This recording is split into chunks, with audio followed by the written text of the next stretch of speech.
yesterday. Stay full concentration from quiet pace to quiet pace. And then next quiet pace. When the time is run out, then you can be happy. To do that. And what nice commentator voice to use. Perfect. Like you, yeah. Have you seen in TV the setup? In the other? Yeah. With the table and everything.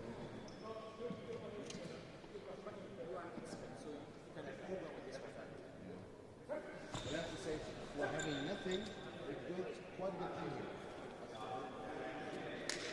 Little TV, little screen here. Too small.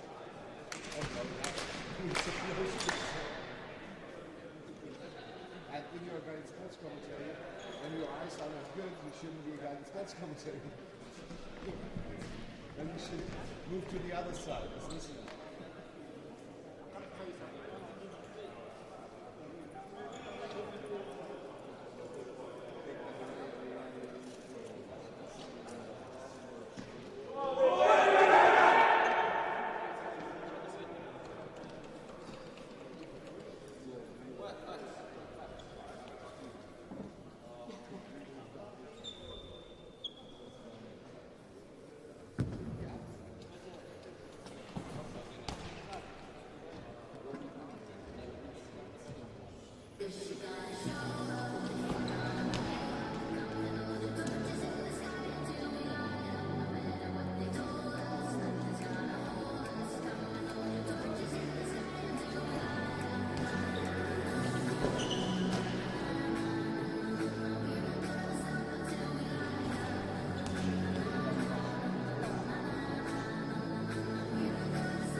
Good morning, everybody. Day 3 of the Goalball Nations Cup 2026 in Berlin is starting right here, right now, with the match for place 13 in the men's competition, and it will be Finland against Italy. And the equipment check is taking place, so I can give you the starting 3 of the Italians, who we see now also on screen. They will start with Christian Meyer, with Peter Meyer, and with Emanuele Niccolo. And I think Niccolo will go on the right, Christian Meyer on the left, Peter Meyer on center. And Team Finland, they'll play with Kaul Artu on the right, with Leo Hintsanen on center, and with Semi Hintsanen on the left winger position. And the Finnish team will play in the white jerseys and the black numbers from left to right. And Italy will play with the dark blue yellow jerseys and the white numbers from right to left. My name is Björn Nass, and right next to me, Felix Wilmes. Hi Björn, I'm excited to see how this tournament will be ending and finishing. That's the most important games of the tournament, and I'm excited to see how we are starting today with Finland and Italy. Now the introductory words from the referee.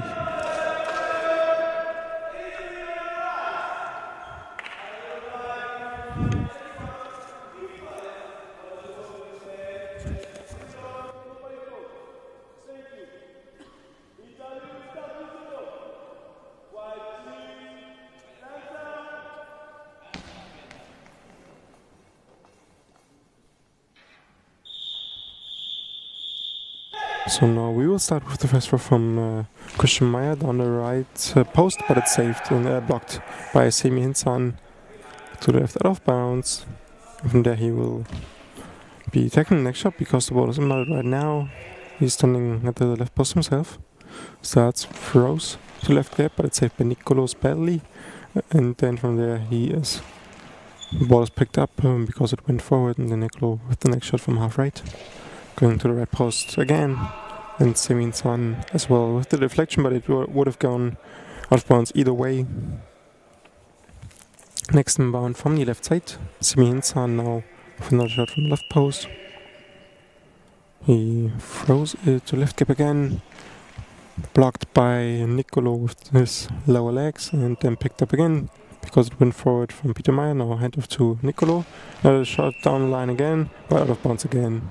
So a repetitive pattern right now for the first 4 shots of each side. Now next shot coming from Kaul Artu. Now throws it from the right side to the right gap, but it's blocked out by the knees of Christian Meyer, the left winger. And then gets the ball inbounded from the left side. Now standing at his left post, throwing it to the left gap, and it scores! In between Hintsanen and Artu, untouched, goes through to the left gap. Italy scores first. Now next from Semi Hintsanen from the left post again. High bouncing ball to the right gap, but it's saved by Peter Meyer. Then handoff again to Niccolo. Goes to his right post. He throws it to a cross ball, and it's blocked out and jumps forward, and then picked up by Artu, who saves it with his knees. Now next shot, Artu to the right gap, blocked again by Christian Meyer, goes out of bounds to the left side after being blocked by his knees. Peter Meyer also closing the gap. Christian Meyer now standing half right, half left, throws to the right gap, and it's blocked by Semi Hintsanen, now picked up by him, and goes back to his line and goes half left to the post and throws it to the middle. Peter Meyer blocked with his lower legs again, goes out of bounds in the neutral zone, I think. It's been pretty close. Yes, ball over. The ball remains with Team Finland, and with Semi Hintsanen at the left post. Now handoff to Kaul Artu. He goes to the half right, and from there he spins, he throws. Left gap attacked, but blocked by Niccolo, and it's over again because it goes out of bounds again in the neutral zone. Next inbound from the left side, Semi Hintsanen will pick up the ball again. Now quick shot from him, goes left gap, but it's closed between Meyer and Niccolo. both blocking with their lower legs. Shot from Nicolo down the line to the right side. Hinsan again blocking and then picking up the ball in the Finnish territory, and then goes to Leo Hinsan up the middle. He throws it to the left gap, but it's blocked by the legs of Nicolo. Then hand off to Christian Meyer, goes from half left. Throws with this right hand, then it's blocked by Artu. Picks it up and goes from the half right, and it's over the crossbar after being lifted up off the hands from Peter Meyer. Another close shot, almost a tie, Björn, in this very first match. 9 minutes 46 seconds to go here. Italy with a little luck, but no. They have the next shot of Nicolo from the left side, the right winger to the middle, but Leo Hinsan is there. Pass to Sami Hinsanen, and now he starts from the middle with a shot to Meyer. A lot of spin, but Peter Meyer without problems. Pass to Nicolo. Now from the right side, Nicolo with the turn, with the throw down the line. Sami Hinsanen can catch the ball. And now from the left post, Sami Hinsanen with the shot to the right corner, but Christian Meyer is there, stands up quickly. No counter-attack by him. And from the left, he starts again, and down the line, it's blocked by Artu. Artu with the ball in his hands from the half right, with the spin, with the throw to the gap, and then, Nicolo, no, Nicolo can secure the ball after deflection of Peter Meyer. And Nicolo now from the left side with the throw down the line, and the ball in the hands of Leo Hinsanen. Leo Hinsanen with the throw to the middle. Meyer blocks in front of him and saves the ball right now. Pass back to Christian Meyer. Christian Meyer with the shot right side, out of bounds, 2.5 meters right wide.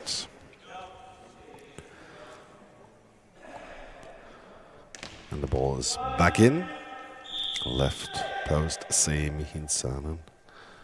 Starts, spins, throws, long bounce and ball, and it's blocked to the right, out of bounds.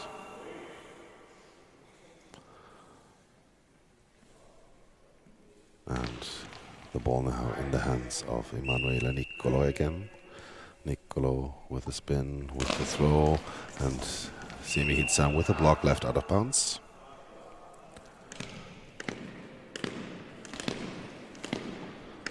And Kaul Artu from the half right. Fake attempt from the left, throw from the right to the left corner. Nicolo gets the ball in his hands after blocking it. And the ball now from Nicolo from the right side down to the gap, half right, but Sami Hinsanen closed the gap with his long legs. And from the left post he starts again with the shot. Goes to Peter Meyer, blocks in the neutral zone, finds the ball. Pass back to Christian Meyer from the left side. Throws the ball, Leo Hinsanen is there. Pass to Artu. And Artu now from the half right with the spin, with the throw to the left side. And Nicolo's there, blocks the ball, stands up. And comes over to the half left, to the left, down to the gap, and Artu is there and can save the ball in the last moment with his feet. Sami Hinsanen now from the half left to the center position. There's Peter Meyer. Peter Meyer to Christian Meyer from the half left now with the shot, and Leo Hinsanen with a block. Ball passed back to Sami Hinsanen. Hinsanen from the left down the line. Nicolo up in the air, it's blocked, stays in front of him, and he'll takes the next shot from the right with a spin, with a throw, and the ball's in the hands of Leo Hinsanen. Timeout is asked by Finland. Katja Heikkinen, the assistant coach, was giving the sign. Pasi Koivukari is the head coach. Head coach of Italy is Gennaro Florio. And with 6 minutes and 46 to go, Italy leads here 1-0 in this first match of today. Gym B will start at 9:05 with Belgium against Portugal. So this is the only match taking place so far. So you can just stay with us for the first hour of Goalball and the Goalball Nations Cup 2026 in Berlin. And we'll just are at the end of the timeouts. which now will resume with play of Finland, who is trailing in this matchup with 1 goal, just being scoreless right now on their offensive side, trailing 1-0. Now an extra from Karl Arthur goes cross to the left side, but it's saved by the hands of Nicolo, who then immediately picks it up, spins, throws to the right gap, but it's saved by Leo Hinsanen, and then goes to Semi Hinsan. He's standing half left, spins, throws to the left side, but it's going out of bounds in the neutral zone already. So ball goes over to the Italian side either way. Now being picked up by Christian Meyer, who's the left wing, and he's going out to the half left, but there is a official timeout first. There's a discussion with the table and the far side referee, because there was a preparation of a substitution at the side of Finland, but substitution will not take place right now. First the shot from Christian Meyer from the half left. He throws it up the middle and it's in! After being lifted up by the legs of Leo Hinsan in the center, it goes through the right gap and underneath the crossbar, mid-air, it goes into the net. Next shot will be from Semi Hinsanen from the left post. He throws it down the line but out of bounds early again. Italy now are in the lead by 2 goals, being the score 2-0. Next shot from half right, Nicolo. Now spins, throws up the left gap, blocked by the upper body of Artu. Now he takes the ball himself, goes from half right, got a cross shot left gap, but saved and picked up by Peter Meyer, who saved it from the left gap. Now next shot from Christian Meyer, going up the middle, blocked and saved by Leo Hinsan. Now hand off to Semi Hinsan. He goes left post, but blocked there by the upper body of Nicolo, then picks up the ball and goes to his right, half right. Now throws it down line again, but out of bounds again. Plenty of long line out of bounds shots early in this game. Next inbound to the left side. As they attack Semi Hinsan plenty of times. Now next shot from half left by Coel Artu, now blocked by the upper body of Nicolo, then picked up by Peter Meyer in the Italian zone. Next shot from half left by Christian Meyer goes to left gap, blocked again by Artu. Hand off to Semi Hinsan, who's standing half right, who then throws to right gap, but blocked by the feet of Christian Meyer, then blocked out of bounds to the left side in the Italian zone. Italy still being in the lead, and now with the ball in their hands by Christian Meyer, standing at left post, throwing it across, but block off the feet of Leo Hinsan, then he covered in the neutral zone and handed over to Semi Hinsan, who's staying half left, goes cross to the right side, but deflected off bounds by the hands of Christian Meyer. Defense of Italy still standing and defeating. Now next shot from Nicolo up the half left. He spins, he throws cross to the right gap, blocked by the feet of Leo Hinsan, then hand off to the right side, and play is paused right now because there will be a substitution. Coel Artu will check out of the game, and Tiomäki Markus will check into the game, number 6 of Team Finland. But first of all, obviously the obligatory equipment check of eye tape and of eye patches and of eye shades first from the tableside referee.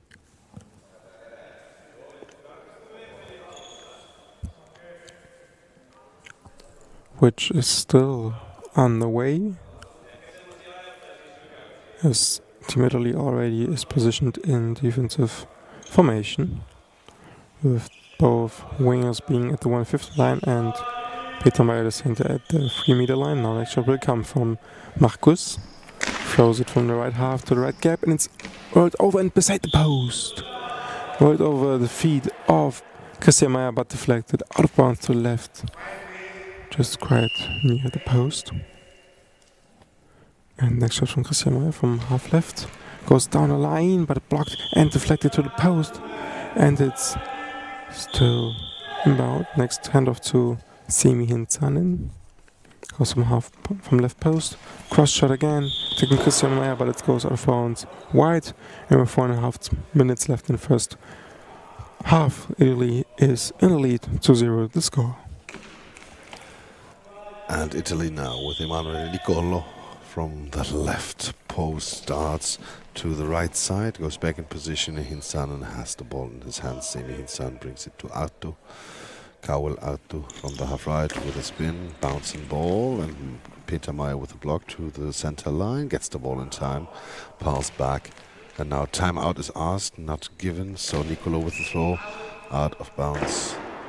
Gennaro Florio was pointing at the referee on the other side and said, I wanted to have a timeout, but was overseen from the left side. Hinsan now with the shot and the block by Peter Meyer. From the right side with the spin, Nicolo is blocked by Leo Hinsan. Hinsan to Artu. Right winger from the right side starts, spins, throws and hard into the legs of Christian Meyer. Christian Meyer from the middle with the shot right side, blocked out of bounds by Semi Hinsanen.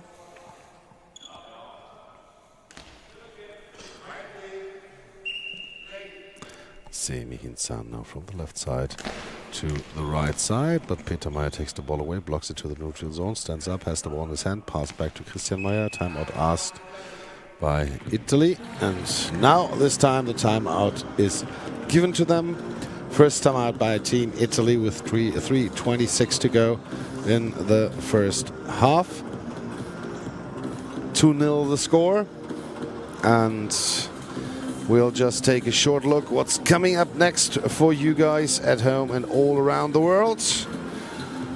We'll have plenty of matches today, and at the end at 12:20 and at 1:25 Central European Time, we also have the finals of this Goalball Nations Cup. Next matches will be at Gym A, Australia against Portugal, and then Denmark against Belgium in Gym B. But we go now back here in this match, and Italy with Nicolo from the left side with the shot to the right side. Semi Hinsan is there, and Hinsan takes his time from the half left with the shot left side, blocked out of bounds by Nicolo. Didn't control it so much. Got also the ball slightly on his eye shades, so the eye shades have to be fixed again. That's why we have an official's timeout here. And so after this had happened, a substitution is asked by Gennaro Florio. But we have still official's timeout on the left side. Semi Hinsan has to bind his shoelaces. The two Meyer brothers are in discussion there. What could be the next time? Some smiling I can see there. And now substitution Italy. Emanuele Nicolo goes out and Christian Bellotti is checking in.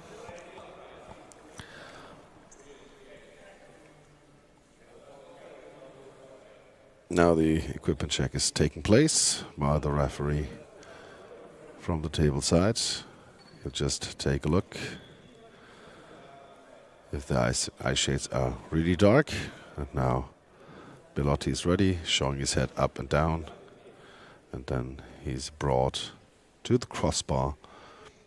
And Bellotti joins the other two in the middle, goes over to the right winger position. So right winger out, right winger in. Now Christian Meyer starts from the middle, and the ball now back in play. Leo Hinsan with the block in the neutral zone. He finds the ball, pass to the right, and then Artu from the half right with the shot, and Christian Meyer can block the ball with his feet. 2 minutes and 54 to go. Christian Meyer now to the center position, but Leo Hinsan blocks the ball, gives it to Artu. Kawel Artu from the half left with a shot to the new man and over the crossbar. It's deflected. Was a little out of position, and then with a little push of his left leg, he can get the ball over the crossbar and can save this ball. And that was pretty close. Second time that they've got the ball deflected over the crossbar, the Italian team. And now the goal judge has the ball found far in the back of the gym, and will bring it now back into play. Belotti from the half right with the spin, with the turn, and Leo Hinsan is there. Hinsan gives to Hinsan, so Leo on Sami, and Sami from the left side with a throw to Meyer on the right, but Peter Meyer, the center, takes it away before that happened, and Christian Meiner from the left post with the next shot, right post, but it's taken away by Sami Hinsan. And Gaul Arto now from the half left with the next shot, and the ball bounces, is blocked to the center line, and it's ball over.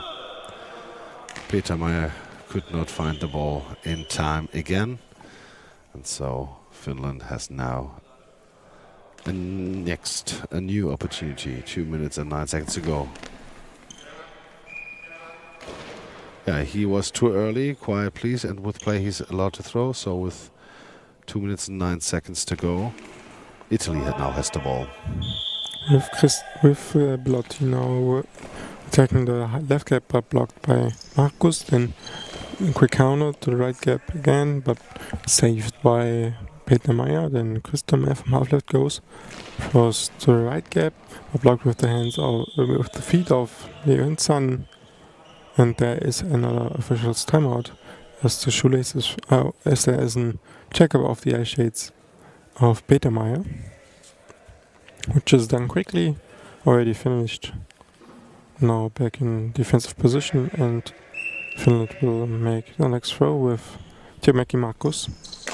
Throwing high bouncing to the left, but shoved out of bounds by Belotti at the right wing.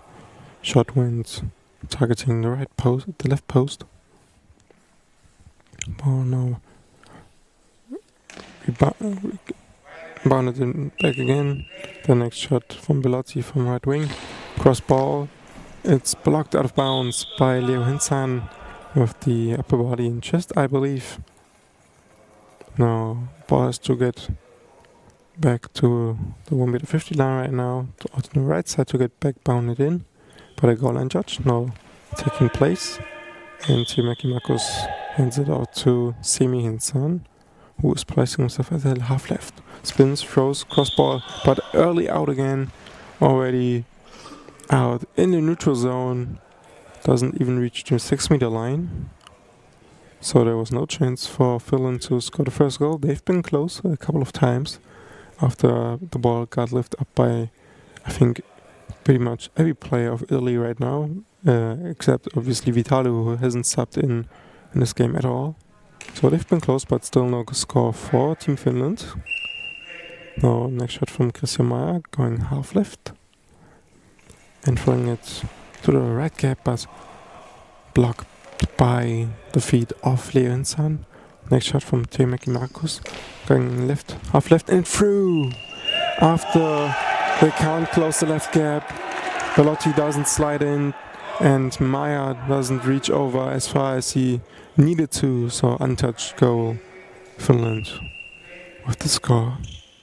Next shot from Christian Belotti, going half right, spins, throws, cross shots, and saved and blocked by Tiemäki Markus with his hands. Then can pick up the ball and gives it to Leo Hinsan, Sami Hinsan goes half right to half left, and blocked and picked up by Belotti. Now going half left, blocked with the knees from Markus, then picked up by Hinsan, then again to Markus, going half right to half left, but out of bounds shoved again by Belotti. The ball wouldn't have gone out early again because it didn't reach the goal line at all.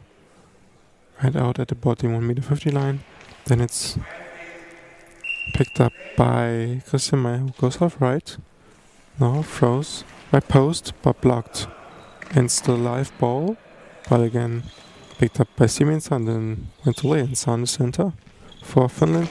Now spins, throws left gap, but blocked with the legs off. Peter Meyer went out near the neutral zone, but still in play for Italian zone, so Italy will get the ball at the right post. Christian Blotti preparing his next shot, spinning, throwing, high bouncing ball, going up to the right gap, but blocked again by Leo Hinsan's lower body. Then pass to the middle to Timaki Marcos, going to the right post, and it goes to the right post, but blocked by Christian Meyer, and then Meyer with the next long range shot, but going out of bounds early, targeting the left post. Marcos also was there with the block, but wasn't necessary.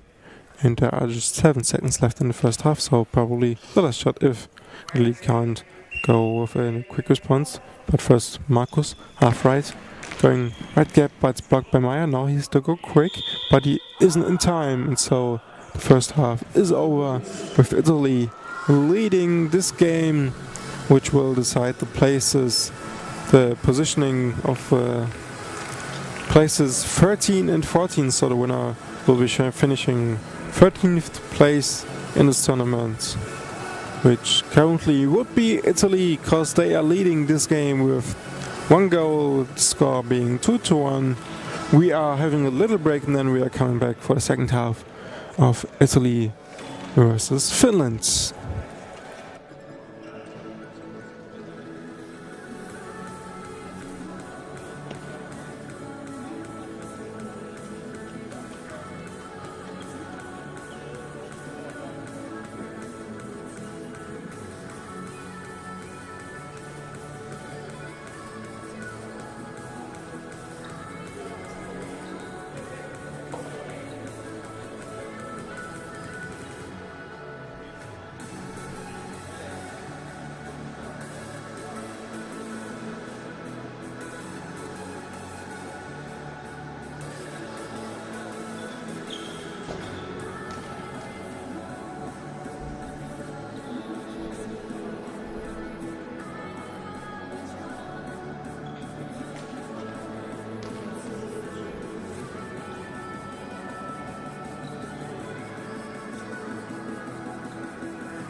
And we are back with the second half, about to be starting With the first game of the third day of Goalball Nations Cup 2026 in Berlin, in Sportforum Hohenschönhausen in Berlin, Germany. We are 1 minute away from the start of the second half of the positioning round games of men's competition.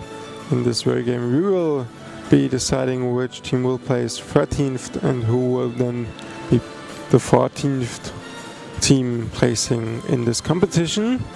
Now the last checkups are made, and so which teams are playing in this very game? It's Team Italy leading Team Finland right now with 1 goal.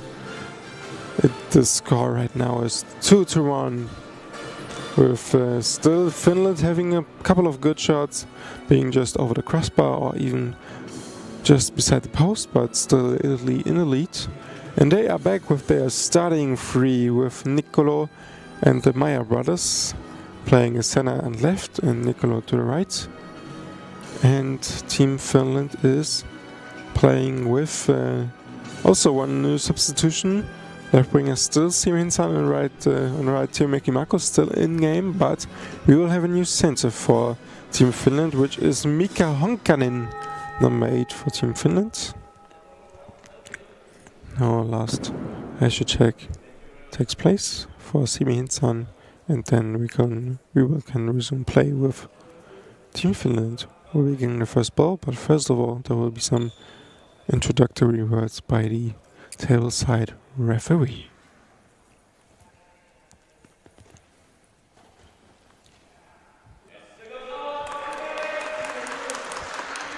As he is talking and announcing about the substitution that were made within the halftime, which don't go into the 4 substitution capacity, which both teams are allowed to make in-game. Those also are stopping the clock mid-game, so that will be something to observe in the second half. So first shot will be from half right from Tiomeki Markus. Going half right, spinning, throwing, right gap, targeted but blocked, and then we get that ball by Peter Meyer in the neutral zone. Next shot half left, Christian Meyer attacking the middle but caught by Honkanen. Next shot from half left, Simi Hinsan going to the middle but blocked by the belly and then picked up because it went forward from Peter Meyer, then passed to Niccolò. Spins throws from half right, going right gap but blocked and caught by Honkanen. Now next shot to the half right to Markus. Spinning, throwing, cross ball, and it's almost over after slipping over the legs of Niccolò, but then caught by him. Now next shot Niccolò going right gap, quick response from Simi Hinsan, then caught by Niccolò, then he goes up, hands it over to Christian Meyer. He goes half right, throws it to the right side, but caught by Honkanen at the right gap. Now Honkanen will take the next shot himself, spins, throws, right gap, and it's caught by Peter Meyer up the middle. Now next shot from Christian Meyer up to left post.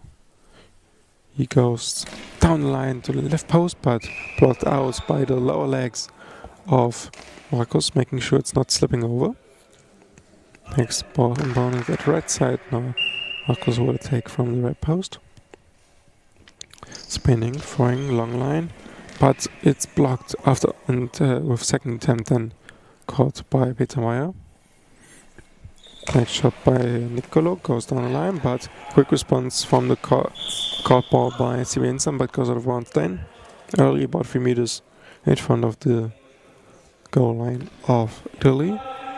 Now ball inbounded. Next shot coming from Niccolò, going half left and going down the line, but caught by Markus. Quick response Markus. Now, but it's blocked in the middle and then gathered by Meyer, then going to Niccolò again, taking his next shot. Going down the right side, but blocked by Hinsan, then re-gathered from the ground.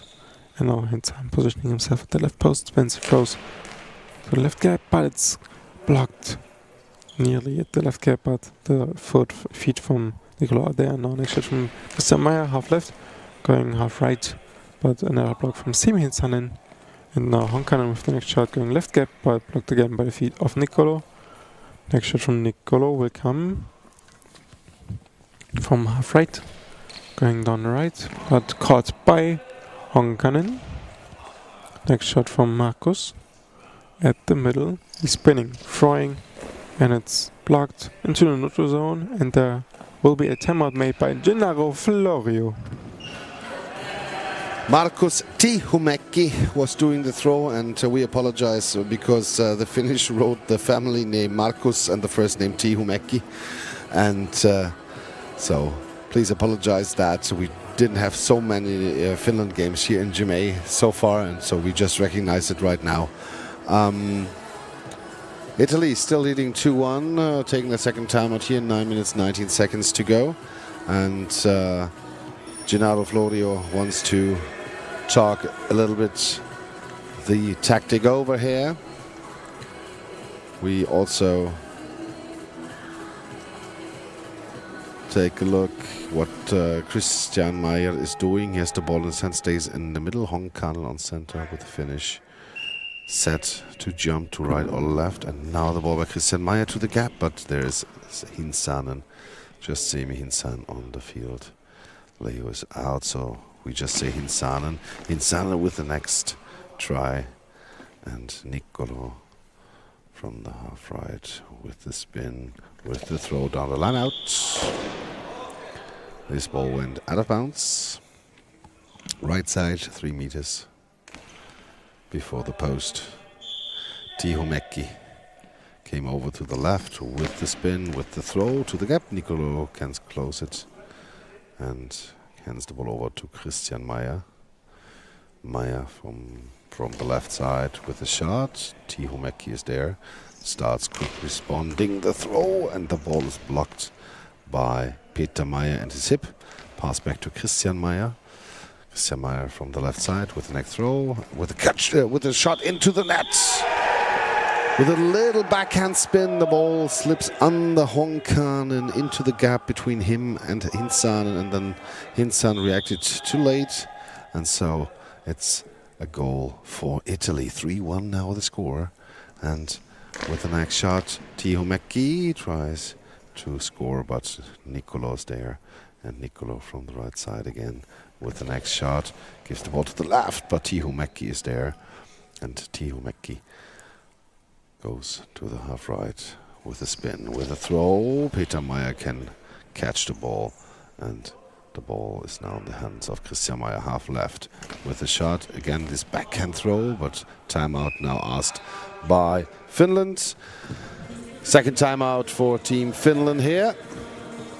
Italy leading 3-1, and we'll just give you some more insights. This one is for place number 13 in Gym A. Then in the other gym, we will have the game for place number 11. This will be Australia-Portugal starting at 9:05, and then for for place 9 there will be Australia-Portugal here in Gym A, and for place 11 it will be Denmark against Belgium 9:05 in Gym B. So this is the final day here at the Goalball Nations Cup 2026 in Berlin, and we'll see a substitution on the Finnish side. The coach seems to be unhappy with his new center. Pasi Koivukari says, okay, was a try, but Mika Honkanen, please come out again. And Leo Hinsanen checks back in. Was a short appearance by Honkanen. Ilunen still outside. Not in the match so far. And the equipment check is taking place there.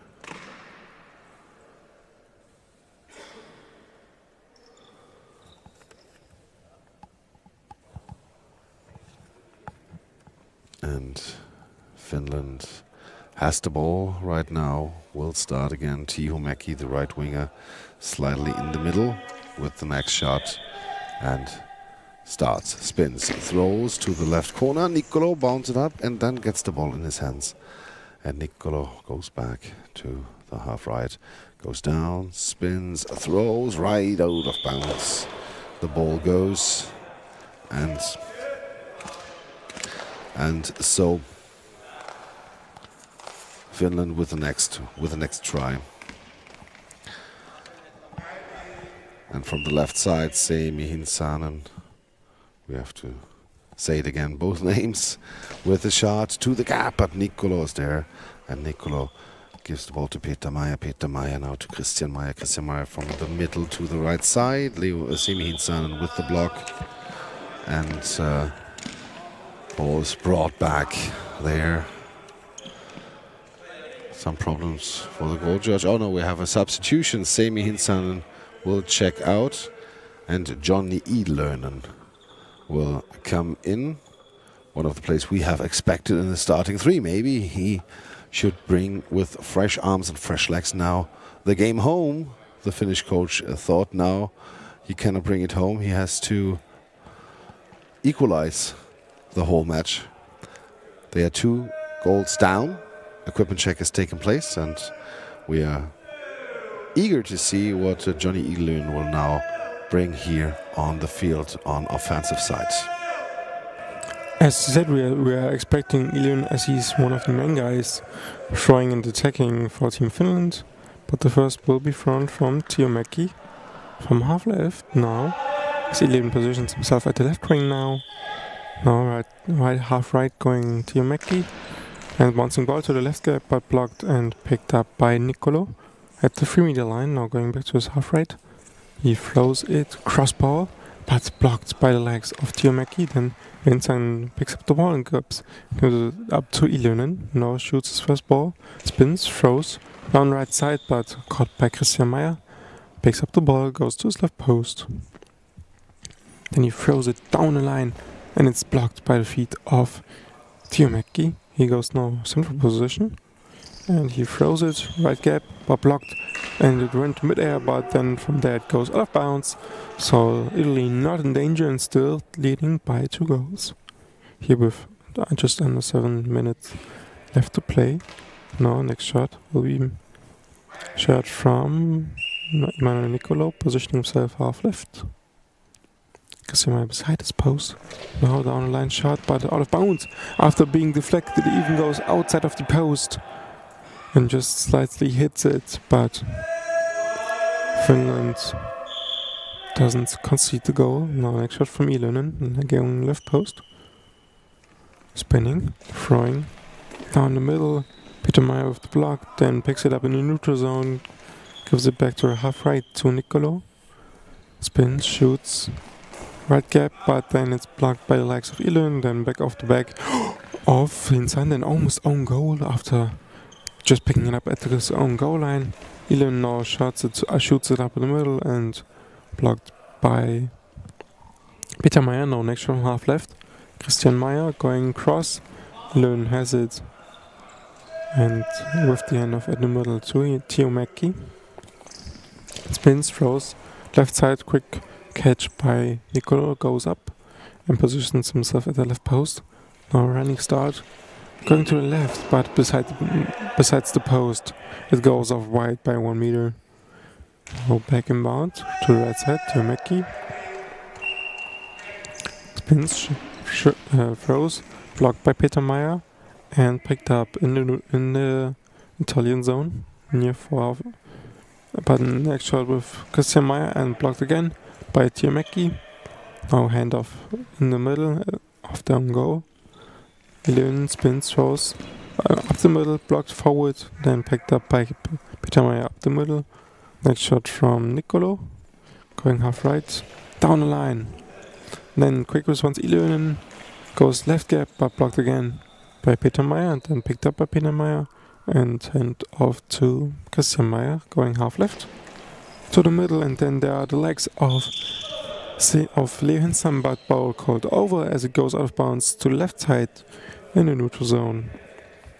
Ball remains with Italy, the team that is leading right now, 3-1 the score. Next shot, Nicolo, going half left, And from there he throws it down the line, but it's blocked out of bounds by Tiumäki with his arms. Now Tiumäki next shot, half left, going to the left post, but blocked and caught by Niccolò. Next shot, Christian Meyer up the middle, goes half right, throws it down the right side, but caught again by Ilön. Now quick response by Ilön, going across to the right, but besides the post, missing it just wide.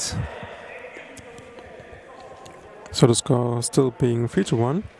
Next shot, Christian Meyer going with the handoff to Niccolò, who goes half left, even to the left post. Now throws it up the middle, Leonsen saved. Hands off to Tiumäki, half right. Spins, throws. High bouncing shot, but blocked by Christian Meyer, and Peter Meyer tries to find the ball, does it intentionally throw it, but there was a timeout beforehand by Team Italy. Or was it just a official's timeout? It was official's timeout for equipment check of Peter Meyer. Interesting that this was awarded, because official's timeout means new 10 seconds, and Peter Meyer just got rid of the ball, and shortly before that the official's timeout was rewarded. A little lucky there, Team Italy, that they can keep the ball. From the left side, Christian Meyer with a shot right out of bounds, 2 meters before the right post. And with 4 minutes and 11 seconds to go, Johnny Ilönen from the left side with a spin, with a throw to the center, and Peter Meyer grabs the ball, gives it to Emanuele Niccolò. Niccolò from the half right with the next shot, but blocked by Leo Hinsanen. Leo Hinsanen from the middle with the shot, and Peter Meyer stay in the neutral zone to the center line, and the ball is over. He got it in time and then didn't control it properly, so it went over the center line. And Finland now with the next attack. Tiumäki from the half right with the shot. Peter Meyer blocks the ball to his left, out of bounds.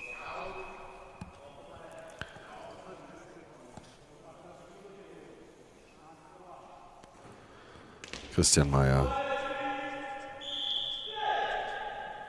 comes to the half left, starts, throws the ball, but Leo Hinsanen, the center, takes it away by his blocked by his feet, and Ilönen now from the half right, out of bounds, 2.5 meters on the right wide.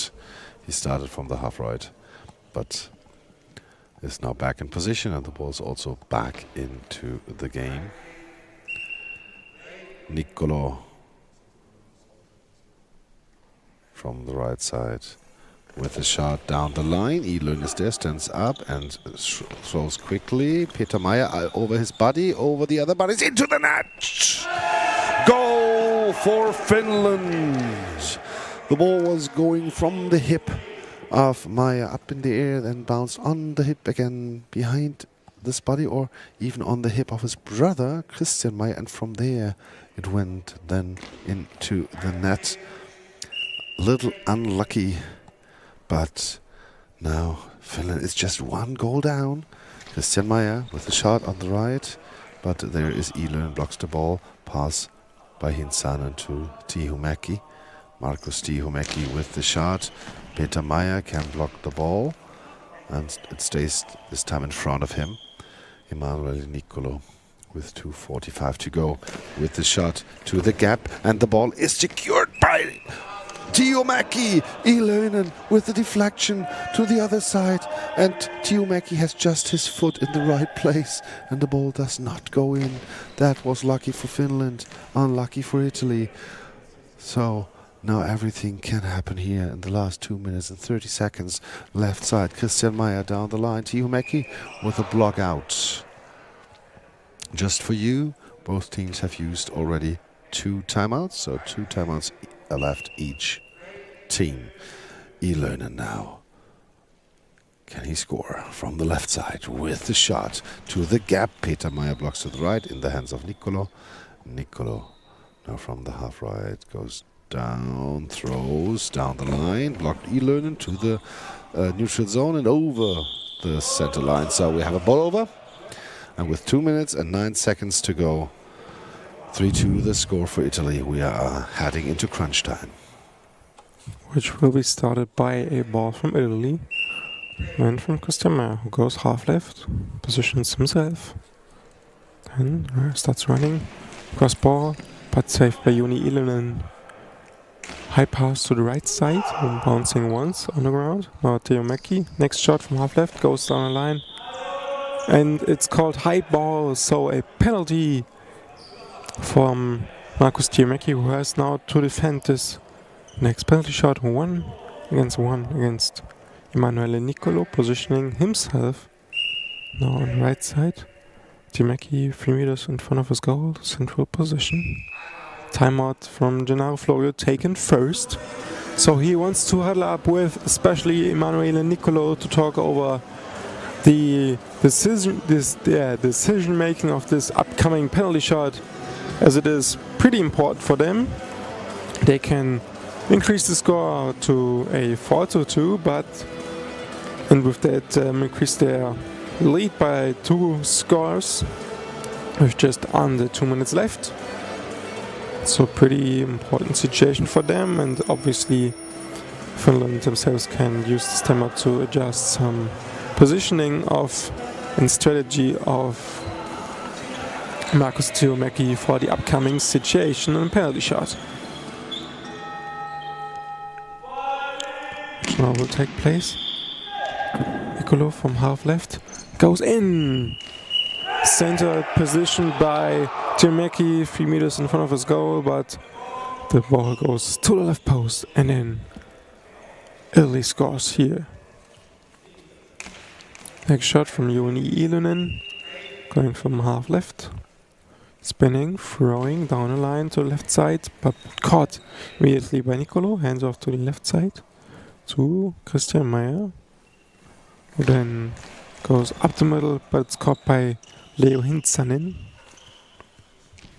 He spins, throws to left gap, blocked in front of him, in front of Nicolo.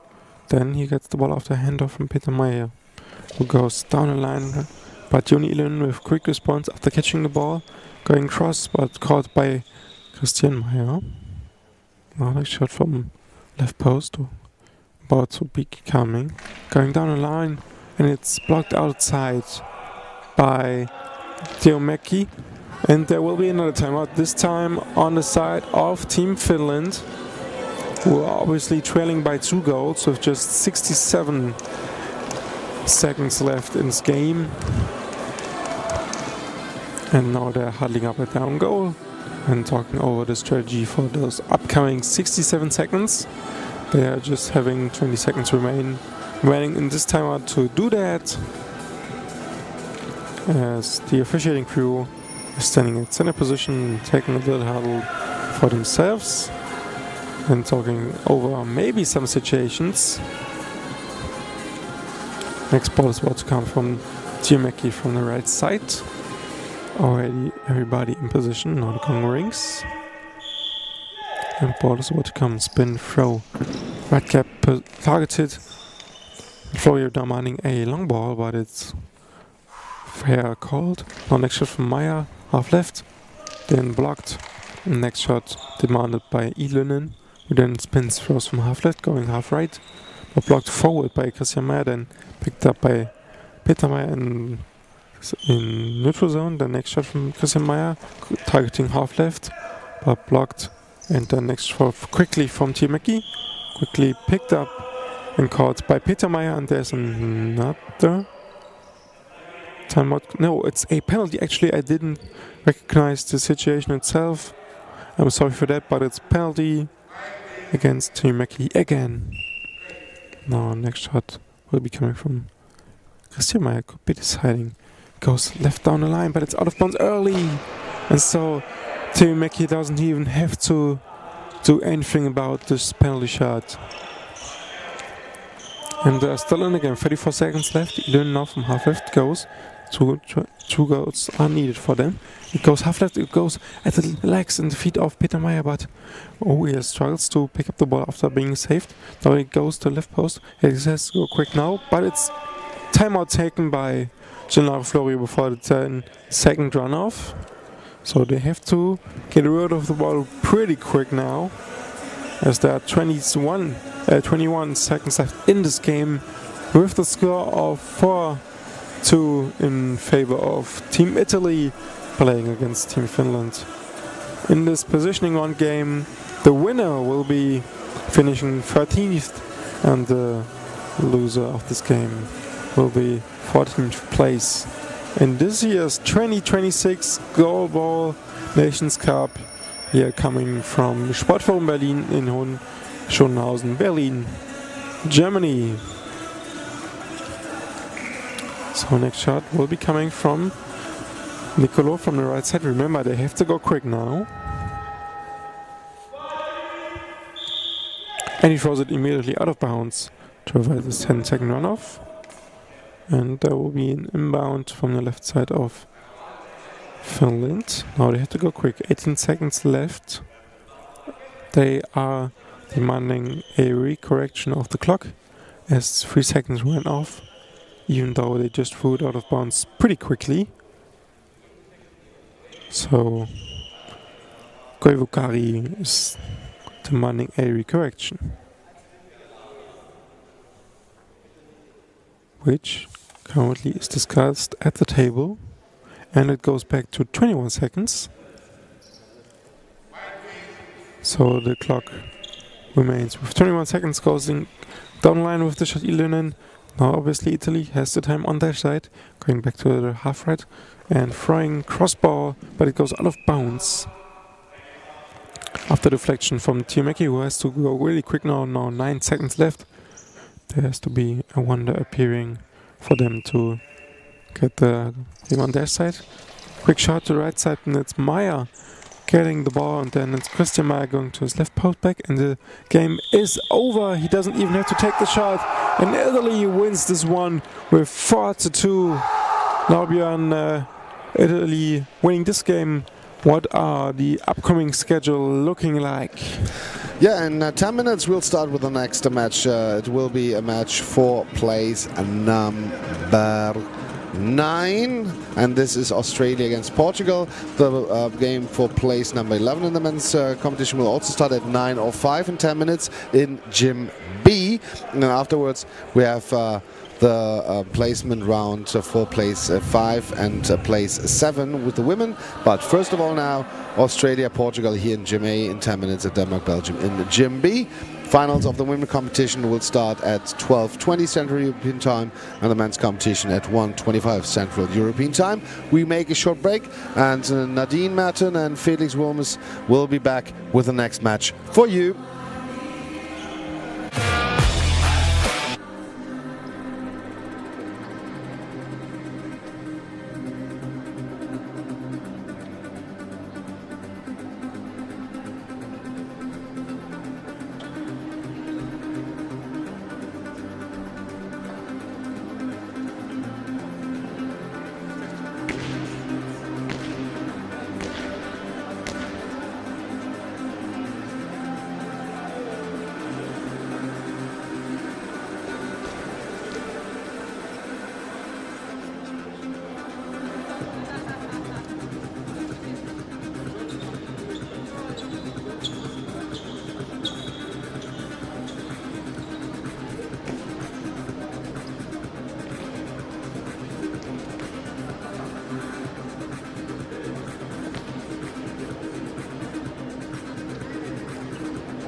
And we are back with the next positioning game in men's competition. This game will take place between Australia, who have we seen several times over the last couple of days in this gym, in Gym A, and the opponent will be Portugal, which is starting with the following lineup. It's on the left side, Olive. It's number free Fabio Oliveira. Then up the right side it should be Hugo Cavasso, number 6. Yes, it is. And in center there is I can recognize now, I think it's number 1 Felipe Batista. And on the Australian side it will be Walker Buehler. It will be Isaiah Mueller, I'm sorry, on the half-right side right now positioned. And then Danya currently in the middle, even though he didn't play center that much really in the tournament, so I don't think the current lineup of Australia is accurate.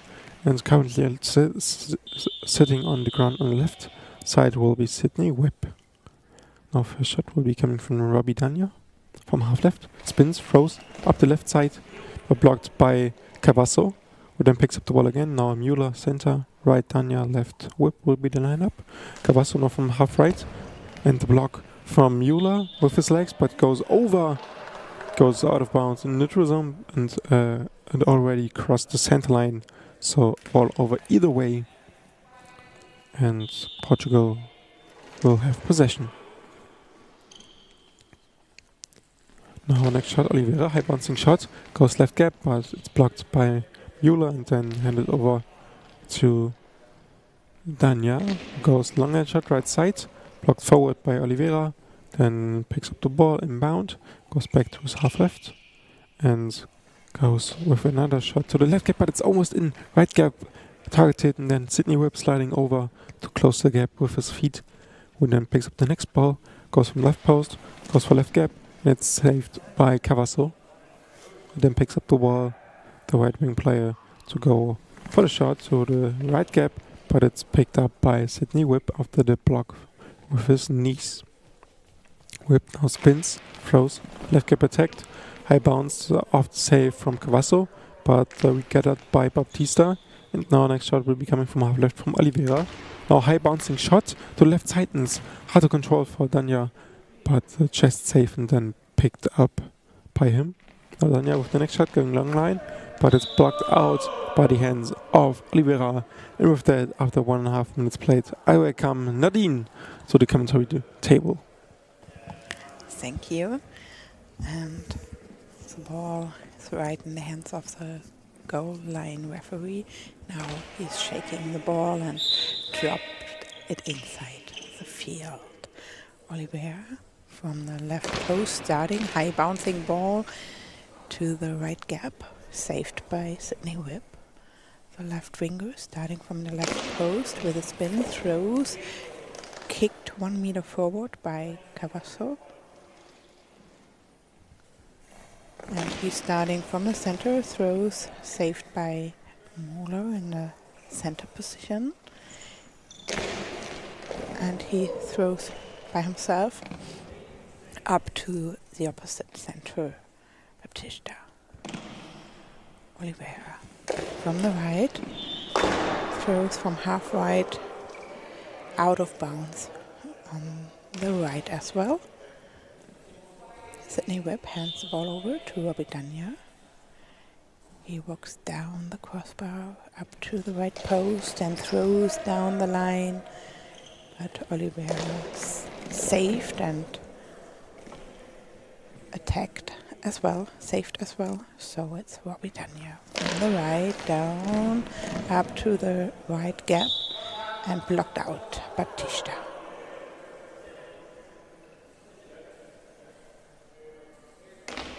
Nine minutes and 27 seconds on the clock. Cavasso. Mueller saved in the center, starting with spin from the middle of the goal and blocked over the central line by Baptista. Danya, half right, with his left arm on the crossbar, starting with a spin, throws with his right arm, and he scored! He scored! The ball was blocked by Cavasso up in the air and running right behind his body.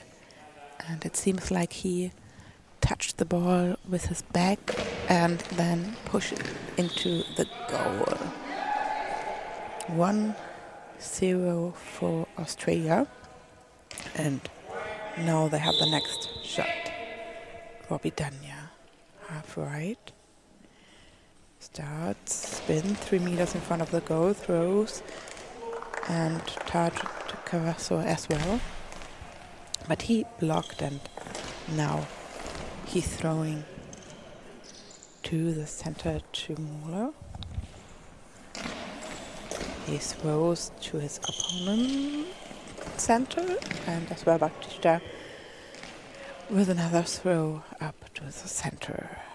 Muller handed over to Danya, cross shot, block, but the ball is running into the neutral zone and he slides, but then the ball is running out of the field. Cavasso. And now Sydney Whip. The ball was handed over. Whip, cross shot, blocked by Oliveira. Baptista is helping him. And Cavasso needs an equipment check. 8 minutes still on the clock. So for everybody who's watching and listening Goalball for the first time, an equipment check in this case is because of the eye shades. They moved a little bit and they have to be placed on the regular place on the field, on the face, and so the referee is checking everything and taking care that all the players have the same situation. Danya from half left. All the players have the same conditions, so Danya shut out of the field, out of bounds. Cavasso starting 1 meter from the right post, cross shot. No problems for Robbie Danya, the right winger. Throws down the line, saved by Oliveira. First counter attack, blocked by Asaya Muller.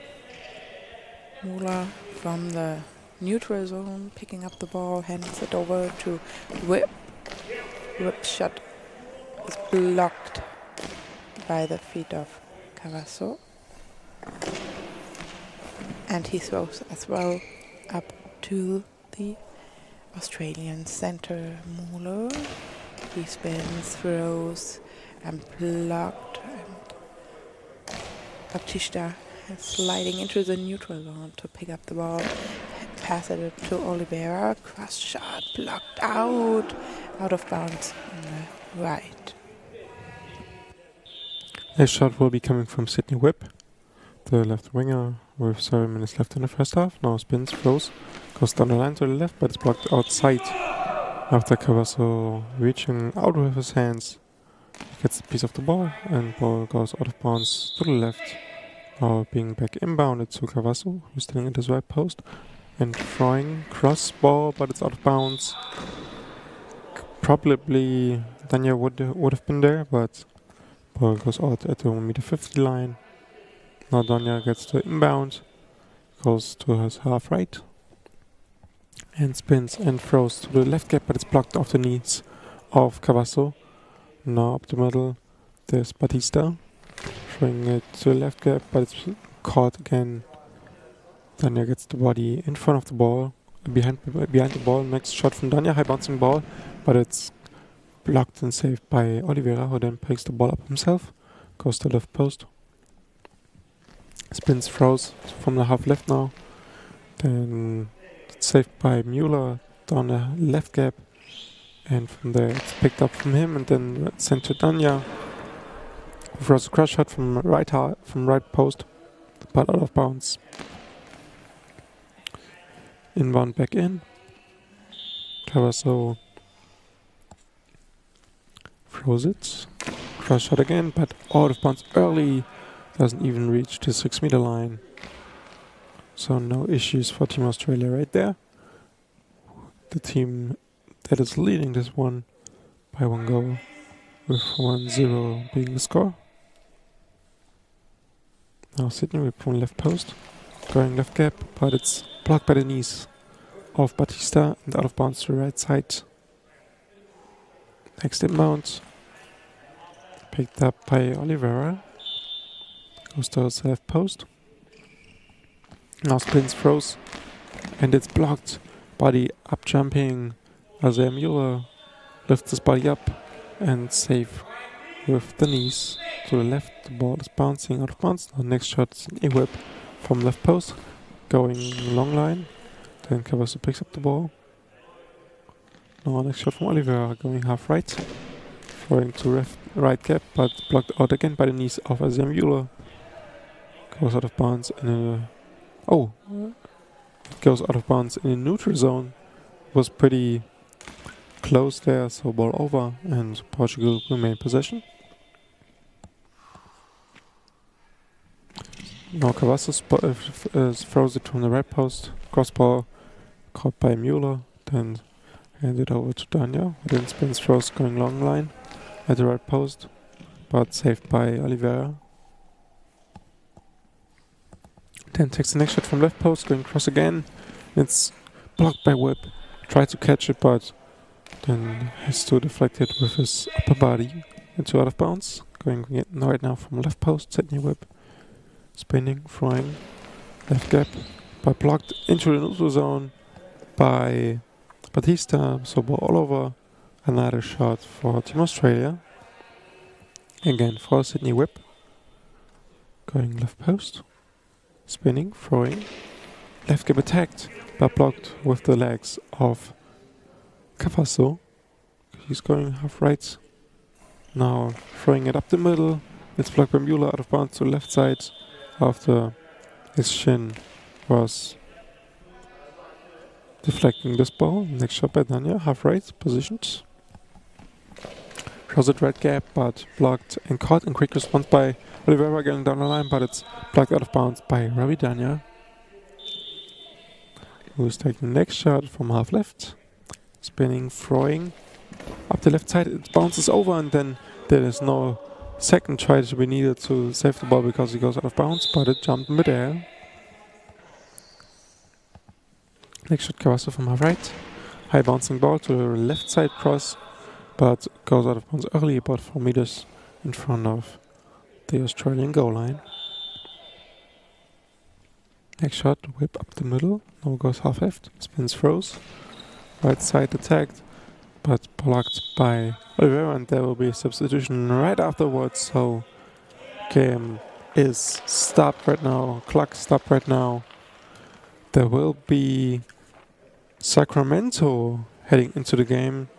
The full name will be Adilei Sacramento, number 4 for Team Portugal, and right winger Cavasso is heading out of the game. Obviously the substitution is pending to the successful check of eye patches and eye shades, which is done by the tableside referee right now. And now 4 minutes are left to play in the first half. Portugal leads this one with 1 goal, trails this one with 1 goal, as Australia leads this one 1-0. But the next shot will be coming from Portugal, Nadine. Yes, Sacramento is knocking on his arms to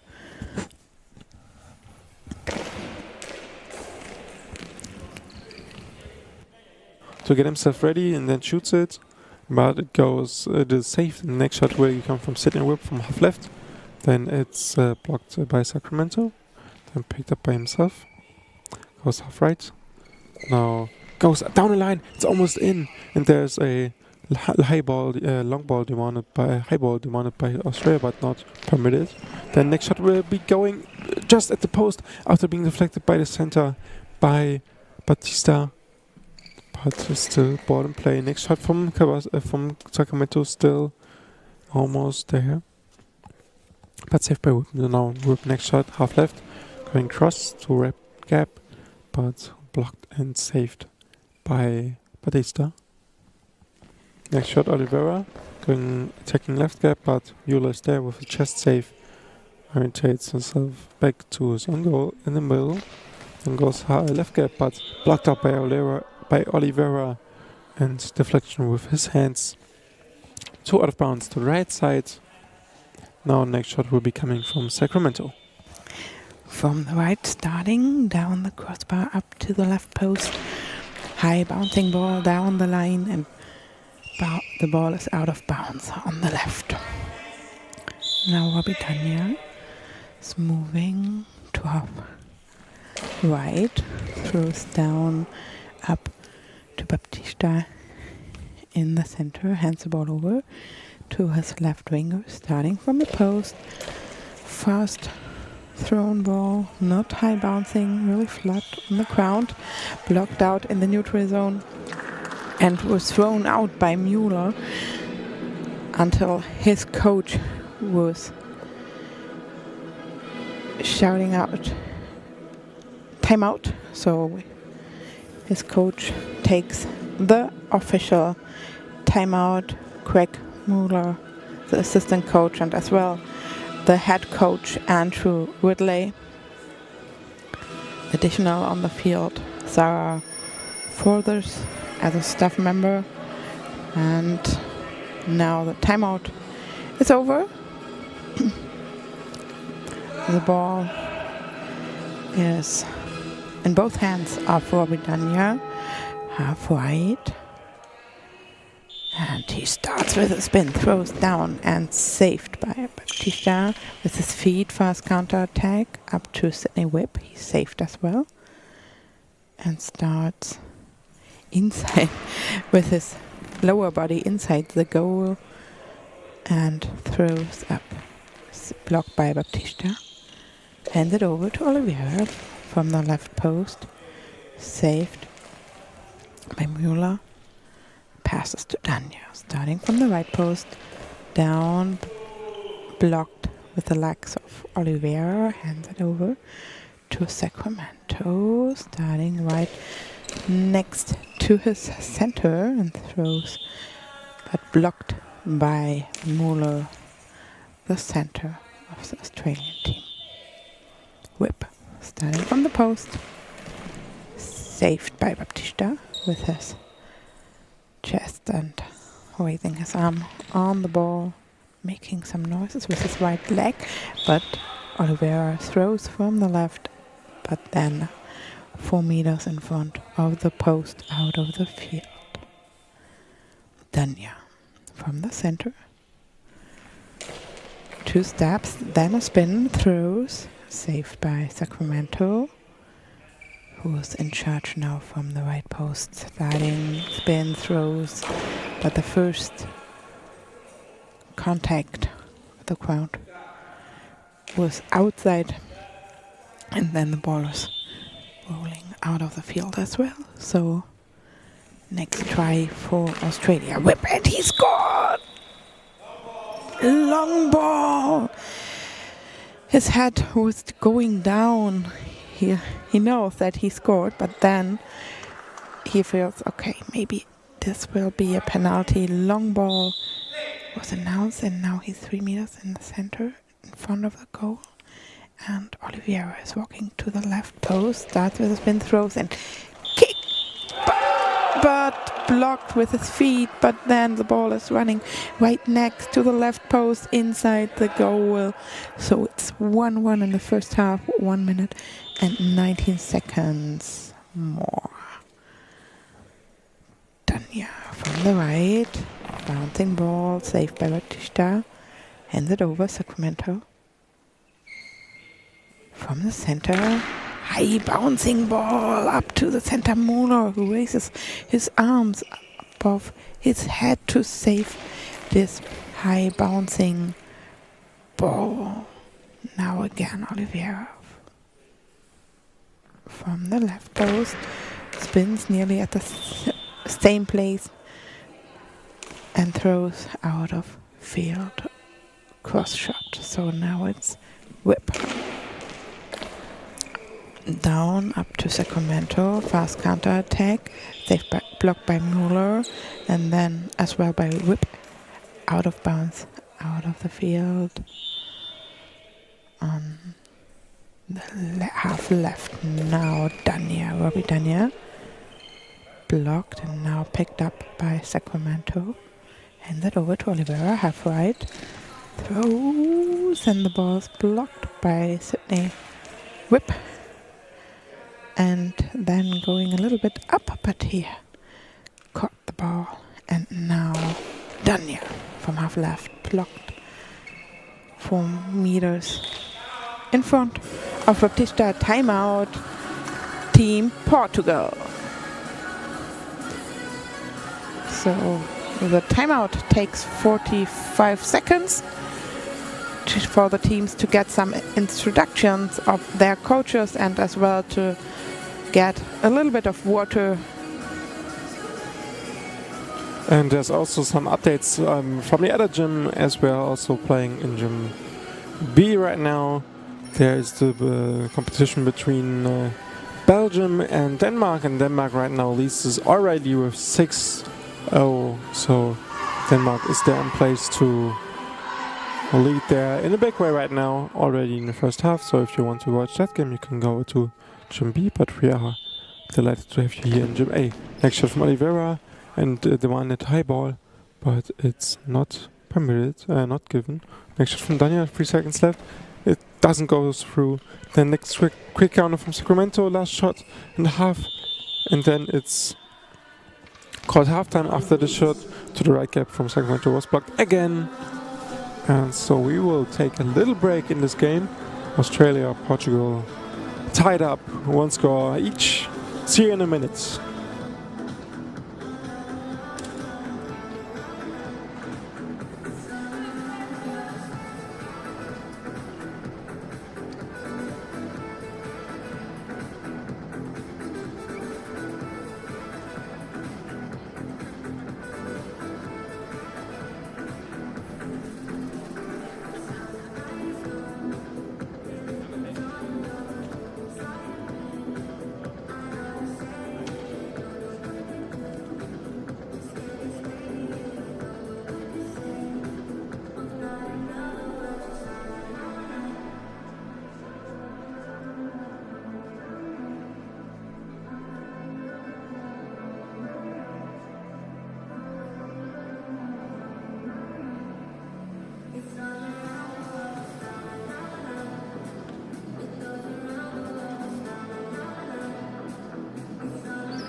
And we are back with 2 minutes left in this halftime break.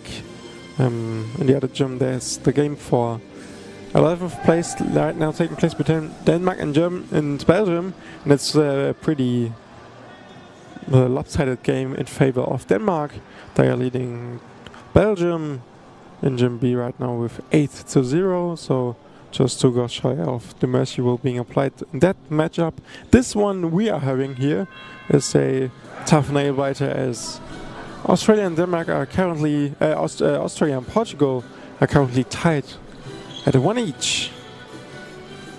With coming into the second half, there are no substitutions at either side.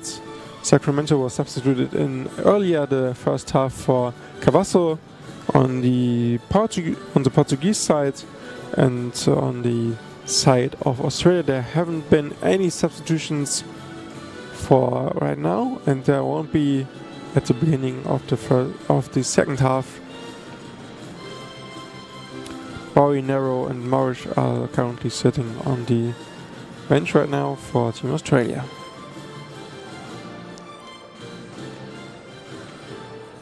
Last checkups are made. Eye shades and patches are checked right now on Australian side on the left on number 9 Sydney Whip, and on the Portuguese side currently on number 1 on Batista.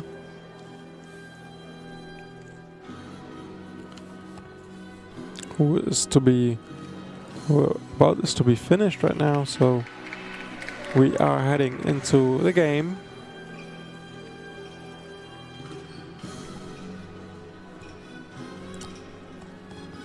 It's still something to figure out at the table, as the ball needs to be picked up from the table and then be bounced in. So the Portuguese side where the play will resume, but obviously we know that after having been here for the last 2 days, the game will start with, the second half will start with some introductory words of the officiating crew, of tableside referee, and obviously also the substitution that was made was announced, and after it was made, ball was handed over to Halilei Sacramento. Was positioning himself to the half right, spins, throws to the right post, but saved, and still live ball. But Whip can correct his bouncing ball with his feet.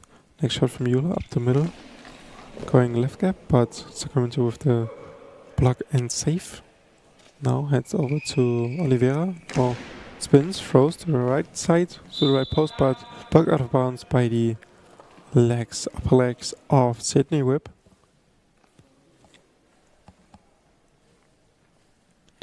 Will get the inbound on the left side. Now picks up the ball, hands it over to Robbie Dania. Spin, throw, up the middle, but it's tucked in by the legs of Batista. Next shot from Sacramento. Spin, throw from right post, going down the line, but blocked out of bounds by Whip. Again with his upper legs. Next shot from Whip from left post, spins, throws, goes long line, but it's saved by the legs of Sacramento. Next shot from Oliveira on left side, half left, spins, throws, high bouncing ball, goes to Dania, but he can control the ball after blocking it with his knees. Next shot from Dania from right post, goes long line, but out of bounds early, and after 1 minute playing in the second half, score still tied. USA, Portugal, 1 each. And now it's Portugal. Sacramento starting from the left post with a spin, a bouncing ball up to the right gap, saved by Muller, but the ball is running over the central line. So the ball will be handed over to Portugal. Ball over. And now Oliveira carrying the ball up to half left with spin throws, blocked by Dania, who's catching the ball afterwards, and now he throws down the line, but saved by Oliveira. Hands it over to Sacramento, half right, down, but really far away from the goal, running out of bounds on the right. Sydney Whip picking up the ball after the goal line referee drops it in. And now he's starting from the post. Bouncing ball up to the right gap, saved by Baptista. Hand it over to Sacramento. Sacramento. Danya saved with his belly, blocked by his belly and saved with his left hand. He throws as well with the left and saved. Oliveira. From the left, fast. Bouncing ball, saved. Cross shot, so saved by Sydney Whip, who's starting half left and blocked out with the feet by Baptista. Who is sitting in the middle. The ball is now in Sacramento's hands. He spins, throws, blocked 1 meter forward by Whip, so Mueller can pick up the ball and throws from the center. Blocked as well on the other side. And now Oliveira throws, saved by Danya. 1-1, still 1-1 in the second half. Mueller to the right gap, saved by Baptista in the center position. Now from the center, Sacramento starting to throw and blocked out of bounds in the neutral zone. So the ball, not in the neutral zone. Some irritations of the referees. They have to clarify the situation, if there was a penalty or not, and where the ball is running out. The Australian team raises their hands. For sure, they would be happy if there will be a penalty. Ball over after the clarification. So next shot for Team Portugal.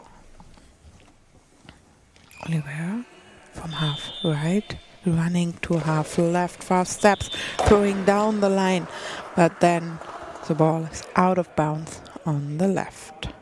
Danya picks up the ball, hands it over to Sydney Whip, who's walking with his left arm on the crossbar up to half left, throws down. Sacramento blocked out in their zone, so the ball will be dropped in by the referee. Sacramento throws, blocked out in the neutral zone. Ball over, up to Team Portugal. 8 minutes and 34 seconds still on the clock in this half. Next shot will be coming from Oliveira, who is going to his half left. Then throws it up the middle, but it's saved by Mueller. Then he gathers the ball up in the neutral zone, goes back to his own post. Has to go quick right now. Shooting up the middle. It's going almost through where Sacramento's there with the save. Now next shot from Sacramento, half left to half right, but blocked in front of Mueller. Then picks up the ball in the neutral zone again. Now Danya from half right goes to left gap, but also blocked in front of Batista. Blocked with Turniers. Next shot from Oliveira, high bouncing ball. Goes up the middle, but it's Mueller with the save at the 3 meter line central position. Next shot from Rip, from the left wing, left post. Shoe save with the outstretched shoe, and there is the ball went out of bounds to the left side. Next up is Sacramento, going from the left post, spins, throws, crossbar to right side, but it's blocked into the neutral zone. It's caught over. Next shot will be coming from Portugal again, and it will be another shot from Fabio Oliveira from half right, spins, throws, left side, but wide off the post, so left side went out of bounds, about 2 meters away, shy from the goal line of Australia, who continues to play with Robbie Danya. goes half right. Right gap is targeted but no goal. Blocked by Batista. Leg shot from Oliveira. Mueller is there with the hands, can block it out of bounds. This time it's out of bounds in the Australian zone. So they keep the ball. Leg shot from Ravi Danya. Going half right. But beforehand there was taken a timeout before this shot will take place. So next shot will be coming from Australia. But coach Andrew Whitley is interested in talking something over. Still no scores in the second half. We remain with the score of 1 each. And with 7 minutes and 15 seconds left in the second half. And also we can talk about what's happening in the other gym. Denmark, Belgium, currently with 9 minutes left in the second half. The current score is Denmark in favor of Belgium with 9-1. So this game is close to being so-called Messi rule. We currently have an 8-goal differential, but we focus on this game. Nanya from half right going half left, and it's blocked by Hadley Sacramento with his lower legs, and then picked up by him going half right himself, throwing it to the right gap, but blocked by Mueller with his knees, then picked up by him in the Australian zone near the neutral zone, then goes back to Sydney Whip from half left going to left gap, and it slips through, but it's picked up then by Oliveira after it's got deflected to the center. Next shot from Oliveira from left post going cross, but saved by Whip, and then goes out of bounds after getting saved by hands and chest. But there will be a demanded equipment check from Sydney Whip, which will be granted, and now the type-aside referee will come over to make sure that Sydney Whip can touch his eye shades, which he isn't allowed to during the game in any other situation. So you do demand those equipment checks to do so. Right now the equipment check is completed. The eye shades are in the correct place again, and now Sydney can continue with his shot, going half left. Spins, throws, going to the right post, but wide of post, going off bounds, and I think there is a high ball called, so there will be a penalty for Team Portugal committed by Sydney Whip, who is defending this one, standing 3 meters in front of the goal, central position. Oliveira standing half left, now going to his left post. Whip still in center position, now going back to half left. Oliveira shoots it, throws it, cross, and it's saved. Sydney Whip can defend the crossing ball with a diving save. Ball went from left to right and goes wide, out of bounds at about the 150 line. Next shot will be coming from Robbie Danya, going to his half right and preparing a shot, spinning, throwing down left gap, but saved by the outstretched body of Sacramento. Now Sacramento got the ball handed over from Cavasso then. And now Sacramento again with the shot up the middle, but Mueller's there can pick up the ball after saving it with his lower body.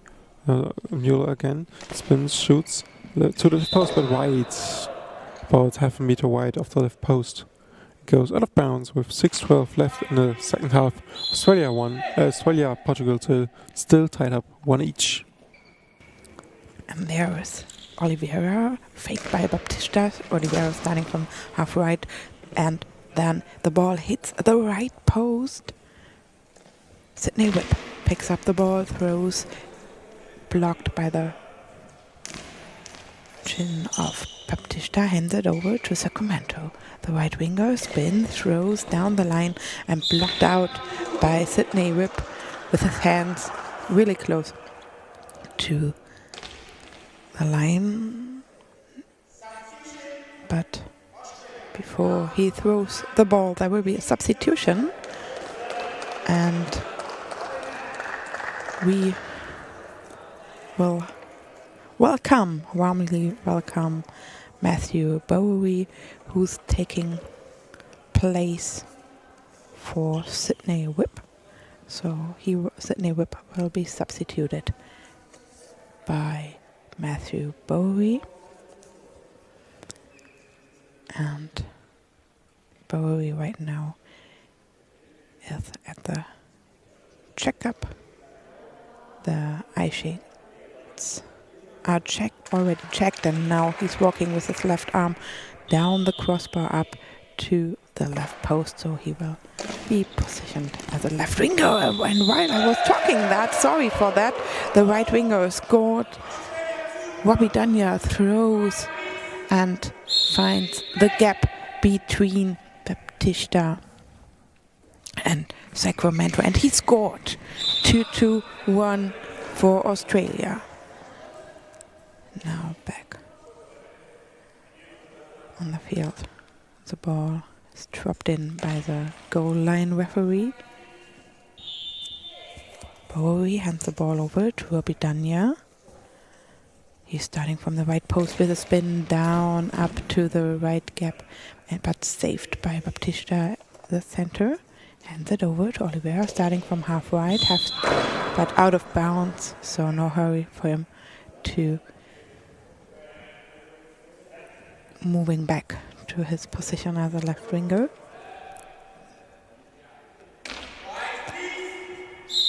Now Bowie starting from the left post, the ball right in front of his body, moving forward without a spin down the line and blocked out.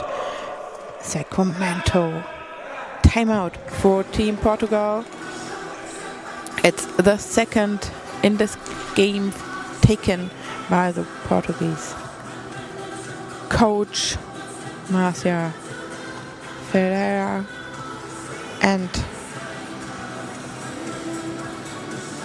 they get some final introductions for the last final 5 minutes for both teams in this tournament after already 2 days. And we are back in this match. The other one in Gym B is over, but at first we will take care for the next shot by Sacramento, moving backwards up to the center, but right in front of him is his center. He's moving away, and Sacramento starts from half left, fake from the center. Sacramento throws blocked out by the chest of Danya. Danya is carrying the ball, steps 1 meter from the post and throws, and the ball was blocked by Baptista up in the air and then rolling above his arm into the goal in the center. 3-2-1 for Australia. And Oliveira from half right down up to Bowie. He's saved, and he throws without a spin down the line, blocked as well by Sacramento out of bounds on the left. Ball in the game. Sacramento throws, kicked 3 meter in front by Muller, and now the time was running and he throws the ball out of the field. So the ball will be handed over, up to Portugal. Oliveira, the ball in his hand, moving to half right, down, up to Bowie. He has the ball in his right hand, throws to the center, blocked out in the neutral zone. Ball over to Australia. 4 minutes and 13 seconds on the clock. Danya starting from the post, throws, blocked by the center. Baptista hands it over to Sacramento. Has the ball in his right hand. Fast moving, throws, Danya. And it was a high ball. So next penalty. Long ball, no high ball, sorry for that. Long ball. And the next penalty, Sacramento, 5 meters in front of the goal, moving up to the right, and he saved! Mueller starts from the right with a cross shot, and Sacramento saved. 3-2-1 for Australia. Oliveira start throws, fake by the center, saved by Mueller, walking backwards up to the crossbar, throws, but out of bounds 3 meters in front of the left post. Sacramento sitting on the ground, picking up the ball and moving forward, throws in the neutral zone, out of the field.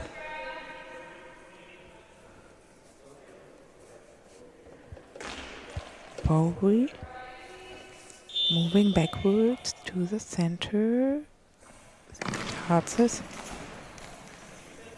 throw, but saved. Fast counter-attack by Oliveira. Now Mueller from the center with a spin, throws up to the left, but out of bounds. 2 meters in front of the post. Sacramento now is in charge, moving right behind his center up to the left post. Start with a spin, throws, but easy for Mueller to pick up, to save this ball. Picks it up, and now Danya throws, cross shot, saved. Come on, by Sacramento. Batista hands it over to Oliveira, throws, and blocked by the chin of Bowie. Ball is running out in the neutral zone, so ball over. I think it was in the neutral zone, but it's ball over, so it's Portugal by Sacramento, out of bounds. 2 minutes and 49 seconds to play.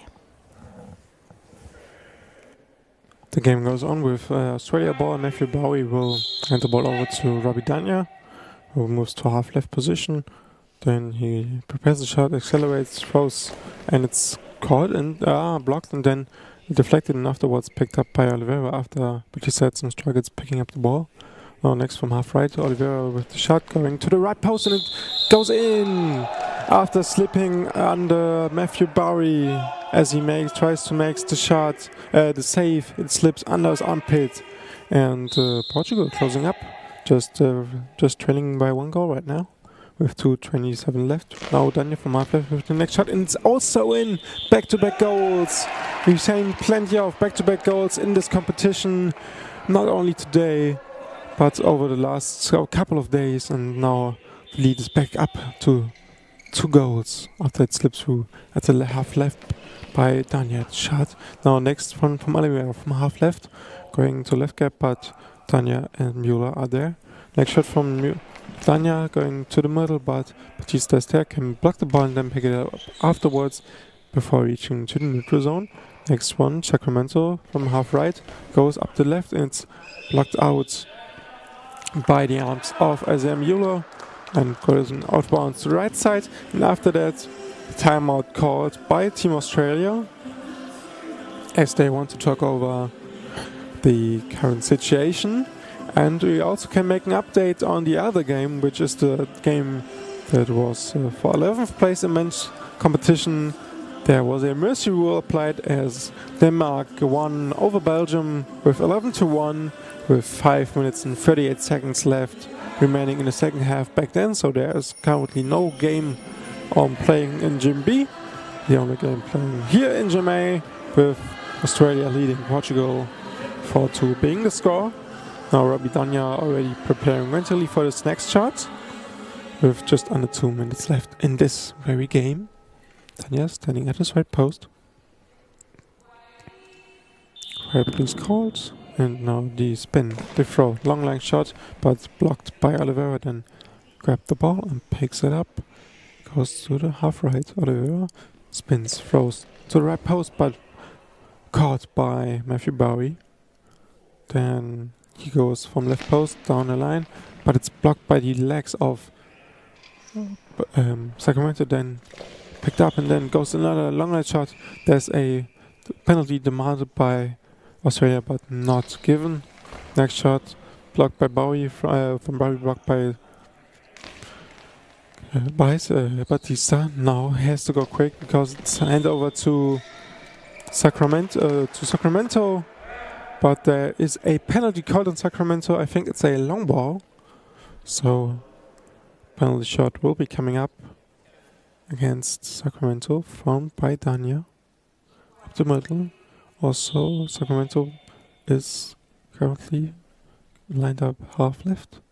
And Bowie at the left post goes long line. And it's in after Sacramento tried to go to protect the left side after starting to the right side. The shot comes into the right corner, and now Australia leads with 5-2. Oliveira next shot. Kicking at the back of his left post and spins, throws up the left gap, but it's caught by Danya. Next shot by Danya from the middle. Goes to right gap, but blocked by Oliveira. Quick response, no, as he had the opportunity to do that. Next shot from Oliveira, half left, goes to the right side, and it's almost in, but deflected out of bounds after Bowie deflecting it with his left hand, and then deflects it around the post, but nearly went over. Went over Spidey, so nearly went in, and there will be a substitution at the Australian side as Robbie Danya checks out of the game, and Stefan Nero, number 1 of Australia, will check in with a 3-goal lead and 53 seconds left in this game, which is for 10th and 9th place. So currently Australia would be finishing 9th and Portugal 10th, but still obviously game is going on. Matthew Bowie now at the left post, starting to throw to the left gap, but blocked by Batista. And timeout taken by Portugal, as you can have a quick look on what's coming ahead in Gym A. It's a female competition game. It's for 5th place, and it will be between Australia and Germany. And we also will look up what's going on in Gym B next.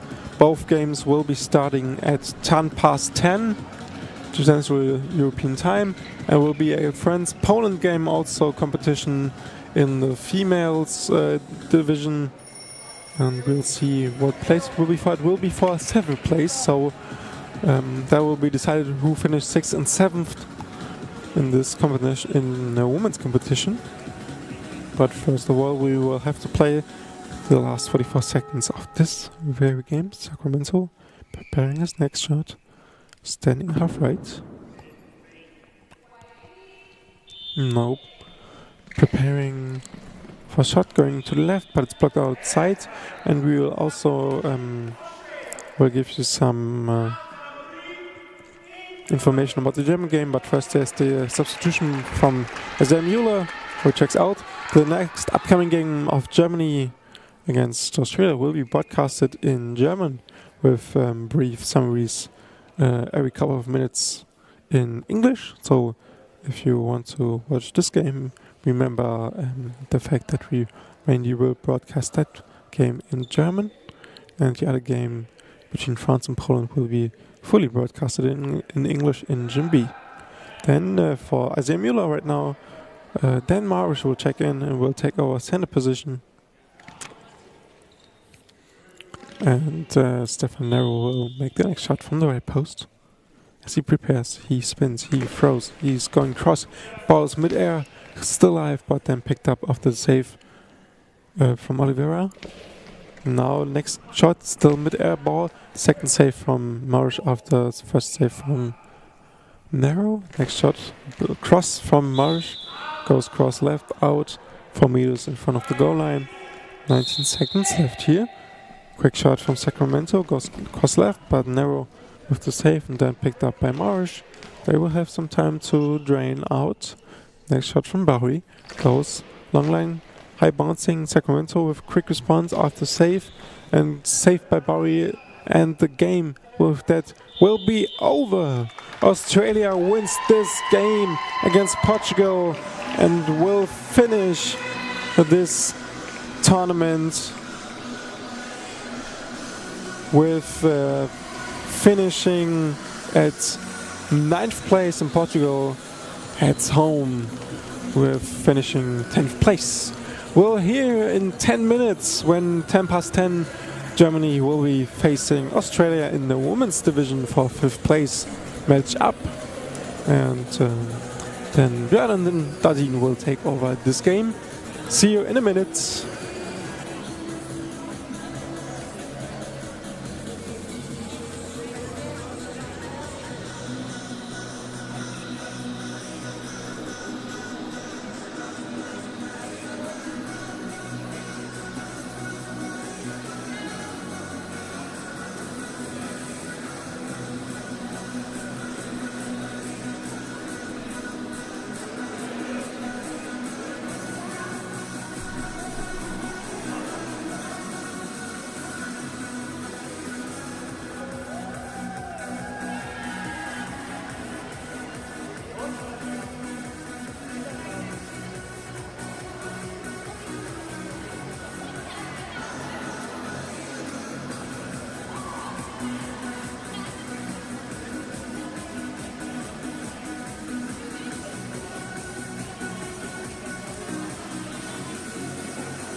5 minutes to the next game.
Good morning, everyone, to the third day of the Goalball Nations Cup 2026 in Berlin, and we have the game for the fifth match in the women's competition. It's Germany against Australia, and as viewers of the last days, you know, the German games will commentate in German, so we'll switch right into German. Guten Morgen hier aus Berlin, die deutschen Frauen spielen jetzt um Platz 5 in diesem Turnier. Und die Deutschen auf der rechten Seite, von rechts nach links, spielen in den roten Trikots mit den weißen Nummern, mit Kercher rechts, Kaudewitz links und Madeley auf Center. Und die Australierin von links nach rechts in den grünen Trikots mit leicht gelben Applikationen an der Schulter und an der Seite des Trikots und gelben Nummern. Und so wie ich das gerade sehe, Australien wird nicht nur mit dem ersten Wurf anfangen, werden wir gleich die Aufstellung noch nachreichen. Es sind auf jeden Fall Perry, Smith und Clark auf dem Platz. Aber wie sie sich aufstellen, sagen wir euch gleich. Erster Wurf von der rechten Seite, Jessica Clark kommt an den rechten Pfosten, läuft an, wirft den Ball auf die Lücke. Madenlies da, taucht ab und übergibt den Ball an Kaudewitz. Kaudewitz von der linken Seite läuft an, wirft den Ball rechts weit ins Aus, 5 Meter rechts der Ball im Aus und jetzt die Starting Three. Linke Seite haben wir Clark, auf Center haben wir Perry und dann rechts außen ist Molly Smith. Clark, die links außen mit dem Wurf von halb links in die Ecke links rein. Kercher mit dem Beinblock ins Aus und nun kann sie den nächsten Angriff nehmen für die Lokalmatadorinnen. Charlotte Kercher mit dem Dreher, dann dem Wurf und der Ball ist im Tor drin. Charlotte Kercher schafft es da über die Beine von Clark den Ball rüberzubringen, spielt ihn auf die Lücke oder auf die Schnittstelle zwischen Center und der Linksaußen und dann über die Beine geht er rein. Australierinnen wollen eine Antwort finden sie aber nicht, weil Madenley den Ball auf Center direkt wegblockt, übergibt wieder an Kercher, die läuft direkt im Mauer an, wirft den Ball wieder auf die Schnittstelle, aber weggenommen von Perry. Sarah Perry, die Centerin aus der Mitte, mit dem Wurf auf die halbe Linke und rein ins Tor. Kercher macht sich nicht lang, rutscht unter ihre Achsel hindurch und so wie gewonnen, so zerronnen. Wir haben wieder ein ausgeglichenes Spiel. 11 Minuten und 5 Sekunden noch, 1:1. Der Ball von Kaudewitz rechts, 3 Meter ins Aus. War ein Diagonalball von ihr, von links nach rechts. Und Clark wird jetzt den Ball wieder nehmen. Jessica Clark orientiert sich an der Latte, geht an den linken Pfosten, läuft an und wirft den Ball auf die Schnittstelle. Diesmal Kercher in der Streckung, kriegt den Ball geblockt mit den Oberschenkeln. Und Kercher mit einer Drehung, mit einem Wurf wieder auf die Schnittstelle, wie eben auch. Diesmal macht Clark aber zu. Ball ist frei und eingesammelt von Perry. Perry jetzt von der 3-Meter-Linie direkt aus dem Stand mit dem Wurf rechts ins Aus. Ja, Kaudewitz war noch dran. Kaudewitz jetzt von der linken Seite läuft an, wirft den Ball Richtung Perry. Perry blockt nach vorne. An der 6-Meter-Linie geht er in die neutrale Zone. Perry findet den Ball, bringt ihn zurück Richtung Smith. Molly Smith jetzt von der halbrechten mit einer Drehwurf und dann Richtung Kercher. Die macht sich lang, macht die Lücke zu. Madenley konnte da nicht rankommen und Kercher jetzt mit dem nächsten Drehwurf Richtung Perry und der Ball hoch nach vorne weggeblockt, in der neutralen Zone gefunden. Sie bringt ihn zurück in Richtung Clark. Jessica Clark von der linken Seite. Nächster Wurf, Bounce Richtung Madenley und sie kriegt den Ball vor sich gehalten, übergibt ihn an Charlotte Kercher und Kercher jetzt von der halbrechten mit dem nächsten Wurf. Diagonalball linke Seite, Smith ist da und kann den Ball aufnehmen. Smith direkt selbst den Wurf nimmt. Linkshänderin von der rechten Seite Richtung linke Seite. Die Kercher, sie blockt ihn rechts ins Aus. Diagonalball da, leicht hoppelnd. Und Ball im Spiel. Charlotte Kercher auf der halbrechten von der Latte aus. Mit einer Drehung, mit einem Wurf und der Ball geblockt von Clark. Clark kommt mal rüber auf die halbrechte. Da ist sie jetzt mit dem Wurf gerade auf Kaudewitz. Die blockt ihn rechts einmal quer durch die Zone ins Aus. Und so haben wir noch 39 zu spielen in der ersten Halbzeit. 1:1. Die Torrichterin bringt den Ball jetzt wieder zurück, lässt ihn ins Spielfeld fallen und Kercher startet vom Pfosten, spielt den Ball einmal schnurgerade runter, gesichert durch Clark, die klopft auf den Ball, übergibt ihn an Smith, die von der rechten Seite aus startet, mit einem Drehwurf, diagonal gespielt und Madenley sicher blockt den Ball mit den Füßen ins Aus. Wieder Kercher übergibt an Kaudewitz, die bringt den Ball auf die linke Seite, läuft an ohne Drehung, cross gespielt und der Ball dotzt an den Pfosten und kommt von dort wieder ins Spielfeld. zurück. Clark kann ihn aufnehmen und wirft ihn dann absichtlich ins Aus, damit die Zeit nicht runterläuft. Was ich nicht ganz verstehe, weil sie war ja vorher nicht berührt worden und vom Pfosten aus läuft die Zeit noch nicht. Sie hätte 10 Sekunden gehabt. Wenn überhaupt, hat der Ball sie maximal touchiert. Vielleicht hat sie das gespürt. Für uns war es nicht zu sehen. Der nächste Wurf von Kerscher abgesetzt. Auf jeden Fall jetzt Clark von links mit einem Drehwurf. Hoch, bouncend. Mandli hat ihn sicher, übergibt ihn dann an Kaudewitz. Von links gekommen, wieder Cross geworfen. Also diagonal über das Spielfeld von Perry in der zentralen Position, dann den Ball ins Aus, geblockt in der eigenen Zone, somit Ballbesitz für die Australierin. Von links Smith mit einem Drehwurf auf die Nahtschnittstelle zwischen Kerscher und Mandli. Die holt den Ball, bringt ihn direkt zurück zu Kerscher und die mit einem direkten Wurf muss da ein bisschen aufpassen auf die Zeit. Schneller Konter dort von Perry, die den Ball zurückwirft. Aber Mandli hat ihn, gibt ihn zu Kaudewitz, aus dem Zentrum geworfen. Clark macht sich lang, nimmt den Ball direkt auf und wirft jetzt mit dem rechten Arm einmal runter auf Kerscher, die ihr gegenüber sitzt. Und die punktet! Schneller Konter durch Kerscher und dann rollt der Ball unter Clark hindurch. Schnell flach über den Boden laufender Ball. Und dann geht er eigentlich auf die Stelle, aber Clark war noch nicht zurück in ihrer Position. Und dadurch rollt er unter ihr hindurch zum 2:1 für das deutsche Team. 7 Minuten 50 noch auf der Uhr. Clark versucht, ihren Fehler wieder wettzumachen, aber Ball abgeblockt durch Kerscher und die ist jetzt am Zug. Kerscher mit einem Drehwurf, der Ball geht hoch in die Luft und rein ins Tor von Perry, die den Ball mit der Hüfte abblockt und dann ist es Smith, die versucht, ihr auszuhelfen und am Ende den Ball mit ihrem linken Oberschenkel selbst noch ins Tor befördert. Sie weiß es an der Stelle nicht, aber selbst wenn sie den Ball nicht berührt hätte, wer abgefälscht hätte, wäre er ins Tor gegangen.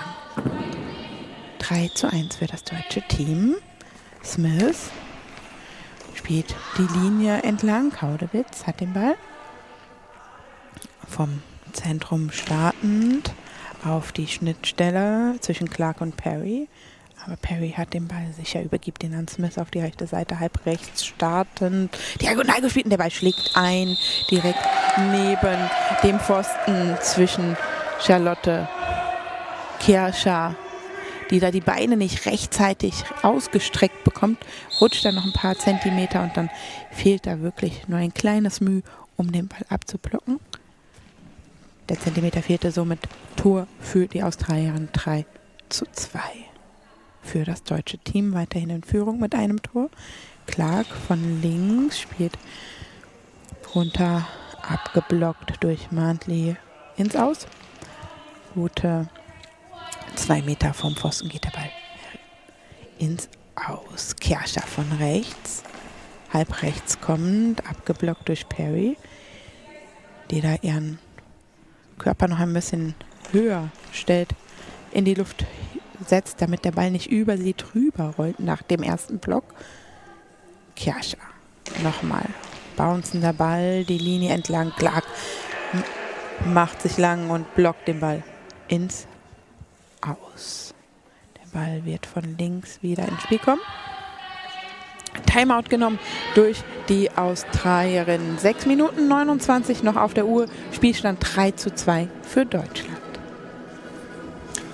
Germany is leading 3-2. First timeout taken by Australia. Charlotte Kircher made 2. Sophie Kaudewitz made 1 of the German goals. And they conceded their goals in the left corner and on the half left gap there on the side of Charlotte Kircher. So we have a tight game here. 6 minutes and 29 seconds to go in the first half. And Australia will now get the ball back, and after this short summary in this timeout, we'll switch back into German for this German game. Und nun Jessica Clark kommt auf die Halbrechte rüber, läuft an, wirft den Ball Linie entlang. Kaudewitz ist da, macht ihre Ecke zu, blockt ihn links out auf Bounce, links ins Aus. Und Kaudewitz trifft sich in der Mitte mit Kercher, bespricht sich kurz. Kercher mit dem Fake auf der rechten Seite, von links Kaudewitz mit dem Wurf. Und Smith mit Problemen Richtung Tor. Und Tor für Deutschland! Sophie Kaudewitz kriegt mit so viel Effet Smith irgendwie angeschossen. Der Ball rutscht leicht hinter sie. Und von da an den Fuß von Clark. Und von Clarks Fuß geht der Ball dann rein ins Tor. 4:2 für die deutsche Mannschaft. Und von der linken Seite geht es jetzt weiter. Die Australierin vom linken Pfosten aus mit dem Wurf. Und Marderly weit drüben bei Kercher, blockt ihn nach vorne in die neutrale Zone. Kriegt ihn dann zu Kercher gebracht. Und Kercher direkt schnell laufend mit dem Wurf, aber Smith auf dem Posten. Smith wieder mit einer Drehung. Und der Ball Marderly geblockt rechts ins Aus. Alle Australier jetzt an der 3-Meter-Linie in der Verteidigung. Official Timeout Equipment Check. Das heißt, da ist irgendwas am Klebestreifen abgegangen. Und das muss erstmal korrigiert werden. Der Schiedsrichter Ali Kondo aus Ghana hat sich da gerade Klebestreifen und Schere geholt, um da etwas, was sich gelöst hat, wieder reparieren zu können. We have a short equipment check here, because some of the tape got loose on the floor and has to be fixed by the referee Ali Kondo from Ghana. Und 4:3, noch 5:49 auf der Uhr. 4:2, 4:2 for Germany. 5 minutes and 49 seconds to go while the tape is fixed, just for you as short information. Now everything is set up again und jetzt scheint alles wieder bereit zu sein. Das heißt, wir können mit diesem Spiel jetzt hier fortsetzen. Die Deutschen haben den Ball auf der rechten Seite. Charlotte Kercher läuft an, wirft den Ball auf die linke Seite und dann ist Smith da mit dem Block rechts ins Aus. Weiter geht's mit Ballbesitz Australien. Smith, rechte Seite, hat den Ball, läuft an und spielt den Ball Richtung Kaudewitz. Die fängt den Ball ab und trifft sich in der Mitte mit Kercher. Kercher geht auf ihre rechte Seite wieder rüber, läuft jetzt an, dreht, wirft die Linie entlang, hoppelt und dann hat sie den Ball in der Hand. Clark kann ihn festhalten. Clark jetzt von der Halblinken läuft an mit einem Wurf Richtung Marderly, rechts geblockt und da ist Kercher, sammelt den Ball ein. Kercher vom rechten Pfosten diesmal starten mit dem nächsten Wurf, Diagonalball Richtung Smith und Smith blockt ihn nach vorne, Perry sammelt ihn ein, Perry geht nach hinten und Perry von der Mitte aus starten mit einem Wurf auf Marderly und die blockt ihn sich nach rechts weg, schließt da die Lücke zwischen sich und Kercher von der rechten Seite wieder mit dem nächsten Angriff Richtung Perry. Perry blockt ihn nach vorne, sammelt ihn an der 3-Meter-Linie ein, läuft zurück, übergibt ihn an Clark und Clark von der Halblinken mit dem nächsten Angriff mit einem Wurf, hoppelt, bounced Richtung Marderly und die sammelt den Ball an der 6-Meter-Linie ein, bringt ihn zu Kaudewitz, in die Hand geklatscht, hat die beeilt sich jetzt, läuft an von halb links, wirft den Ball Richtung Perry, Perry mit dem Block und dann Übergabe an Smith. Smith ihrerseits wieder ein bisschen Zeit nehmend von der rechten Seite aus startend mit einem hüpfenden Ball, aber da ist Marderly, nimmt den Ball auf Center weg. Und Kaudewitz von der linken Seite ihrerseits mit dem nächsten Angriff versucht Richtung Perry und Clark zu kommen, aber Perry macht die Lücke vorher zu. Clark muss nicht eingreifen. Clark darf aber den nächsten Wurf nehmen, vom linken Pfosten aus startend. Und der Ball jetzt Richtung Marderly, rau an Marderly zu Kercher. Charlotte Kercher von der halbrechten Position läuft an, dreht, wirft den Ball und Richtung Clark und sie kann auf dem Ball landen und ihn festhalten. Clark jetzt von halb links wieder ansetzend, wirft den Ball diagonal, Kaudewitz hoch in die Luft und ins Aus. Vom Oberschenkel von Kaudewitz geht er hoch nach links ins Aus. Ja, und achten Sie mal drauf, liebe Zuschauer, die Deutschen spielen eher so eine klassische Verteidigung. Marderly, die Centerin, auf der 3-Meter-Linie und die beiden Außen jeweils auf 1,50, während die Australierinnen alle auf der 3-Meter-Linie sind. Fake jetzt von rechts, Kaudewitz von links mit dem Wurf und dann haben die Australierinnen den Ball. Smith mit dem nächsten Wurf, dicht an der Highball-Linie dran und dann Block raus von Kaudewitz. Ja, und eins der Gegentore vorhin von Clark, wo er über sie rüberhüpfte von Kercher. Da war Clark nämlich genau zwischen 1,50 und 3-Meter-Linie, also im Niemandsland unterwegs. Und das war auch dicht am Highball jetzt dran von Kaudewitz. Ein bisschen viel Risiko, aber es gibt einen Ball-Over. australische Trainerteam beschwerte sich auch gerade, aber es gab den Pfiff nicht. Trotzdem mit 2 Toren für nicht so viel Risiko gehen bei den Würfen, keine Penalties herschenken. Das wäre ungünstig bei einer 2-Tore-Führung. Fake von links und Kerscher von rechts. Aber der Ball geht in der neutralen Zone ins Aus. Da hat sie so ein bisschen entweder zu viel Druck auf dem Handgelenk gehabt. Das kann ich erzählen, weil es jetzt einen Wechsel bei den Australierinnen gibt. Benson wird reinkommen, wird auf der linken Seite vielleicht reinkommen. Da orientiert sich aber erstmal Smith hin. Also wir schauen gleich mal, wohin Benson geht, die sich gerade die Brille aufzieht, die Verdunklungsbrille. Und jetzt gerade alles überprüft wird, dass auch wirklich die gleichen Bedingungen für alle Spielerinnen vorliegen.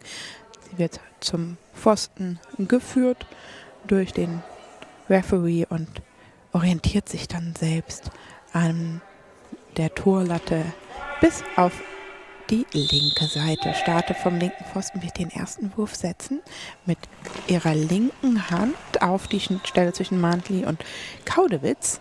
Aber die hat den Ball, muss er ein bisschen nachfassen, hat da, glaube ich, ein paar Probleme, hat ihn auf an den Hals bekommen, den Ball. Fasst dann nochmal nach, aber weiter geht es. Wieder Benson von der linken Seite. Und Timeout genommen durch das deutsche Team. Das erste Timeout der Deutschen, um da Mantli ein bisschen zu unterstützen, die immer noch sich an den Hals fasst. Ein bisschen, wahrscheinlich auch ein bisschen schwerer nach Luft ringt. Der Schluck aus der Flasche. Der Versuch ist zu lösen. Short summary in English. Germany is leading 4-2. Germany had taken a timeout because Marley got the ball on her throat and she has some difficulties to breathe.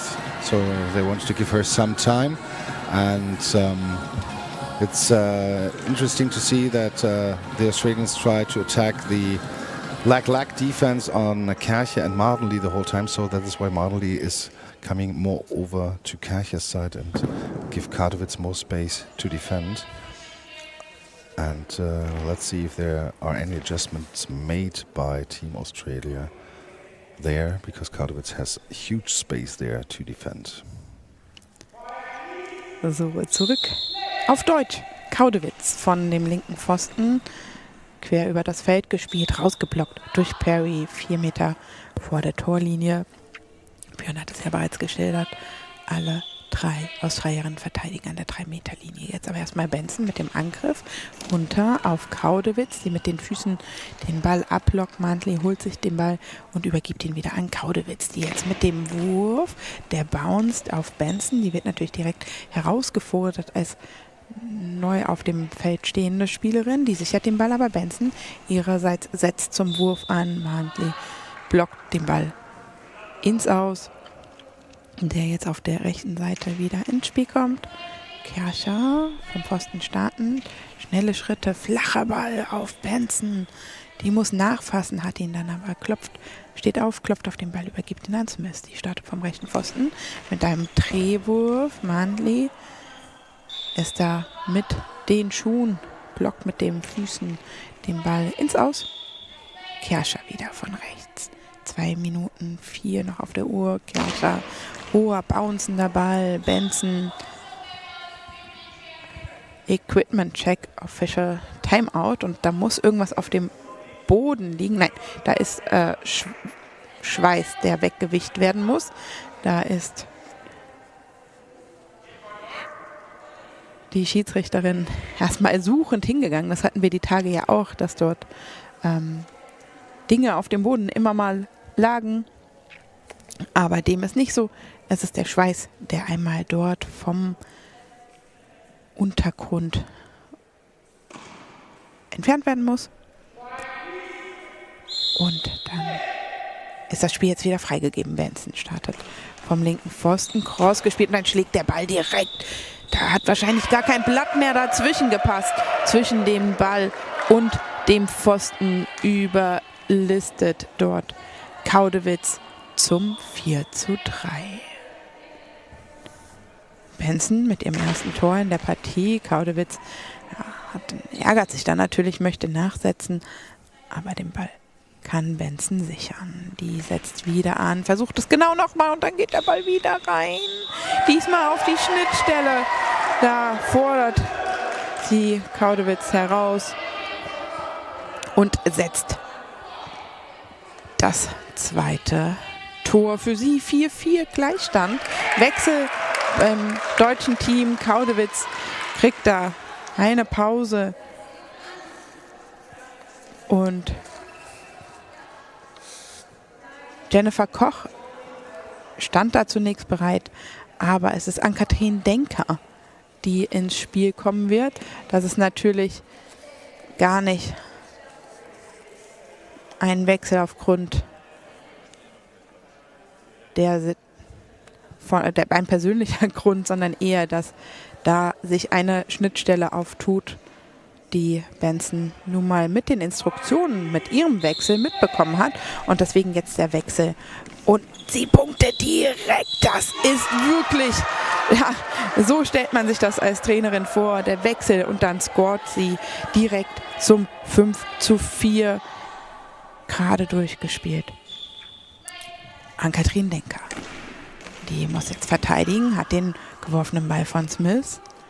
Startet wieder vom Pfosten, den Ball in ihrer rechten Hand, Drehwurf, aufs Zentrum gespielt und der Ball hat einen ganz schönen Trall, den spielt sie mit Effet und der prallt dann von Perry ab, geht aber ins Seitenaus. Der hätte auch noch sich weiter zum Tor bewegen können. Glück für die Australierin. Jetzt Benson von halb rechts kommend, direkte Antwort von Denker. Smith wirft. Von Kerscher, Entschuldigung. Die haben die Seiten gewechselt, der Richtigkeit halber. Also Denker von rechts, Kerscher von links. Und dann ist es Denker, die wirft auf die Schnittstelle zwischen Perry und Smith. Benson jetzt mit dem Wurf die Linie entlang gesichert durch Mantli. Übergibt ihn auf Denker, die wirft auf die Center-Position Perry, übergibt auf Smith, die wirft ihrerseits und dann ist da Kerscher zur Stelle. Auf der linken Seite mit einem Drehwurf wird sie den Ball leicht diagonal spielen. Perry kann ihn sichern, übergibt ihn auf Benson. Die startet von halb links, gerade runtergespielt. Mantli macht da ihren Körper groß, die Körperfläche, um den Ball aufzuhalten. 3 Sekunden sind es noch und das ist der letzte Wurf und der ist ins Aus geblockt durch Smith. 1 Sekunde noch auf der Uhr und die wird runterlaufen und da ertönt schon das Geräusch. Und auch der Pfiff. 5 Minuten Pause und dann gehen wir in die zweite Halbzeit. Spielstand für Deutschland 5:4 gegen das australische Team. Halftime, 5 minutes break here. 5-4 for Team Germany against Australia. Some lack of concentration on both sides in defense there. And so now the sides are changed and we will hear each other back after the end of this halftime. Hear you in a bit.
Welcome back here at Gym A, Goalball Nations Cup 2026.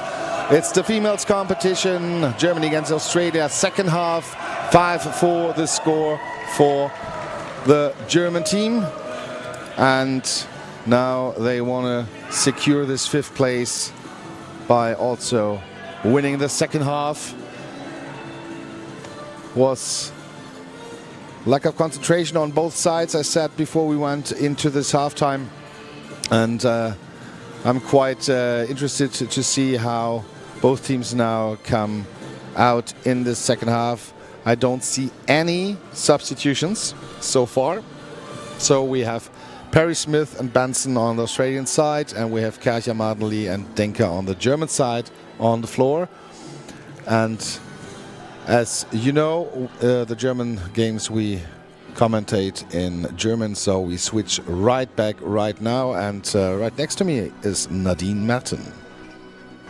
Ja, und ich freue mich, Sie herzlich zur zweiten Hälfte in diesem Spiel um Platz 5 begrüßen zu dürfen. Das Ganze mit deutscher Beteiligung und somit auch in deutscher Sprache.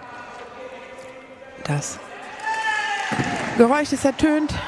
Der Referee verkündet gerade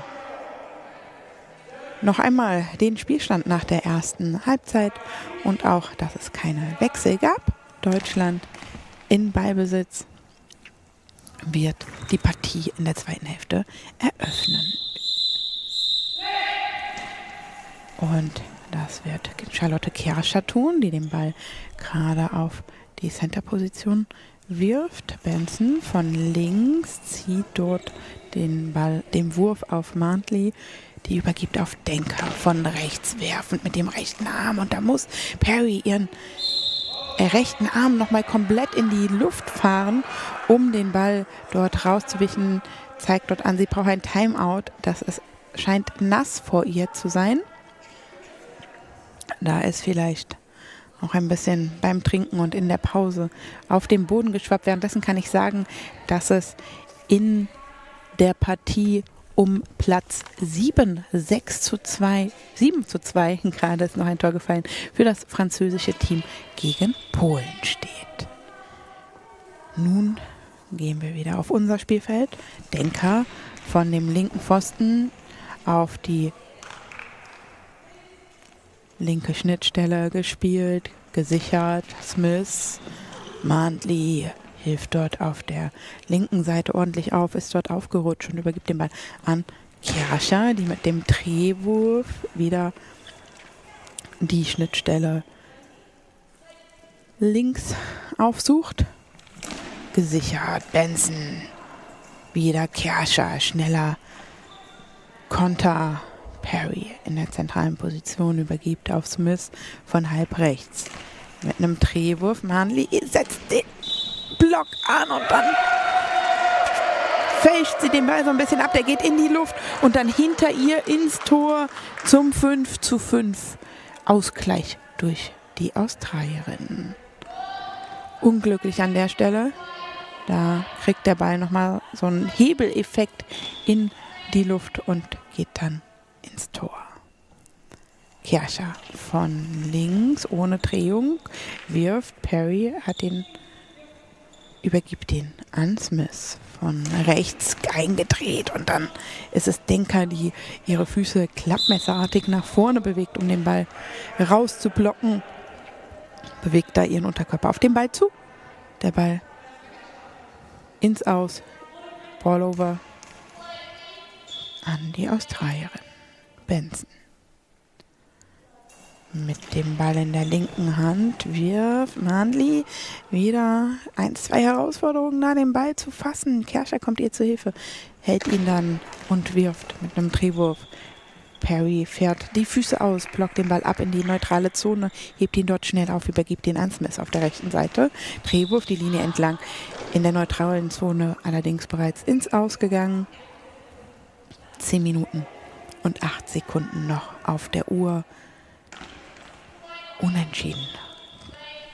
Aktuell zwischen Deutschland und Australien. Da ertönt die Musik. Das muss jetzt natürlich angesprochen werden, damit hier wirklich Ruhe ist. Kirscher wirft. Perry wehrt den Ball, blockt den Ball ab, kann ihn kurz, bevor es einen Ball-Over gegeben hätte, aufheben, gibt ihn dann an Benson. Wieder Mandli, muss nachfassen, hebt den Ball dann auf, übergibt ihn an Kerscher. Kerscher von links und 4 Meter vor dem Pfosten geht der Ball auf der linken Seite ins Aus.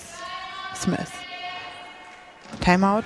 Australien genommen, die sind im Ballbesitz, sind somit berechtigt, Timeout zu nehmen. Das zweite in diesem Spiel. Short summary in English, Australia made the equalizer there. Was a ball over the legs of Marden Lee. It was going up in the end and rolling behind her into the net. 9 minutes 46 seconds to go here. In the other gym I just looked up, France made the 8-2 against the Polish team. And this timeout now was taken by Team Australia, their second timeout so far. And we are now heading into the last 9 minutes and 46 seconds. Back into German. Die Australierin von der linken Seite mit Smith mit einem Wurf Richtung Mardenli. Sie kann den Ball vor sich halten. Und Mardenli übergibt an Denker. Denker von der halbrechten läuft an, wirft den Ball. Der titscht Richtung Perry. Perry blockt ihn nach vorne, kann ihn jetzt einsammeln, läuft nach hinten und übergibt ihn an Benson. Benson von der linken Seite läuft an, wirft den Ball linienlang, aber da war wohl der erste Kontakt im Aus. Und so nimmt der Tableside-Referee den Ball direkt weg. Aber Denker wäre auch da gewesen, hat ihn schon in den Händen. Denker vom rechten Pfosten läuft an, wirft den Ball, er titscht Richtung Perry. Perry kann ihn auf der Hüfte festhalten und übergibt dann an Smith. Smith von der halbrechten mit einem Drehwurf Richtung Mardenli. Die macht da wieder die Lücke zu. Und Kercher von der linken Seite mit einer Drehung, mit einem Wurf und der Ball titscht an die Beine von Smith. Sie kriegt ihn im Nachfassen und läuft zurück an die Latte. Und Smith ihrerseits jetzt mit dem nächsten Drehwurf Richtung Mardenli. Die kann ihn vor sich halten, übergibt jetzt an Anni Denker. An Katrin Denker von der halbrechten mit dem Wurf linke Seite, geblockt zur rechten Seite. Und das könnte ein Ball-Over geben. Es gibt einen Ball-Over, weil Perry ihn nicht mehr rechtzeitig sichern konnte. Charlotte Kercher auf der linken Seite übergibt an Denker. Und jetzt Denker von der rechten Seite mit dem Wurf. Perry kann den Ball festhalten und klopft auf den Ball, übergibt an Benson. Brody Benson vom linken Pfosten startet sie, wirft den Ball Richtung Schnittstelle, an die Füße, rechts ausgeblockt von Mardenli. Ja, hat nicht viel gefehlt, dass er vielleicht doch wieder leicht über die Füße rollt. Hatte genau fast die richtige Höhe vom Titschen vor Mardenli, der Ball von Benson. Jetzt Kercher von der Mitte nach halb links ausweichen, links weit ins Aus. 6 Meter links, der Ball ins Aus gegangen und Smith kann jetzt so den nächsten Angriff für die Australierin starten. Vom rechten Pfosten geht's los. Drehung, Wurf. Marley ist da, hält den Ball locker vor sich, beziehungsweise sogar fest und übergibt an Charlotte Kercher.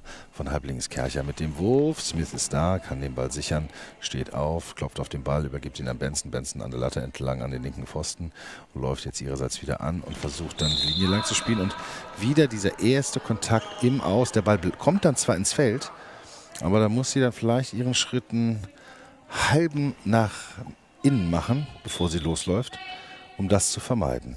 Jetzt Denker von der Halbrechten mit dem nächsten Wurf Richtung Benson. Benson ist aber da, nimmt diesen titschenden Ball auf und Benson wieder vom Pfosten startend, läuft an, wirft den Ball diagonal und Kercher ist da, steht schnell auf, versucht den Gegenangriff, aber Perry nimmt ihn auf Center weg.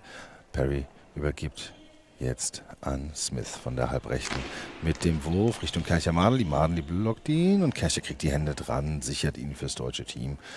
Und Charlotte Kercher von der linken Seite mit einer Drehung, mit einem Wurf und der Titsch diagonal und der Ball in so hinein. Tor für Deutschland. Charlotte Kercher. Genau die richtige Lücke getroffen da an der Stelle. Zwischen Perrys Händen und Bensons Füßen geht der Ball quasi unberührt rein ins Netz. Zum 6:5 für die deutsche Frauennationalmannschaft. Und Benson jetzt von der rechten Seite wirft den Ball. Kercher an den Rücken von Marley und gesichert durch Kercher. Und Kercher von der linken Seite ihrerseits wieder Linie lang. Smith ist da, steht auf. Schneller Gegenangriff Smith. Kercher in Position. Ball gehalten von Kercher. Kercher schneller Gegenangriff ihrerseits. Linie entlang. Smith ist in Position, hält den Ball im Spiel nach dem Block. Und beruhigt jetzt erstmal Spiel Smith mit einer Drehung, mit einem Wurf. Der Titsch Richtung Marley, die fängt den Ball und übergibt schnell an Katrin Denker. Und Denker von der Halbrechten mit dem nächsten Wurf. Perry hoch in die Luft, aber kriegt den Ball vor sich gehalten. Übergibt an Brody Benson. Brody Benson nun von der halblinken Position wirft den Ball diagonal auf die Schnittstelle. Maden, die macht sich lang, kann ihn festhalten. Und Charlotte Kercher jetzt von halblinks mit dem nächsten Versuch auf die linke Ecke gespielt. Smith ist da, macht zu. Und wird eine Timeout genommen von Australien. Drittes Timeout Australien. Third Timeout taken by Australia. Germany is leading 6-5. 6 minutes and 20 seconds before the end of this match. Germany has taken just one timeout, so they have all 3 timeouts for second half left. And yeah, we're trading buckets a little bit. I just looked up the group stage. They played 4-4 against each other yesterday. So the two played already each other. 6:20 to go, and we will now switch back into German with Nadine. Ja, Björn hat es gerade auf Englisch gesagt. 4-4 haben sie in der Gruppenphase gegeneinander gespielt. Heute braucht es ein Gewinnerteam. Smith setzt zum Wurf an, Mandli blockt ab, kann die rechte Hand auf den Ball halten, übergibt ihr dann Kercher. Die spielt den Ball diagonal und da wäre ein bisschen Lücke gewesen. Aber Benson geht runter, sichert den Ball. Wechsel bei den Australierinnen. Smith wird aus der Partie gehen. Zunächst und für sie kommt Jessica Clark. Zurück in die Partie. Die Frage, ob sie Benson dann auf die rechte Seite dadurch schieben wird oder ob sie die Position einnehmen wird. Das Ganze werden wir sehen, nachdem der Equipment-Check fertig ist, nachdem die Spielerin so bereit ist, spielen zu können. Das tut sie auch. Sie nimmt also auf der rechten Seite Position ein, orientiert sich dort an der Torlatte, startet von halb rechts, den Ball in ihrer rechten Hand, Mandli, und da war die Schnittstelle, aber da kommt Denker reingerutscht und sichert den Ball mit ihren Füßen, wirft direkt auf Benson, die den Ball nach vorne abgeblockt hatte. Perry hebt ihn ihr auf, übergibt ihn ihr und dann der Wurf von Benson. Mandli hat den Ball. Hier ertönt es. Denker fordert den Ball ein und bekommt ihn dann auch. Setzt zum Wurf an. Benson hat ihn. Clark rückwärts zurück auf halb rechts, diagonal gespielt. Und dann ist das ein Highball. Ja, das hat eine persönliche Strafe zufolge ein persönliches Penalty. Clark muss verteidigen und orientiert sich da an der 3-Meter-Linie, zieht nochmal ihre Knieschoner nach und das deutsche Team wird durch Köche direkt zum Wurf ansetzen und der Ball ist drin, sieht auf den rechten Pfosten, da kommt Clark nicht ran, der Ball auch flach über den Boden gespielt, das heißt, er gibt in der Regel auch wenig Geräusch ab, also eher ein leiseres Geräusch. Auf jeden Fall der Ball drin, 7:5 für das deutsche Team. Charlotte Kerscher trägt sich dort erneut in der Liste der Torschützinnen ein und Clark wird jetzt wieder vom Feld geholt. Für sie kommt Molly Smith. Das hat jetzt hier für 2-3 Ballwechsel einen Wechsel aus dem Wechselkontingent gekostet. Das australische Team, vertreten durch den Coach Dan McTanish, der jetzt Molly Smith ins Spiel bringt. Die nimmt Platz auf der rechten Seite, während Benson von halb rechts den Wurf absetzt, geradewegs auf die andere Seite. Mantley hält ihn, Kerscher mit dem nächsten Wurf. Da machen sie die Lücke zu. Smith und Perry rutschen zusammen, die Füße aneinander, sich an den Ball. Smith mit dem Wurf gesichert, Ball übergeben an Denker von Kerscher. Denker startet von halb rechts, bouncen der Ball. Smith ist da, hat den Ball und wirft jetzt mit einem Drehwurf, hochbouncen, Manley, der Ball wieder von ihrem Oberschenkel nach oben gerutscht, aber Denker ist hinten dran, sichert, hält den Ball sicher und somit das 7:5 für das deutsche Team. 4 Minuten 33 sind es noch. Von der linken Seite Benson an 3 Meter vom Tor gesichert durch Mantley, die den Ball an Kerscher übergibt. Ihr Wurf diagonal auf die rechte Seite gebracht. Benson startet vom linken Pfosten die Linie entlang und auch da wieder, da ärgert sie sich da. Ja, sagt sie, vielleicht hätte ich da noch einen Moment warten müssen, um mich richtig zu orientieren. Der erste Ballkontakt im Aus und somit Ballbesitz für das deutsche Team Kerscher. Charlotte Kerscher startet vom rechten Pfosten. Der Ball von Perry abgeblockt, kriegt da nochmal so einen Trall, da muss sie nachfassen.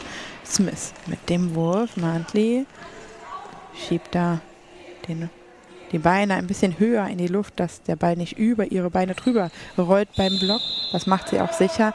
Highball verursacht durch Ann-Kathrin Denker, die jetzt alleine das 9 Meter breite Tor verteidigen muss. Orientiert sich da in der Zentrale. Alle anderen Spieler, Mantley und Kerscher, müssen das Spielfeld erstmal verlassen.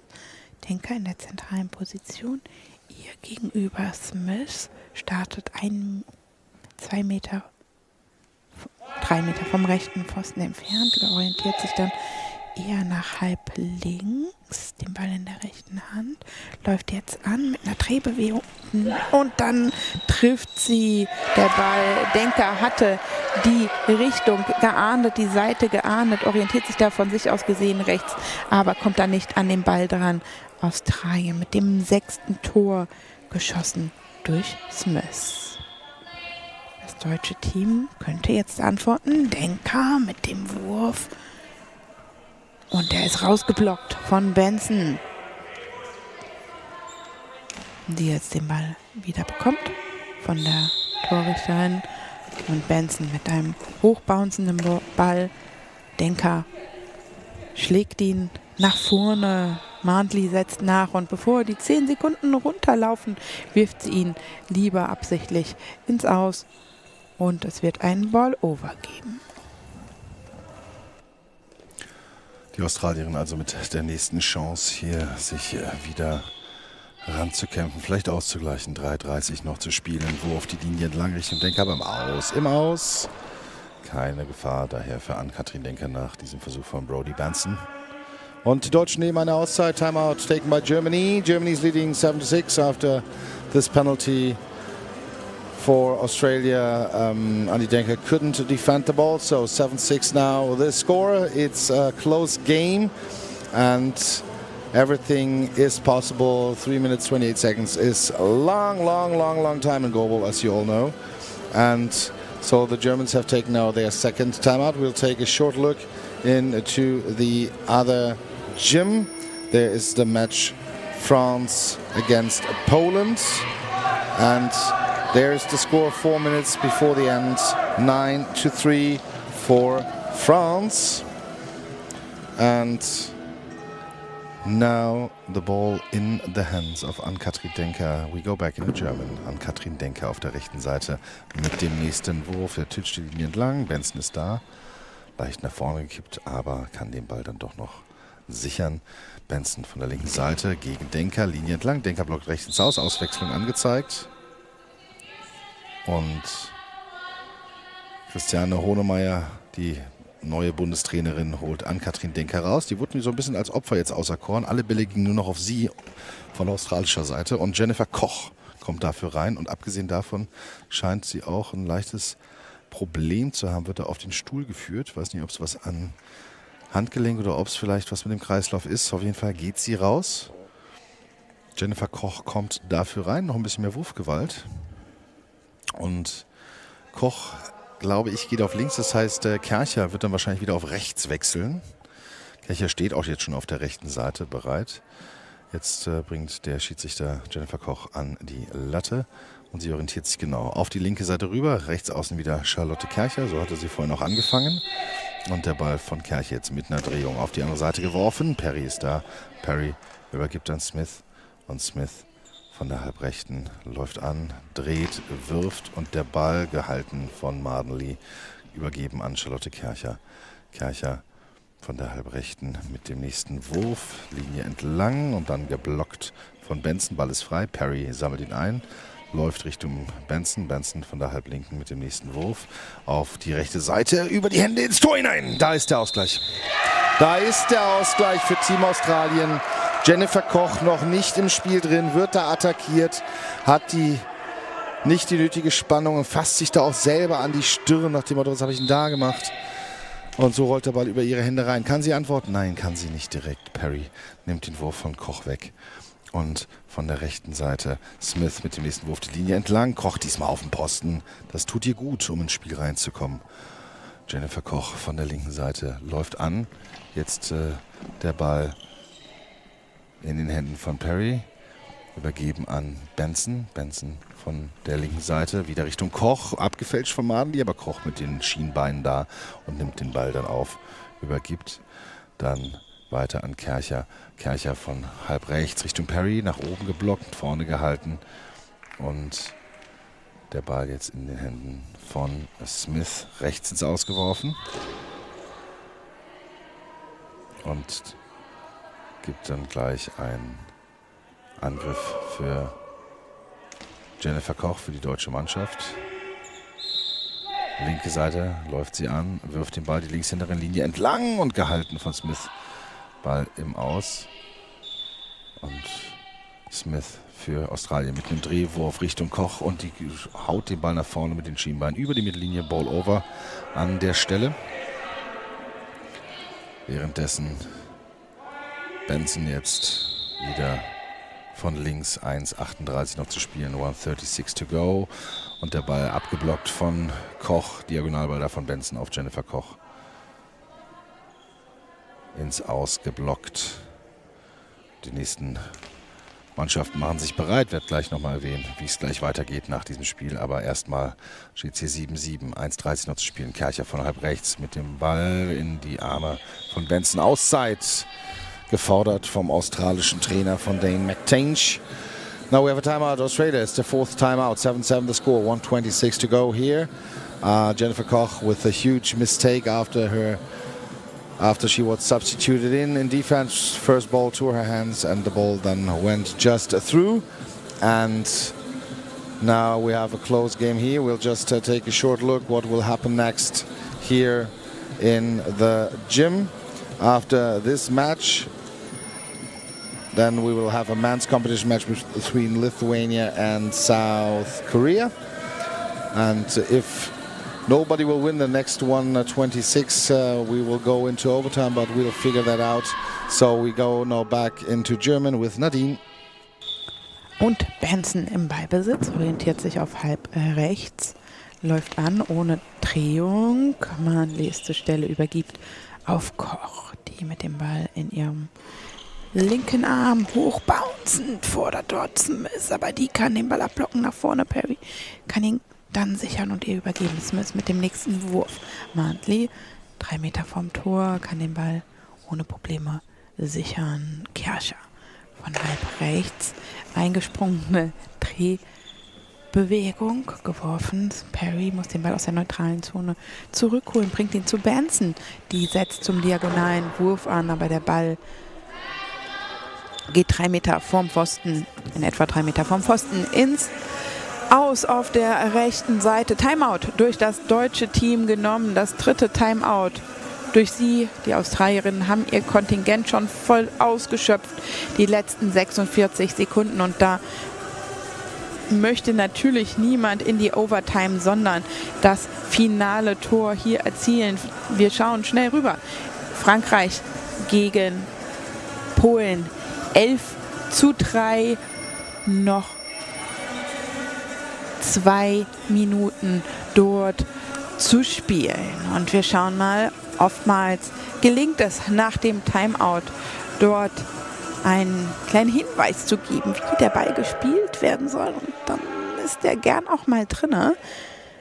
Unsere Hoffnung liegt an der Stelle auf Jennifer Koch, die natürlich noch ein bisschen Wut im Bauch hat, nachdem das 7:7 bei ihr ins Tor gegangen ist. Aber wir haben erst einen Equipment-Check. Der Boden muss ein bisschen trocken gemacht werden für die finalen 46 Sekunden hier in dieser Partie um Platz 5. Jennifer Koch startet halb links, angetäuscht durch Kerscher, und Koch setzt zum Wurf an die Linie runter. Da macht sich Smith groß rein. Smith vom Pfosten starten, Bounce, Mantley und Koch zusammen wehren den Ball ab. Der geht in die neutrale Zone. Timeout, das 4. der Deutschen jetzt auch genommen. Kontingent ausgeschöpft. Und wir switchen kurz ins Englische für eine Zusammenfassung. Germany took their final timeout in this regular time, maybe 2 seconds too late. Control was there before, but just in time that they have this one opportunity now with 31 seconds to go. You don't want to give the ball over to the other side now in this last seconds and give them some extra shots. Next game will be Lithuania, South Korea, as I mentioned, but now we just stay here and go back into German. No timeouts left for both teams. 7-7 the score, 31 seconds to go. Jennifer Koch von der linken Seite, halb links, wirft den Ball harte Linie lang. Smith blockt ihn rechts out. Und der Ball in den Händen jetzt von Smith. Sie läuft an, 24 Sekunden, Balllinie entlang. Koch kann den Ball vor sich halten. 20 Sekunden, 20 seconds to go. 18 Sekunden noch. Koch bouncender Ball, die Linie entlang. Smith ist da, 14 Sekunden, 13 seconds to go.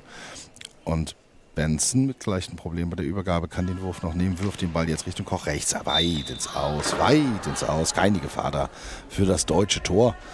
Und so Koch vielleicht mit dem letzten Wurf. Übergibt an Kercher. 4 Sekunden, 3 Sekunden, muss jetzt ansetzen, das wird sonst nichts. 1 Sekunde und das Spiel ist erstmal mit einem Unentschieden beendet. Und da wir in der Platzierungsrunde sind, gibt es kein Unentschieden. Nein, es gibt nur eine Overtime, einen Golden Goal Overtime. 5 Minuten Pause jetzt und dann 6 Minuten. Wer zuerst trifft, hat gewonnen. 7-7 the score. Germany against Australia will head into overtime. 5 minutes break now. And then we'll have 6 minutes overtime with a golden goal. Whoever scores first will win. The winner takes it all. And the German women's team maybe should ask the German men's team how it felt to win a golden goal match yesterday. Maybe that helps them to score here as hosts and get at least the 5th place. in this 8-team tournament. Yeah, we'll make a short break here and we'll be back in 3.5 minutes.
Welcome back. The atmosphere is heating up here at Berlin Sportforum Hohenschönhausen.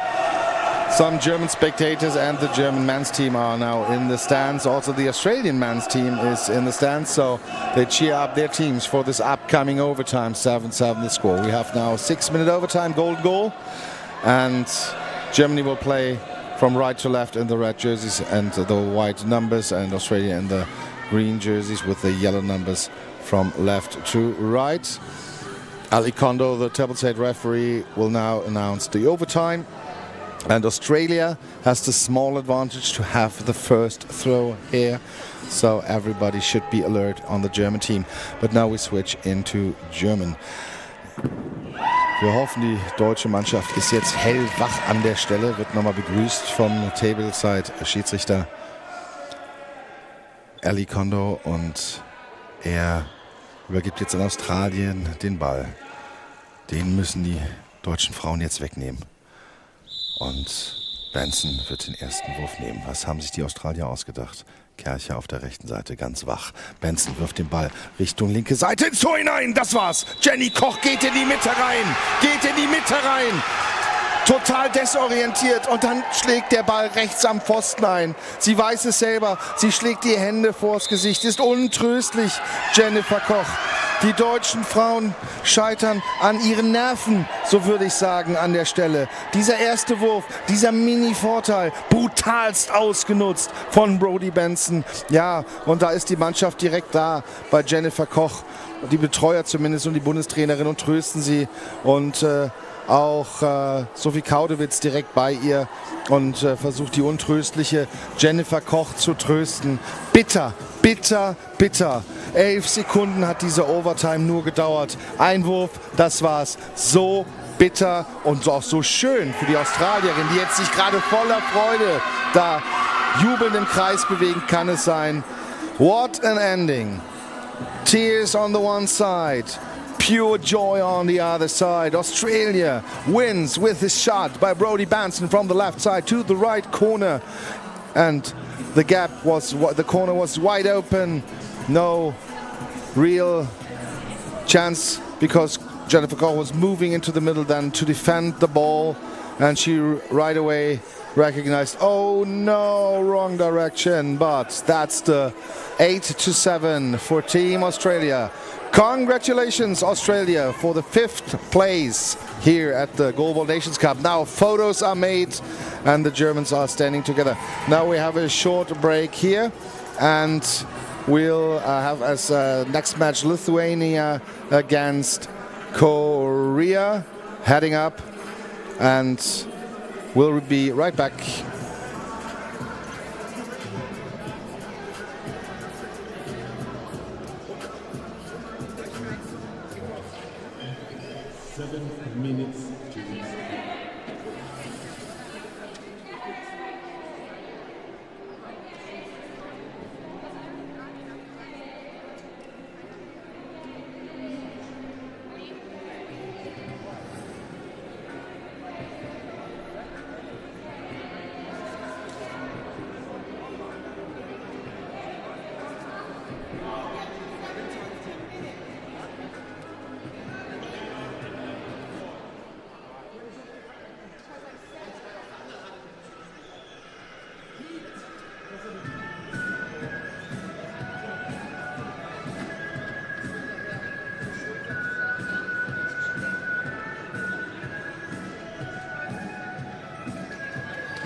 Warm welcome here for the next match in the Goalball Nations Cup 2026 in Berlin. It's a game between South Korea on our left in the white jersey and the black numbers against Lithuania with the green jerseys, dark green jersey and the white numbers from right to left. And they will start, the Lithuanians, with Mantas Brazauskis on center, with Nerijus Montvydas on the left, and with, where do we have him? Arturas Jonikaitis on the right. And the Koreans will start with Jeong, with Hong, and now Jeong with the first throw up in the air over the crossbar. So on center will be Chanwo Kim, on the right side will be In Tae Jeong, and on the right left side will be Sung-Wok Hong. Now Montvydas with the first throw, taken away by the center to the left, Kim. And Kim from the right side, blocked by Brazauskis. Brazauskis brings the ball back to Arturas Jonikaitis. Jonikaitis from the right side, hard, flat to the center, blocked in the neutral zone, found, pass back to the right winger. Starts from the half right, Korea with the shot down the line, blocked by Montvydas to the neutral zone. Brazauskis finds the ball, pass back to Montvydas. And, no, that's it, not Montvydas, sorry for that. 7-1 looked like a 7-7 looked like a 1. It's not Montvydas in. On the left is Genrik Pavliokianik. And now we have an equipment check by the left winger of Korea, number 12. I have to tell you, the South Koreans brought 2 number 12s on our lineup sheet. So it could be either Seong Ho Cho or Sung Wook Hong. So from the left side now, the Koreans with the throw down the line, blocked by Jonikaitis, right out of bounds. And the ball now back to the Lithuanian side, please. Yeah, the far side referee has taken it.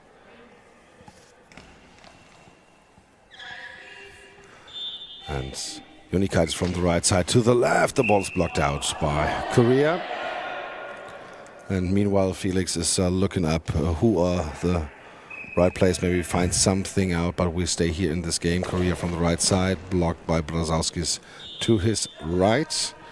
And so block out Lithuania with the next attack.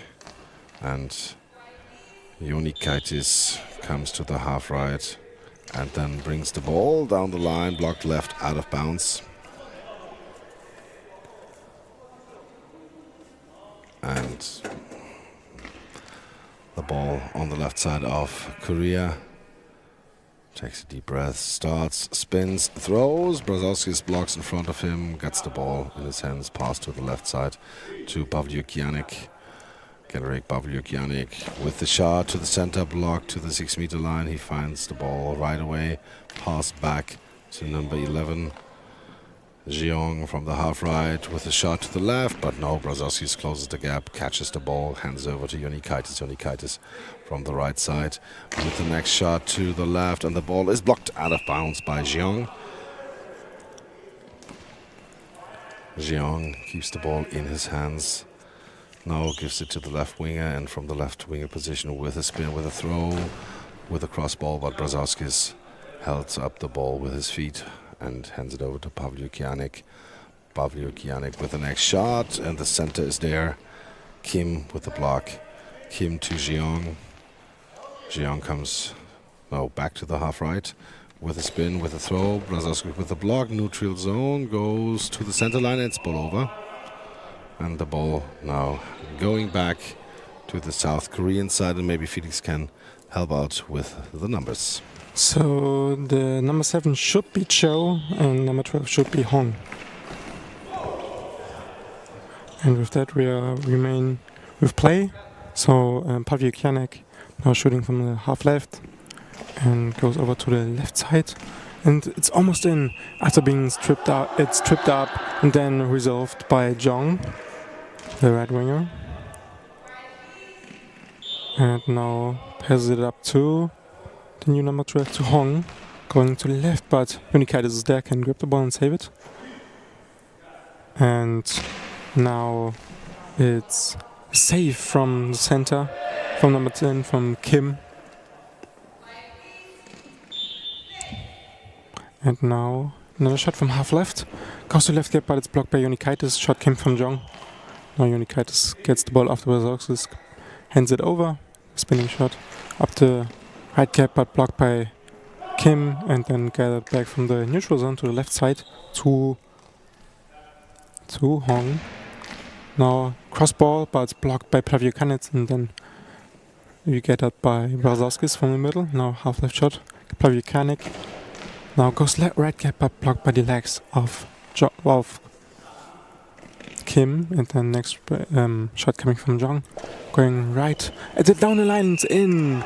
South Korea leads after a straight line shot from Jong into the direction of Plaviukanek, and it slips under his armpit through into the right lower corner.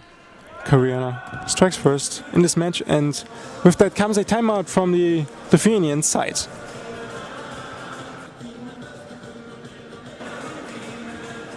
Which still going the next 30 seconds.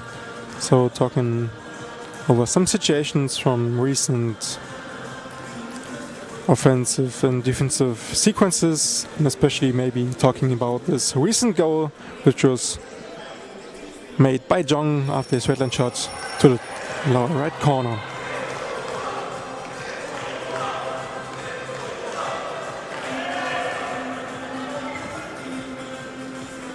And play is about to resume as Unikaitis stands at his right post and leaning on it with his left arm, and goes now to the half right. Then he spins, shoots, right gap attacked, but Kim is there, can block the ball with his lower body and then grab it and hand it over to Jong. Jong now spins, throws to the right downside, and it's in it again! This time it's top right corner. But is there a penalty called? The Korean bench is complaining about something. Goal seems like it doesn't count. It would have gone in, similar to the first goal. It went top right corner, and I believe it went into the top right angle. And then went out after directly, so there's a little clarification with the far side referee and the goal line judge from the right side at the table side, and we'll wait for the decision after this occasion. In my view, it was a clean goal. So let's see what is called.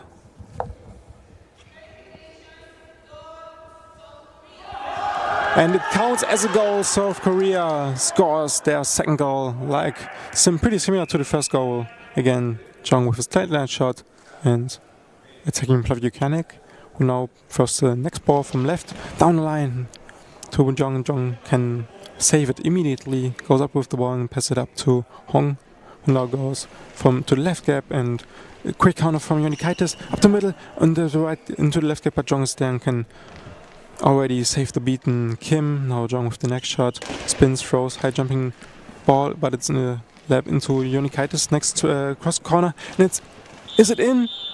It is in. I can't see that. Saw that at first because the South Korean bench was there, but the cross shot from Unikaitis hits it after hitting first Jong and then rolling over Jong's body for the next goal for Lithuania. Next shot from Hong from left to right, but blocked by Brazauskas, the big center of Lithuania. Now next shot from Plaviukanek up the left gap, but caught directly by Kim at the 3 meter line. Now next shot from half left. Jong spins, throws, attacks left gap, but blocked by Unikaitis, and then gathered by Brazauskas. Now next shot will be coming from Unikaitis at the right post. Now spins, throws down the line, but it's caught by Hong. Quick counter to the middle, but Brazauskas is there with his body and saves through with his belly. And now next shot will be coming from Unikaitis after handoff from Brazauskas. Now down the line, but blocked out of bounds by Sang-woo Hong. Ball is dropped inbound, and then will be shot by Jong from the left side, going up the middle, but Brazowski slides over and can close the left gap and catch the ball. Next ball by Pavyukanik from the half left. Goes, throws up the middle, but next catch by Kim. And there is a official's timeout for noise.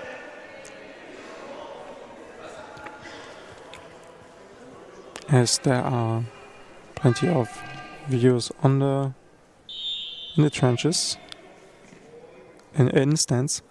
Now next shot from Hong, and saved by Unikaitis, straight line shot. Next shot from Unikaitis at the right post. And it goes diagonal, but blocked out by Jong with his chest, out of bounds to the right side, still in Korean zone. So they will keep position. And now Jong from right post goes up with a shot to the right gap, but this time Pavyukanik can block it up front, and then we get it by Brazauskas. Now next shot from Pavyukanik, this time to the right gap, but still Kim blocks it forward, then picks it up in the neutral zone, passes it over to Hong. Now spins, throws to the right gap, but Brazauskas with his long legs is there, but it's called over Björn. And now we have an official's timeout equipment check on day 3. There are some tape issues there. Second game in a row where the 15 centimeter tape at the 3 meter line on the left and right have to be fixed.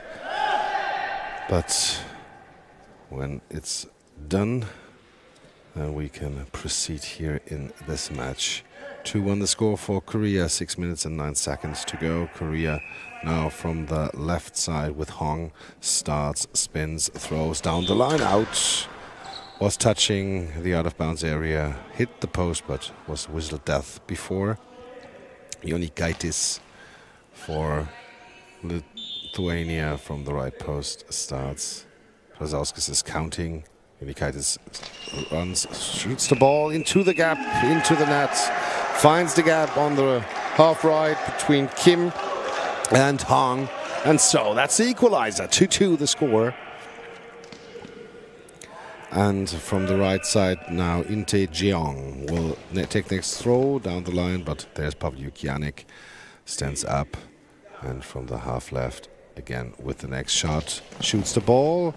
Jeong is there, stands up with the shot to the left. Unikaitis blocks it right out of bounds.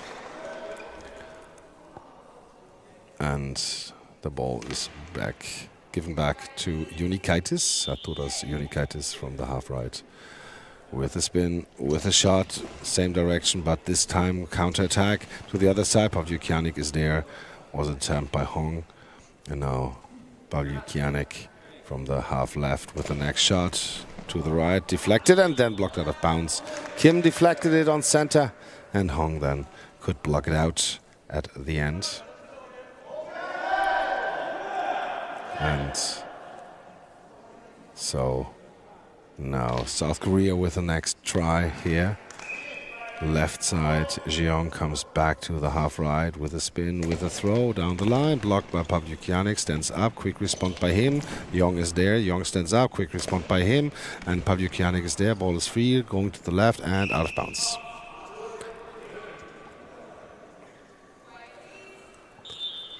And Unikaitis from the half right, next shot to the gap, Kim with the feet, closed the gap, has the ball in his hand, pass back to Hong. Sung Wok Hong from the left side to the right side, and Pavyukanik with the block, 6 meter line. Brazauskas finds the ball, pass back to Pavyukanik, and from the half left, Pavyukanik with the throw right side, and it's blocked by Hong. Hong comes over to the half right with the spin, with the throw. Pavyukanik blocks it left out of bounds. And now, with 4:36 to go in the first half, ball in the hands of Unikaitis. The right winger starts from the half right. Spins, throws, and blocked by Hong.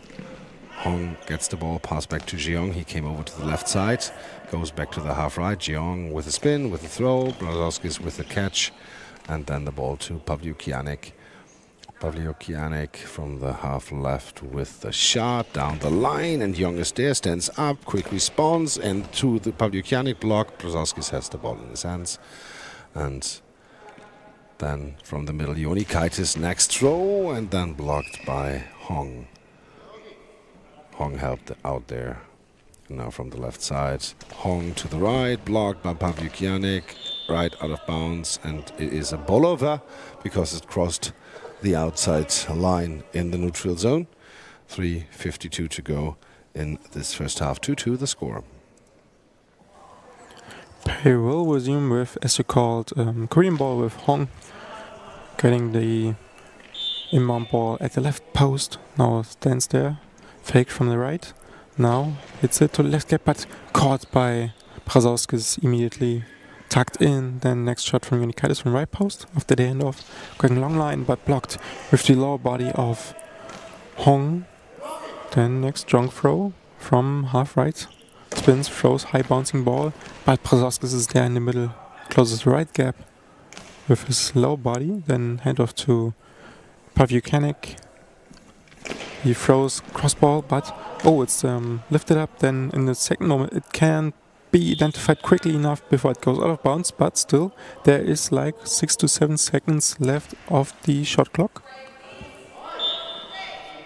or more likely 4 to 5. Let's see, he goes quick, it's in time, but Jonikaitis with the quick response after catching the ball, going long line, but still caught. Then quick response to left gap, caught, then quick handoff, quick response from Jonikaitis, again long line, then it's picked up from the ground after this quick counter sequence, and it ends up with a timeout at the side of South Korea, which are having the ball next in this tight matchup.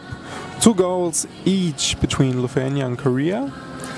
And I had the impression that the coach Jin Kim from Korea thought, okay, one fast break is okay. Okay, take the second one. Now the third one, I think I'll take the timeout to ease everybody before some mistake will maybe happen, like a high or a long ball. So it doesn't appear they want to do the quick game against Lithuania and come through organized activities in offense. Now Jung will prepare this next organized throw with patience and going from half left. His defenders are also left. He now goes half right, spins, throws to the right side at the post.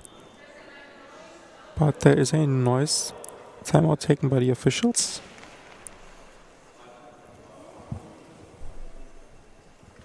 Now we have some problems when the music is out and the boxes, when they shut down, they make bop after 8 seconds, and so was whistled too early, and so we have no throw, South Korea again. Thank you, Björn. Next shot will be coming again from Hong. Now spins, throws down the left side, but blocked off the legs from Jonikaitis. Quick counter then, and then the ball picked up after the save from Jung. He goes slow and gives it up to the center to Kim. Now quick throw to the right side, but caught by Pavlyukianik, who goes to his left post. Then throws without a spin. Then up to, in the middle to Kim. Hand off to Jung in the middle. Now he goes to left post. He spins, he throws down left sideline, near to being out, but blocked by Jonikaitis, and then picked up by Brzozowski. Then has to go quick after high bouncing by Jonikaitis, but blocked from the left side by Kim. Kim now gets the ball back to his left side to Hong. Now from half left, Jung spins, throws to the right side. Pavlyukianik with the catch, and he gets up with the ball and will take the next shot himself. Goes from left post, throws it, cross, but saved by Kim. Now next handoff to Jung. Jung goes half right, spins, throws to half right, but like save with Pavlyukianik, and it's safe before it's going over in the neutral zone. So still live ball for Lithuania, who have to go quick. Cross ball and it's out of bounds, nearby the post. Maybe half a meter was missing there, and it's maybe even reflected off Jung's hands, and it doesn't matter anyway. The ball isn't in, and so we still have a tight game. Next shot coming from Hong. Spins, throws from half left, goes half right, almost through, and the legs from Pavlyukianik are there, and it spins forward, so it is called over. And the South Koreans directly with the throw from Jeong down the line, but Pavlyukianik is there. 1:18 to go in the first half. Pavlyukianik with the shot to the gap into the net. Untouched and went through between Jeong and Kim on the half left. Genrik Pavlyukianik there with the score. 3-2 for Lithuania. And now Jeong from the half left, the right winger. Up in the air and over the crossbar. Brazowskis and Jonikaitis with some problems. The ball was touched by them in the gap. I don't know if it was Brazowskis or the feet of Jonikaitis, but the ball went straight up over the crossbar. And so they can keep at least for this shot their narrow lead here. 1:07 to go. Pavlyukianik from the half left with the next shot to the gap again, but there this time Jeong is there. Kim to Jeong, gives the ball back from the right post. He starts with the throw, bouncing ball. Brazowskis, no, Jonikaitis can get the ball, and Jonikaitis on the right post plays the ball, but there is Kim, and Kim brings the ball back to Hong. Hong from the half left with the next shot. Brazowskis with the blocks, ball in front of him. 36 seconds to go. Pass to Pavlyukianik. Genrik Pavlyukianik from the half left with a shot to the right. There's Hong, blocked to the neutral zone, to the center line. Kim finds the ball in time, brings it back or passes it back to Jeong. 22 seconds. Jeong from the half right to Pavlyukianik, can catch the ball. Stands up, takes his time now. 17 seconds to go, and takes the next shot. Pavlyukianik with the next shot left down the line, and then catched, but was out of bounds. Jeong has the next shot from the right side to the middle, blocked to the neutral zone, to the center line. The ball is in the hands of Brazowskis. And 3 seconds to go. Jonikaitis 2 seconds to go, 1 second to go. That's the first half. And so we have halftime here, 5 minutes break. And we'll just take a short look into the other gym before we make a short break here. And that you guys also can have a short break from our voices. The other match is for place 7 in the men's competition. It's between Japan and USA. Japan and USA for place 7. Nobody, I think, in the world thought about that before this tournament. And Japan is leading at halftime 6-5 against Team USA. So 11 goals were already made there. And yeah, we'll be back in a couple of minutes.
Welcome back here in Berlin.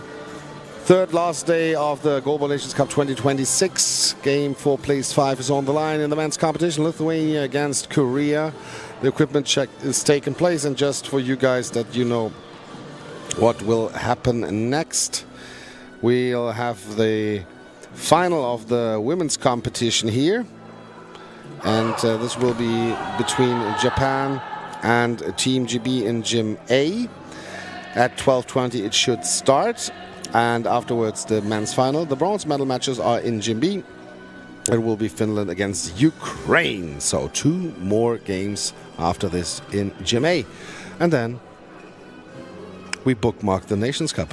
But the best is yet to come.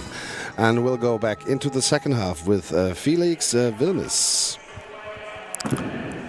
But first of all, I will just start after the introductory words and potential substitutions being also done. And there are actually substitutions on Korean side. Hong is now subbed out, and number 7 Song-ho Cho checks into the game at the left wing. Or is it even number 9? And there's number 9 also on the right wing checking in. It's Dominic Han. So 2 substitutions for Team Korea now.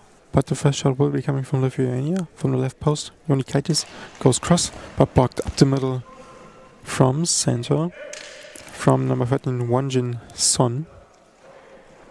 And now from the left, number 7 goes up the left gap. That was from Cho.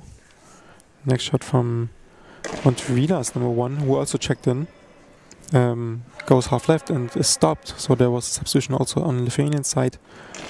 The next shot goes through the right gap between Brazauskas and Jonikaitis. It slips through after both hit the ball first with their legs, but can't keep control of the ball.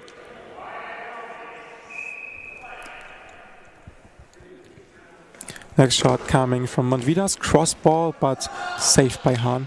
And then handoff back to the left to Cho.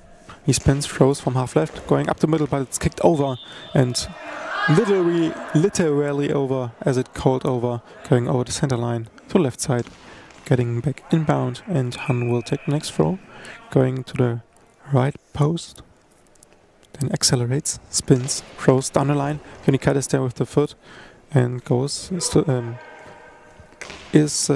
the neutral and got back by Montvidas, and then up the middle, but safe is there by center. Now going back to the left side to Cho.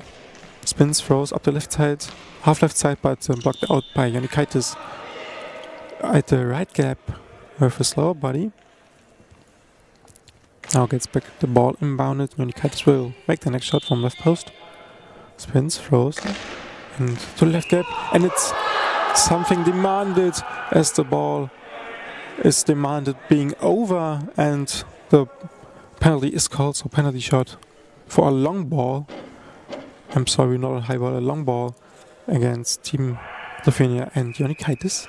So that's a foul from Han, and it's blocked by the jumping Jonikaitis, goes forward and then goes into the ball at the left side, and then makes the diving save after going into the ball.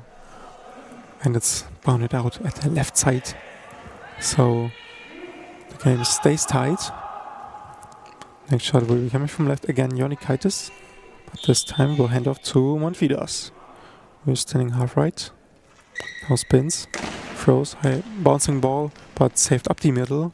And now hand off to Cho. Spins, throws, half left, goes left gap, but Brazauskas is there, gets the body behind the ball and got control over it. Jonikaitis from half left now, into the gap, but still tucked in by Han between his feet. The next throw from Han, going to the right post, but blocked out of bounds by the chest of Jonikaitis.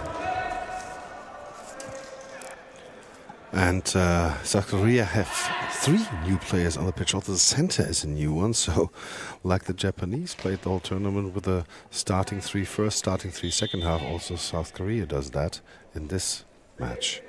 Now Montvidas from the right side with the shot to the center, but Son is there. Son gives the ball to Cho. Cho from the middle with the spin, with the throw, and Jonikaitis with the block to the neutral zone. Brazauskis gets the ball, pass back to Jonikaitis.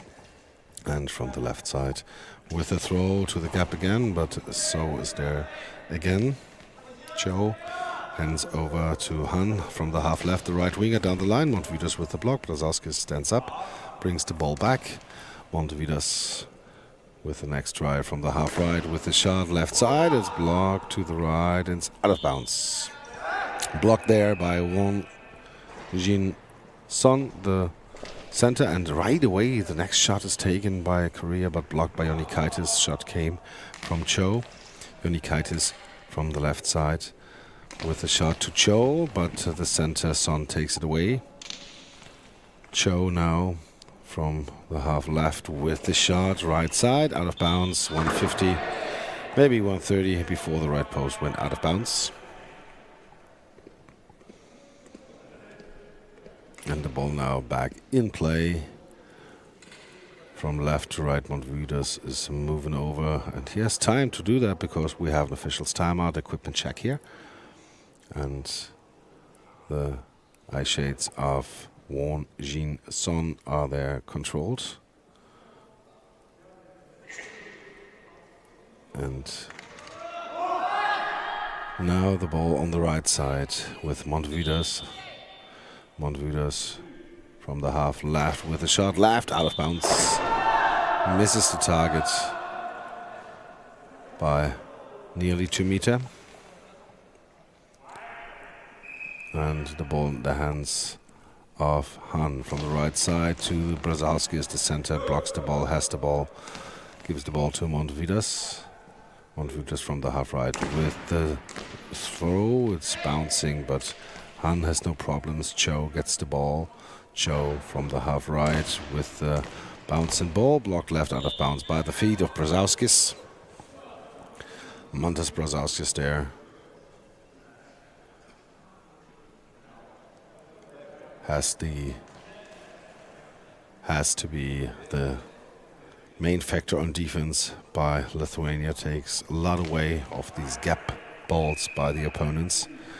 Left side, Jonikaitis with the shot right side, out of bounds, 3 meters before the right post. So no problem for Cho.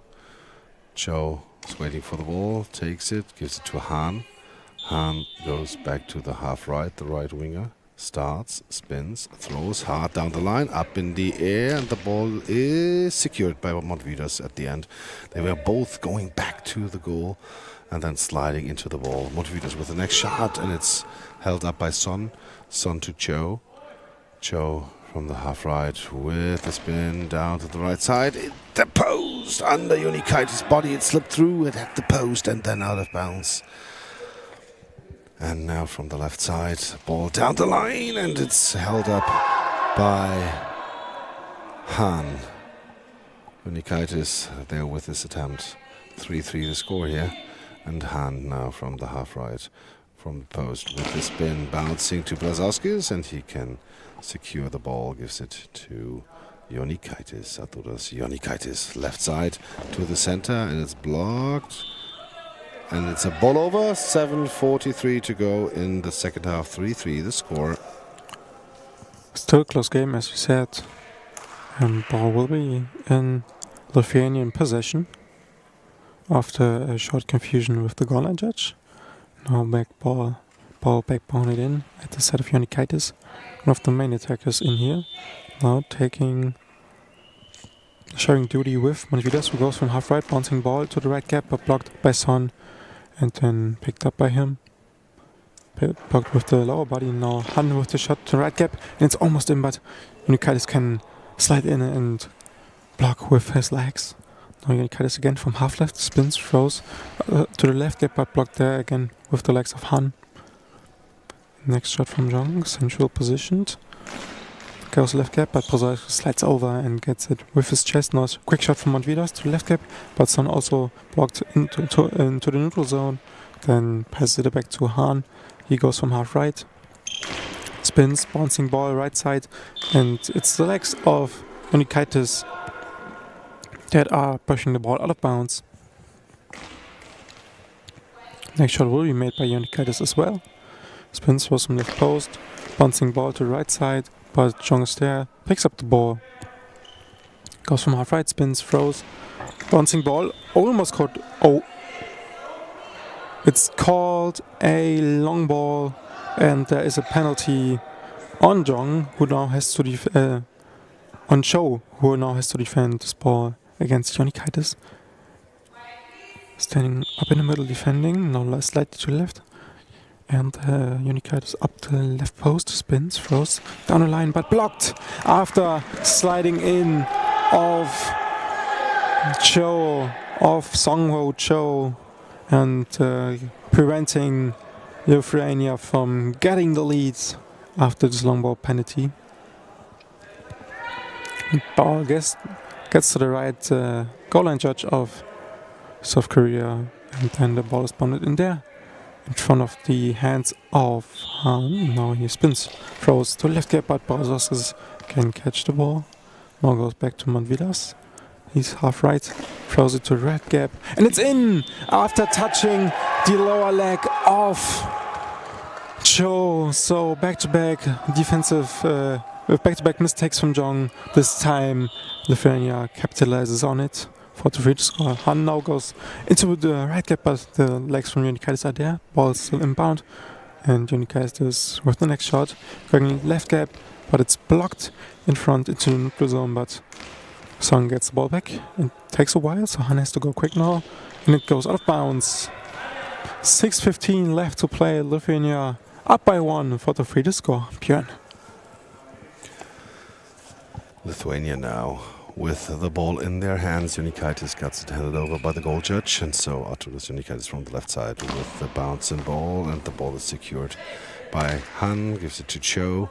Cho on the half right starts, spins, throws down to Joonikaitis, and he blocks the ball left out of bounds. And so now the ball brought back to Arturas Joonikaitis. On the half right now, Montvidas with the throw, and Cho is there, blocks the ball. It's held up by Son, given to Han. Han now on the half left with the spin, with the throw. Montvidas with the block at the 6 meter line. There is Brazauskis. Brazauskis with the next try. Montvidas it was, and it's held up by Korea.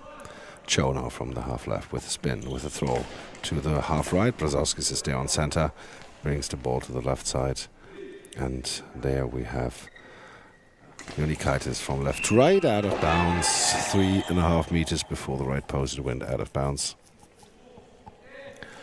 And so on the half left, now Han starting, and the ball is out right away. With the first touch, it went into the net, but was out right away with the first contact. And it's timeout demanded by Team Lithuania. 5:14 to go here in the second half. Lithuania with a 4-3 lead. And this is the second timeout taken by Lithuania. So they have 2 timeouts left, and there is 3 timeouts left for the second half for Team Korea, South Korea. And we take a look at the other gym. There is just 4 more minutes to play. It's the game for place 7, and it's between Japan and USA, and 10-6 the score there for Japan. Now the timeout is coming to an end, and at 12:20 estimated Central European time, the females competition final should take place between Japan and Great Britain. From the half right now, Montvidas with the shot right down to Cho. Cho blocks the ball, and the ball now brought to Cho again by Son. Cho from the left side to Brazauskis, catches the ball, and now to Joonikaitis. Arturas Joonikaitis from the half left with a throw down the line, and the ball in the hands now of Han after he blocked it. And Han from the half right with the next shot. The ball is going to the gap, but Brazowski's closed it. And so hands the ball now over to Montvidas from the middle. Montvidas bouncing ball and nearly slipped through, but Han helped out. Cho has the ball in his hands, the left winger. Cho with the spin, with the throw, and the ball up in the air, but Brazowski's to Jonikaitis. Jonikaitis from the left side with the bouncing ball, and Son is there, brings the ball to Han, the right winger from the half right, with the shot, and the ball bounces into the arms of Brazowski's to Montvidas. Montvidas gets down, starts, spins, throws, and the ball is blocked high up in the air. And it's called block out. 4 minutes and 1 second to go here. 4-3 for Lithuania. Oh, I first thought it would be called over because it was really near the neutral zone, but it remains with South Korea and with Cho, who now goes to the left gap but blocked by the upper body of Montvidas. Then it goes into the neutral zone. Then there's the pass from Brazowskis to Montvidas, who goes from half right to the half left, but blocked and again picked up in the neutral zone, goes back to Han from half right, and then throws, spins to the red gap, and it's in after it hits in between Brazowskis and Jonikaitis. Then there's a lifted up ball by one of somebody's feet, and then goes inside the post and in for the next goal for Korea. Tight game right now. Next shot from Montvidas. Up the red post, goes left gap, but it slipped through the feet from some, but Han is in the back with help defense there. And now Montvidas with another lift the ball up. Now help defense up the middle. The ball is deflected there, but can be picked up. And next shot will be coming from Montvidas from half right, going high, bouncing ball, and it's blocked out of bounds with the feet of Son and the hand of Han. In company, they are able to defend the shot. Next shot will be from Cho. But before that hand, there will be a timeout on South Korean side. So we have a tight game, 3:12 left. Such a close game with potential to have a shot being the final one and making the final goal, as both defenses are very stable and very solid. And there will be adjustments made during this timeout. Both referees also standing on center line, and now both coaching staffs are going back to their respective benches, and play will resume with Korean ball burn, right? You're absolutely right. South Korea with Cho. Hands the ball to Han. No, takes the ball in his hand. Now after quite pleased, Cho starts, spins from the half left with the throw and blocked out to the left by Mantas Brazowskis. And so the goal judge now has to bring the ball back to Arturas Jonikaitis. Ball now in the hands of Jonikaitis. 3:04 to go from the left down the line, blocked by Han with the response out of bounds, and the ball went out on the right. Next ball there for Arturas Jonikaitis on the left side. Montvidas with a shot, but this time Han is there, and Cho gets the ball, starts from the middle. Goes to the half left with the throw to the right and blocked to the left out of bounds by Arturas Jonikaitis. And Brazowskis hurries up, brings the ball directly to Jonikaitis. The ball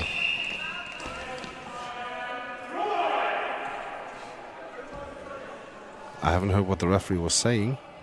Was it too loud on the stands? It was too loud on the stands, so they made an official timeout noise, I assume. 2:35 to go. And now from the half left, Jonikaitis with the throw to the gap. Something is blopping here. And yes, the boxes. The boxes have some problems. And the South Koreans are complaining when they are on defense.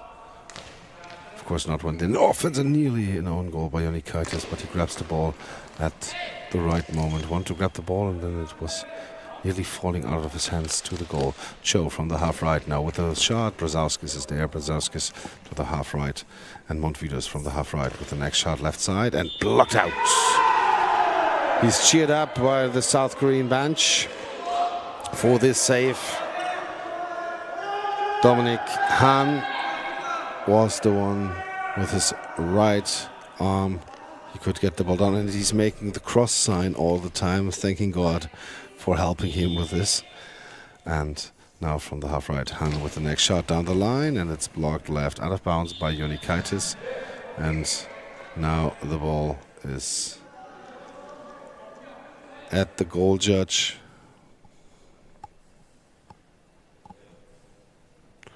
And he's now back at Jonikaitis. He hands the ball over. And from the half left now, Jonikaitis, 1:50 to go.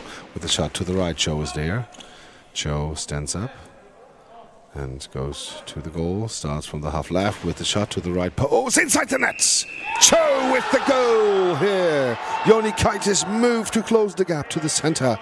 And then the right corner was open. And Cho felt that and was shooting the ball right away in there. 5-4 the score for Korea, 1:40 before the end, and that's the moment where Skirmantas Šimolionas, the coach of Lithuania, is taking a timeout. They were leading 3-2, they were leading 4-3, and now they are back 5-4, and the new coach of the Lithuanian team can't be happy about that. Comes to Genrik Pavlyukianek, talks to him. Maybe he will bring him back into the match for some last shots, don't know. But he's standing there. He wants a substitution. Pavlyukianek is now coming back in. He's stretching a little bit. And now substitution.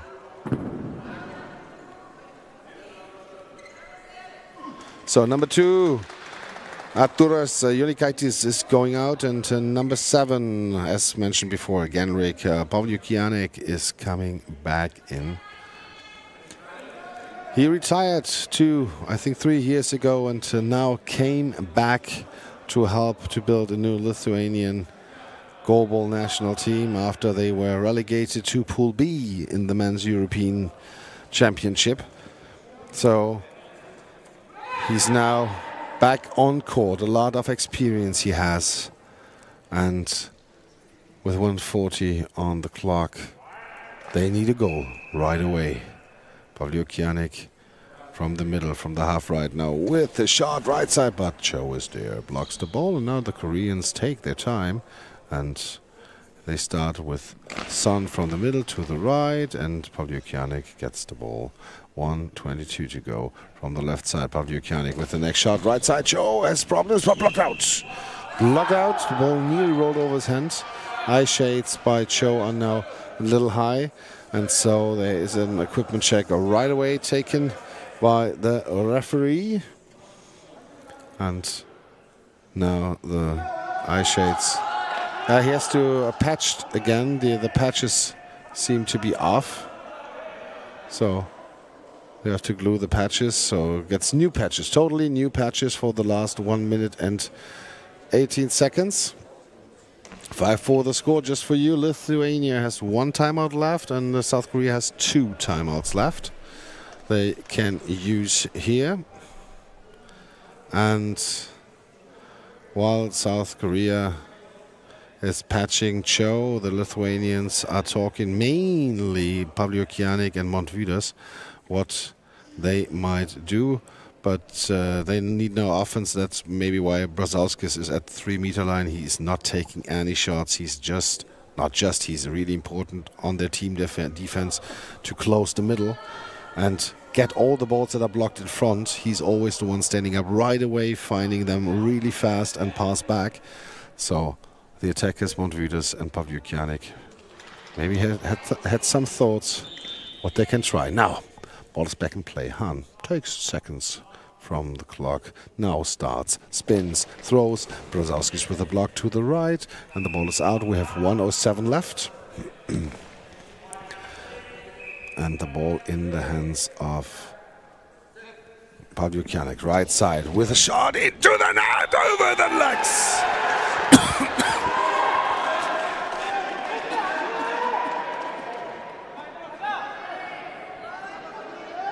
Over the legs of Cho. The ball went in there. 1 minute to go, 5-5 the score.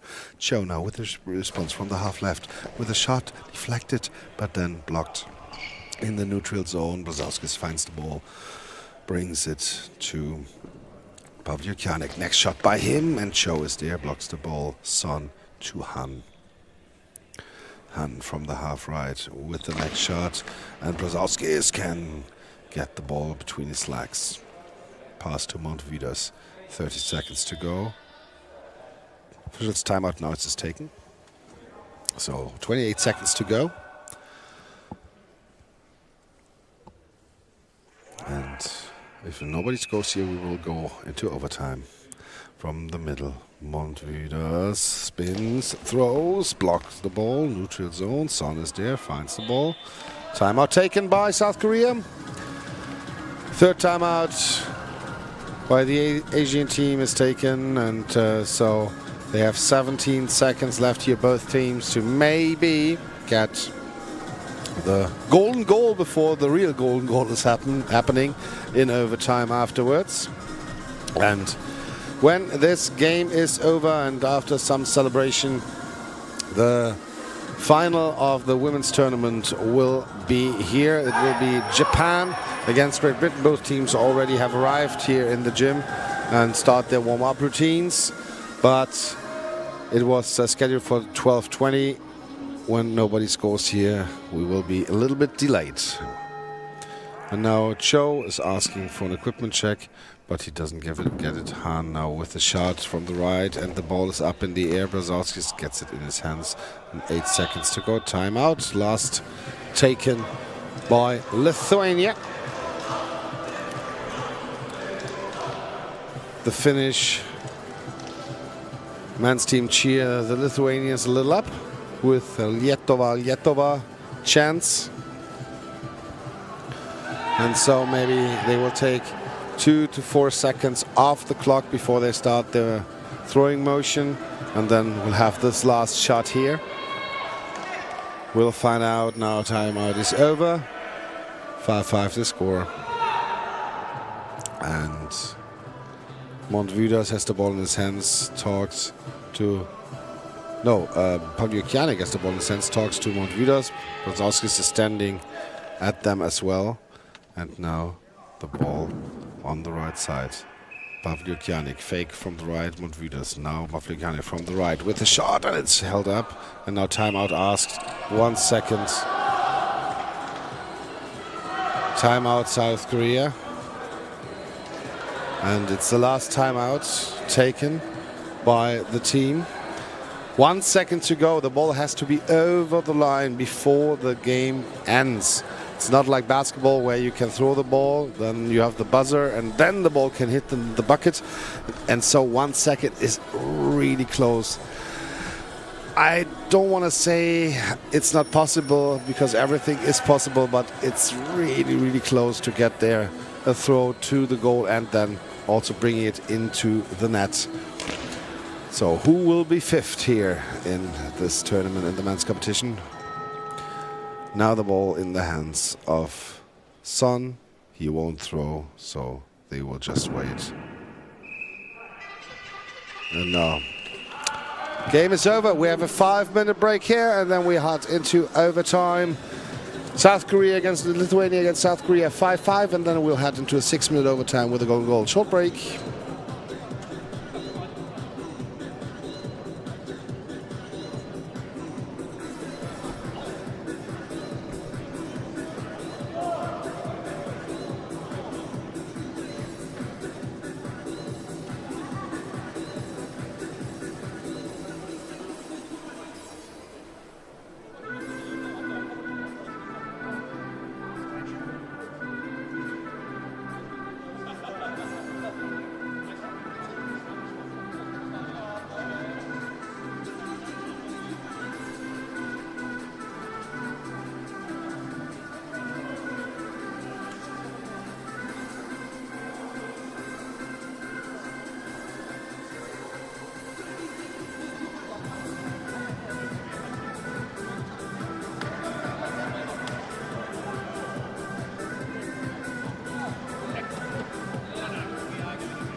Welcome back here for the overtime for the 5th place match at the Nations Cup in Goalball 2026. Lithuania against Korea, 5-5 the score. Golden goal. Whoever scores first wins. And Brzezowskis is really tense there, is whipping left and forward and back. And Lithuania will have the star first throw. We have substitutions on the Korean side. Santa is still there, but new in from the first half. We have Hong and we have Jeong. Montvidas and Pavlyukianik are the outwingers for Lithuania. Pavlyukianik from the half right with the shot, and the ball is blocked. Timeout taken. Directly, there's a timeout taken after 50 seconds. That's the only timeout they have in overtime. After 50 seconds. Okay, every shot can be the last. Maybe they've seen something there and now want to capitalize on it. But they are now also getting something to drink there. The right and left winger had a whole half of rest on the South Korean side. And now Jeong has the ball in his hands. They cheer themselves up from the bench. And we see Montvidas on the right, Pavlyukianik on the left, Brzezowskis in the middle in defense for Lithuania. And now from the half right, Jeong starts slowly, then throws the ball to the corner and it's blocked. The gap was open, but Pavlyukianik is aware and can block the ball out of bounds.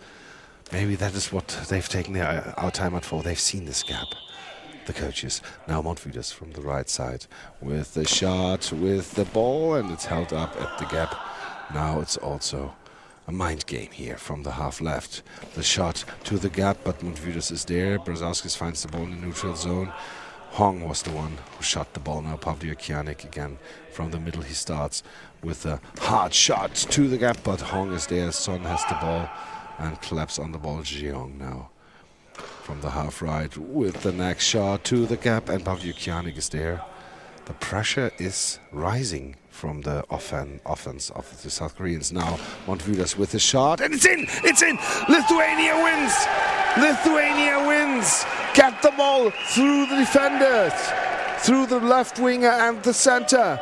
Montvidas scores. I was just telling you that the pressure is getting higher by the South Koreans, and then Montvidas with this kind of throw. That's the golden goal. Lithuania will be at the 5th place at this Goalball Nations Cup, and they are now cheering. You can see it on the screen how they are hopping around, and they are really happy. After 55 seconds, this overtime is over, and now we make a short break. In 7 minutes, the next game will start. Nadine Merten and Felix Wilmers will be here at the microphone with the final in the women's competition. Team GB, Great Britain against Japan. Hear you in a bit.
And we are back live for the women's finals. Now the big game start.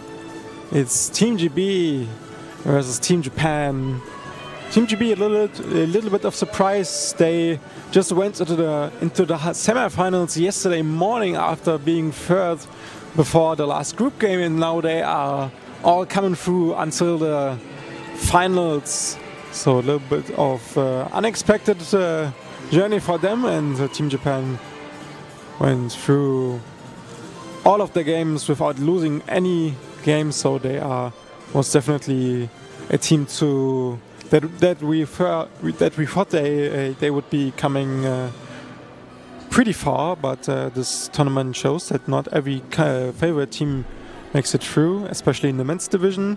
That final will be later in Gym A with us here too as well, when Germany will face off Ukraine. But first of all, we will focus on the women's final between Team GB and Team Japan, and they will play with following formations for Team GB. Lois Turner will play in the center position for Team GB. On the left side will be Carly Holder, and on the right side will be Chelsea Hudson.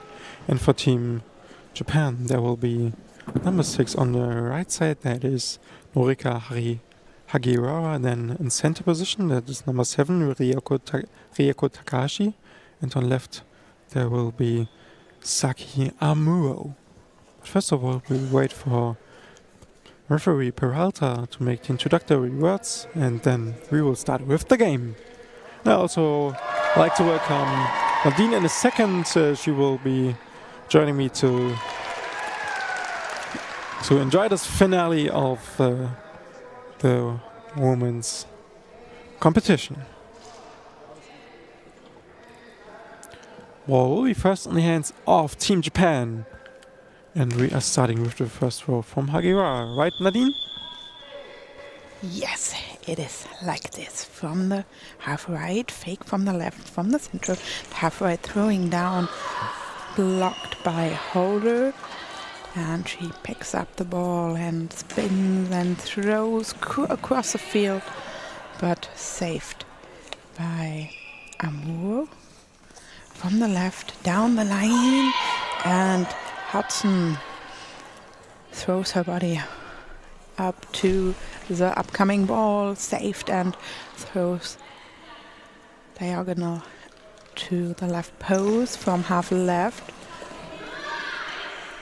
Hagiwara saved as well. Now Kelly Holder from half left up to the right post, but saved by Amuro. From the left down up to Hudson, who blocks the ball with her belly and then picks it up and throws up to the left gap. But Takashi was there and saved with her feet. Fake from the center and from the right, thrown out by Hagiwara. Next shot will be coming from Team GB with Carly Holder. Now handing it off to Lois Turner at the center. Now she spins, she throws to the half right, and it's saved and caught by Takashi. Now hands it over to Amuro, who goes to the half right, then goes to the right post, but it's deflected out of bounds by Carly Holder, the left winger for Team GB.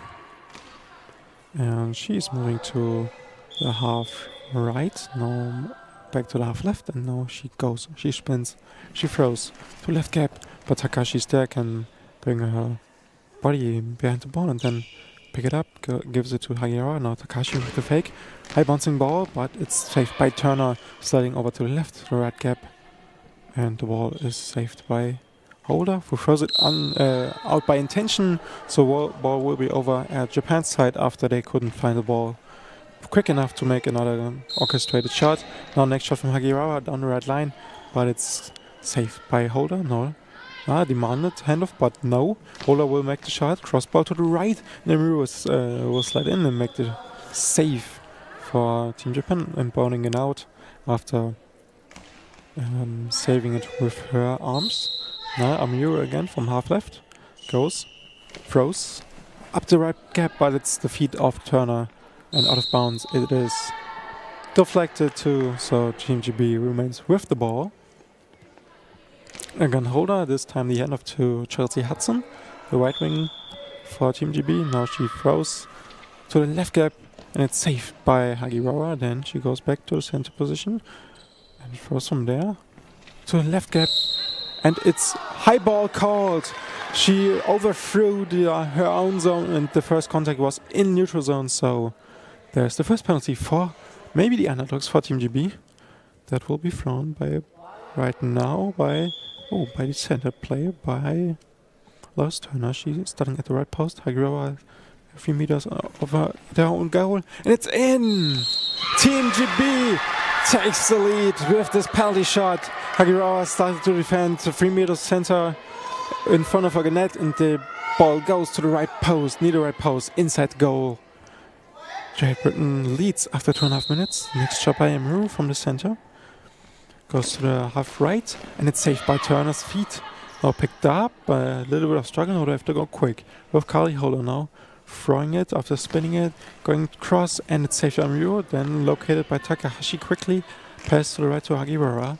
She has struggles to defend the ball now. She goes quick, high bouncing ball, but it's deflected from Holder to the left, out of bounds at Great Britain area. Great Britain leads, Nadine. What is prize? It's a really surprise, but we are in the final, so nobody is there by luck. Chelsea Hudson walks down the crossbar up to the right post, throws without spin and up to the left post. Fast counter-attack by Hagiwara, blocked out by Lois Turner. Blocked out in their own zone, so they have the next shot. Chelsea Hudson picks the ball up from the ground, starts from the right post, and Amuro has to outreach her body to save the ball. Throws as well. Turner now with the ball in her hands, starting with her back on the crossbar, spins around, throws up to Hagiwara, and she throws the ball down the line, blocked ball over because Kali Holder blocks the ball by her chest up to the neutral zone, and the ball is running out of the field. So Hagiwara, fake from the left, starting from the right, throwing, kicked out, and the ball is in the neutral zone with Turner. He runs after the ball and jumps, but the ball is out. Now she has to orientate herself, searching her position. Now she is positioned in the center. Ball over Hagiwara. Shoots blocked by the feet of Turner. 3 meters in front of her. She picks the ball and hands it over to Hudson. Cross shot, saved by Hagiwara. Passes it to Amuro, half right, starting, throws, and Turner saved it. Takes a deep breath by walking backwards to the crossbar. Starts and throws to her opponent Takahashi. She saved Hagiwara while Amuro is clapping on her knees, and Hagiwara throws out of the field without contact of Team GB. Now Holder is walking to the center, now backwards to half left, throws to find the left gap, but Takahashi saved, handed over Amuro to Holder, the left winger, handed over to Hudson, starting from half right, and saved by Takahashi in the center position. Hagiwara is walking to the left, Amuro is taking some steps, and Hagiwara with a high bouncing ball, saved by Hudson. Timeout taken by Team GB. GB is now on the field, and as well the coaches of Team Japan, while the other match in Gym B for the bronze medal is still 0-0 between Finland and Ukraine. So the first half is already over. They will nearly go into the second half. Here are still 7 minutes to play because of the overtime, the match before. We are a little bit delayed. Now back in the match. The ball is handed over. Chelsea Hudson starting from the right post, throws it down. Amuro blocked by her chest. Takahashi hands her over. Amuro starting from half right, down up to Kali Holder, who picks the ball up and spins around, throws. Bouncing ball up to Takahashi in the center position. Hagiwara from the half left. Throws. Turner didn't reach the ball, but Hudson was right next to her and saved. Thrown already. Amuro brings the ball to the left side. Throws really close to the side of the field, but Chelsea Hudson was right positioned and blocked it out. Lois Turner up to the half left, the center player throws but saved. Now Hagiwara from the left post, throw saved by Chelsea Hudson. Still 1-0 for Great Britain. Holder from the left up to the center, focusing, and Amuro right now. Up down the line, saved Chelsea Hudson. Hands the ball over again. Turner's going to half left, spin, throws, cross shot to the right gap, but saved by Takahashi. Hagiwara from the center, and the ball is bouncing up after the block by Turner, but they saved. Hudson throws, cross shot, saved Hagiwara. Amuro from half left, down, up, and it's inside! She throws the ball up to the gap between Turner and Hudson, and the ball is in. 1-1, 5 minutes still to play. Next shot will be coming from Kali Holder. Now she spins, she throws on the right side, but it's saved by Amuro and then goes out of bounds off her hands that she reached out with.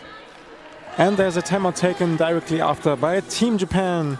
So we will have a little bit of a pause after we already seeing both sides warming up at the side of Team Japan. That exactly is Minami Arai and number 5 Ayumi Kamiya, but they are not currently planned to come in right now. So they're just staying warm to be substituted whenever needed. And now we will continue with the same lineups. Game is tied with just under 5 minutes to play in the first half of this gold medal match of women's competition. Nice to have you here in Berlin, Hohenschönhausen. You're live here at the Goalball Nations Cup in Berlin. Now play will go on with Hagiwara running up at the half left. Throws down the left gap, but saved by Hudson. Now she goes to her right post and she goes down the right line, but it's Amuro saving the ball with her left arm. Now goes to left post herself, goes long line herself against Hudson. Hudson can keep up the ball and secure it with her arm. Now Holder to the right side, but just blocked by Amuro. Goes quick to the right side to Holder. Holder with a body can stop the ball and then gets it up. Now Lois Turner with the ball in her hands goes half left. First cross, high bouncing ball, and it's wide of the post. Amuro didn't need to interfere with the ball. So, ball is in Japan's hands with Amuro. Now the handoff to Hagiwara. Goes from the half left to the left gap, but Hudson is there. And she goes for the next shot from half right. She throws to the left gap, and it's saved by Hagiwara, and then picked up by Takahashi. Now back to Amuro. She stands half left. First down the line, and it's blocked out by Chelsea Hudson. And play will resume with British ball at the right sides. Hands off to Lois Turner. She goes from the right post. She throws to on the right side, but it's saved by Amuro. Now back inbound at the left side. Amuro to Hagiwara. She goes up the middle. And she throws down left side, but it's post and still inbound. Now they have to keep up to the ball and go quick. Hudson grabs the ball. Now quick to Holder. Holder spins, throws, goes to the left side, but it's blocked by Takahashi. Now quick hand over to Hagiwara. She goes up the middle. Throws to the right side. Hudson pushes the ball out of bounds again. So still game tied with 3:18 on the clock. Next shot will be again by Lois Turner. And she goes up the middle. She spins. She throws. Up the right side. Takashi's there with the body behind the ball. And then Amuro after the handoff from half right. Going to right side. Quick grab from Lois Turner up the middle. She goes for her next shot herself. Spins. Throws up the middle. Going left gap. But the yellow shoes from Takahashi are there and can secure the ball. Now next shot from Hagiwara from half right. High bouncing ball, but it's saved. But they have to control, promise to locate the ball now in the hands of Holder. She has to go quick now. Spins, throws to the right gap. But there's the long arms of Takahashi. Now Amuro with the next shot. Going quick from half left to the right. But Holder is there. Ball still inbound. Now goes back to her own goal from half left. Spins, throws. Down right side. Again Takahashi in the middle with the grab. Hagiwara going to her right post. 2 minutes left. Bringing it down the line to Holder, and it's in! It's in between Turner and Holder. Holder couldn't reach the ball with her legs. And also the same counts for Lois Turner. Japan will lead 2:12 left in the first half. And it's the first goal for Hagiwara in this final match. For the 2-1. Now she's again starting from the right post. Down the line, saved by Holder. And now she's going to answer. Spin, throws across, but Amuro takes the ball and throws without spin, but blocked out by Kali Holder. 2 to 3 meters in front of the left post. Now she gets the ball, handed it over to Hudson. Just going to the right post, throws down the line, saved by Amuro. First block and saved, and handed it over to Hagiwara, starting from half right. Blocked up. The ball is rolling up to the 6-meter line. Picked it up and throws by Holder. And now Turner with the ball in her hands. She's looking for the crossbar, starting to spin from half left. But the ball is out of bounds on the right. Now there is a fake from the right, and from the left Hagiwara. From the center, Hagiwara, but saved. Hudson raised her left arm to swing with the right and throws the ball up to Team Japan. They answered. Holder now with the ball in her hand. In the right hand, starting from the left post outside the field, but the first contact was on the field, and so it's blocked out. And Hagiwara now with the next shot from half left up to the center to Turner. 3 seconds still on the clock. Turner with a spin throws up to the right post, but the ball went out of bounds, 1.5 meter in front of the right post. Now Amuro from the center throws up to the right gap, but saved. Turner hands it over. Holder from half left throws. 3 seconds still on the clock. The ball is out of bounds on the right. And now Amuro, the last 3 seconds. But they don't throw. They just hold the ball in their hands. And so the time is running out. 5 minutes break. And then we will have the final half, the final second half in the match between Great Britain and Japan.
And we are back with the second half of Japan versus Great Britain in the gold match in the women's competition.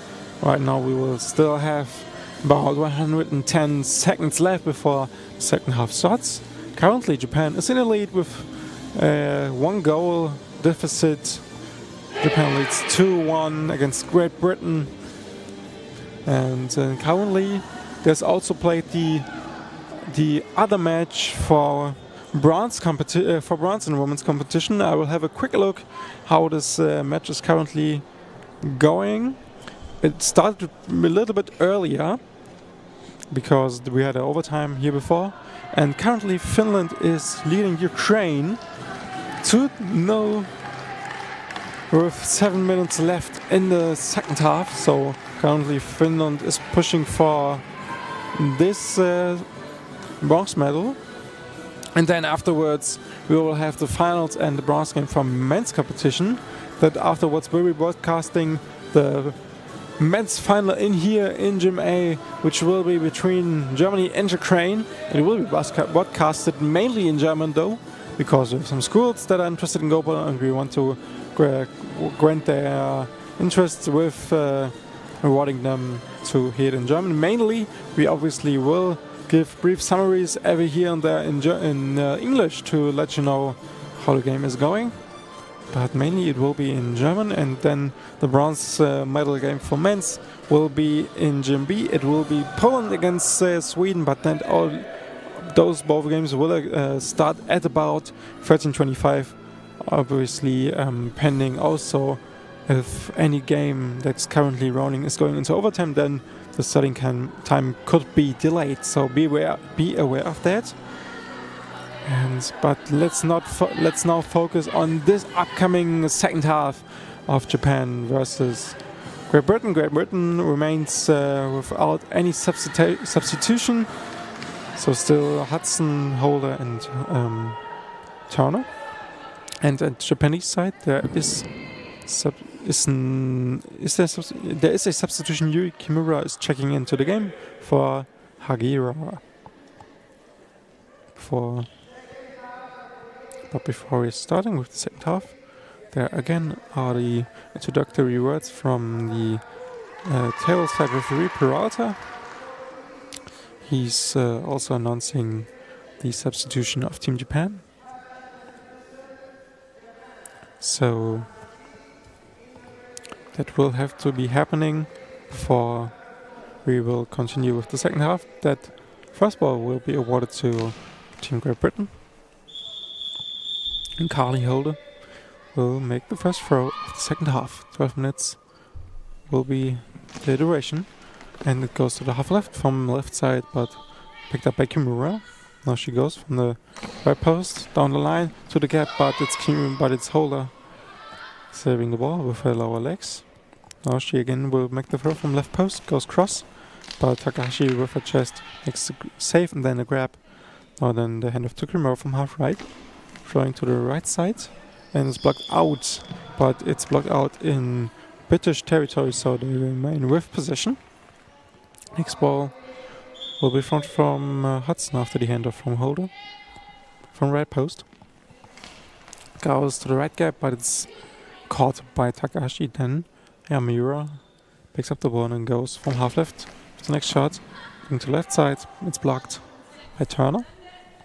Now she goes from half right. Spins, throws to the left side, but it's caught and bound by Kimura. Now she goes with the next shot as there is something going on with the boxes, but doesn't intimidate Lois Turner, who's pushing the ball out of bounds. British territory jump. Great Britain remains with the ball. Next shot from Holder, down the line, and it's at the post and goes out of bounds. Such a close shot. And Kimura was lucky that it didn't hit her back and went in, so we remain with Japanese lead. Kimura from half left. Miura from the half left with the next shot. Saved by Hudson into left post. Now she throws from the right post. Hudson down the line, and it goes almost in, but Miura before can deflect the ball out of bounds at 2 meters in front of the goal line. Next shot will be from Miura, but it has to be bounded in before first into right position. It has to be in front of, not beneath, not behind the 1.50 mark. Next shot from Kimura from half left to the right gap, and it's saved out of bounds, pushed by the feet of Lois Turner. It was pretty. There was a tight window, but she almost made it. Holder, no. Long shot to the left, but Kimura with her belly saves it. Hands off to Miura. To half left. She goes. Throws it to the left gap, but it's saved by the legs of Lois Turner, who has problems to locate the ball. Now has to go quick to the back. Now Holder has to go quick, spins, shoots. Crossball to the right. But it's deflected by Takashi into out of bounds. Nope, she can keep it inbound, but they have to go quick now. Miura from half left goes into left gap, but caught by Turner. quick chat with Hudson. Now Turner takes the shot herself up the middle. High bouncing ball to the left side, but Kimura has the ball. Now Kimura with the next shot to the right side, and Holder makes a jumping save, reaching out. And after 2.5 minutes, no additional goals. Still Japanese leading by 1. And Hudson is starting from half right. Throws down up to the right gap. But save Takahashi passes to Amuro on the left. Cross shot saved by Kali Holder with his upper hand. Turner starts from half left. Kimura kicks 2 meters in front, blocks the ball 2 meters in front of her. Takahashi hands it to her as well, and she throws, blocked out with a knee of Kali Holder. She picks up the ball and starts from the left post. Chelsea Hudson is making some noises, and Holder throws, saved by Kimura. Hands it over Muro, starting from half right and touching the right gap, but saved by Turner, who blocks the ball out of bounds on her left. Herzen starting from the right.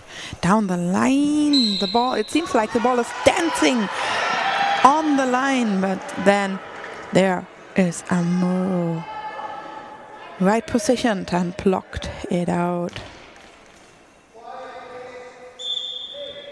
Hands it over. Kimura from half left, fake from right. Holder kicks it in the back of Turner, and she saved. And then throws up to the left post, but 2 meters in front. Kimura saved. Hands it over Amuro from the left. Throws down up to Hudson. She saved. And throws diagonal. Takahashi saved. Picks up the ball right in front of the 6-meter line. Hands it over Kimura from the center. Bouncing ball up to Hudson. She has some problems to locate the ball after she blocked, but then she throws and saved by Takahashi. Amuro half right, throws again Hudson, and Holder from half right, bouncing ball up to Kimura. Fast counter attack, but Holder is already positioned on the left wing to block the ball out of bounds. 7 minutes and 27 seconds on the clock. Turner starting from the left post up to Takahashi, hands it over Amuro from the center. Fast, quick steps, and blocked out by Turner. Really close to the neutral zone, but it was in their zone. So Kali Holder with the ball in her hand, spins, throws down the line and out of bounds 3 meters in front of the goal on the left. Kimura walks down the next to the crossbar up to half right, saved by Turner. Hands, no, she's doing it on her own. Half right, spin, throws, and blocked by Amuro, blocked out. And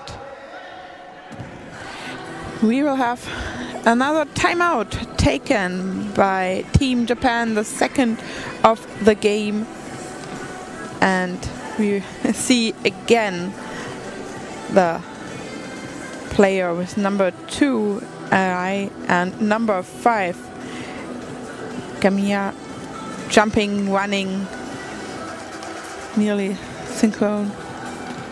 And we have in Gym B still 1 minute to play, and Finland is in lead with 1 goal, 2-1 against Ukraine. And we have as well 2-1, but Team Japan is in the lead in this final match. 6 minutes and 50 seconds. And now it's Amuro. She's carrying the ball up in the air, and her right hand swings and shoots up to Turner in the center. She starts half right, walking diagonal, but then the ball is a little bit running out of her hands, and you can see it in her face while she's making like shit. But nothing happens. Saved by Team Japan. Throws as well, and now it's Hudson. Hudson throws up to Amuro. The ball is up in the air, blocked in the air, but she slides up in the center to save the ball. Amuro throws, blocked out. Hudson outreached her arms and blocked the ball out of bounds. Turner from the right post throws, and Kimura's right position saved the ball as walking up to the left post. The right winger starts from the left, saved by Hudson, and Kimura is walking backwards to the right side. Hudson throws, saved by Amuro. From the left throws, bouncing ball, and blocked by the belly of Hudson, with the belly of Hudson. And Turner from half right, thrown up to the center, hands it over to Kimura, faked by Takahashi from the right, Kimura from the center, saved by Hudson, hands it over, holder, with a spin, throws down the line, bouncing ball, and Kimura, saved, hands it over to Amuro, who's walking to the left and down the line, out of bounds. Now the goal line referee dropped the ball in, and Turner from the center to the center, Takahashi. She hands it over to Amuro from the center, throwing up to Kelly Holder, who blocks the ball with her chin 2 meters in front of her. Turner picks it up, hands it over to Holder, up from the left post. Spin throws, saved. Kimura now half left to the left gap. They have to move together, Turner and Hudson, and they saved. Hudson up to Kimura, saved as well. Now Amuro from half left throws up to Hudson, and she saved, hands it over, Holder from the left post with a spin. Down up to Kimura, blocks it 1 meter in front, saved it, throws, high bouncing ball. No problems for Turner in the center position to save this ball. Now Turner up to the center, Takahashi, Amuro. From the center, starting, throws, Hudson, saved, stands up, and throws down the line. Amuro blocks forward, Takahashi bringing the ball to Kimura, starting from the center, throws as well. Again, Hudson. The last thrown balls are all to the right winger of Team Great Britain. I can tell you that because there's a substitution for Team Japan. Number 4 will be substituted, Zaki Amuro, and she will be substituted by number 2, Minami Arai.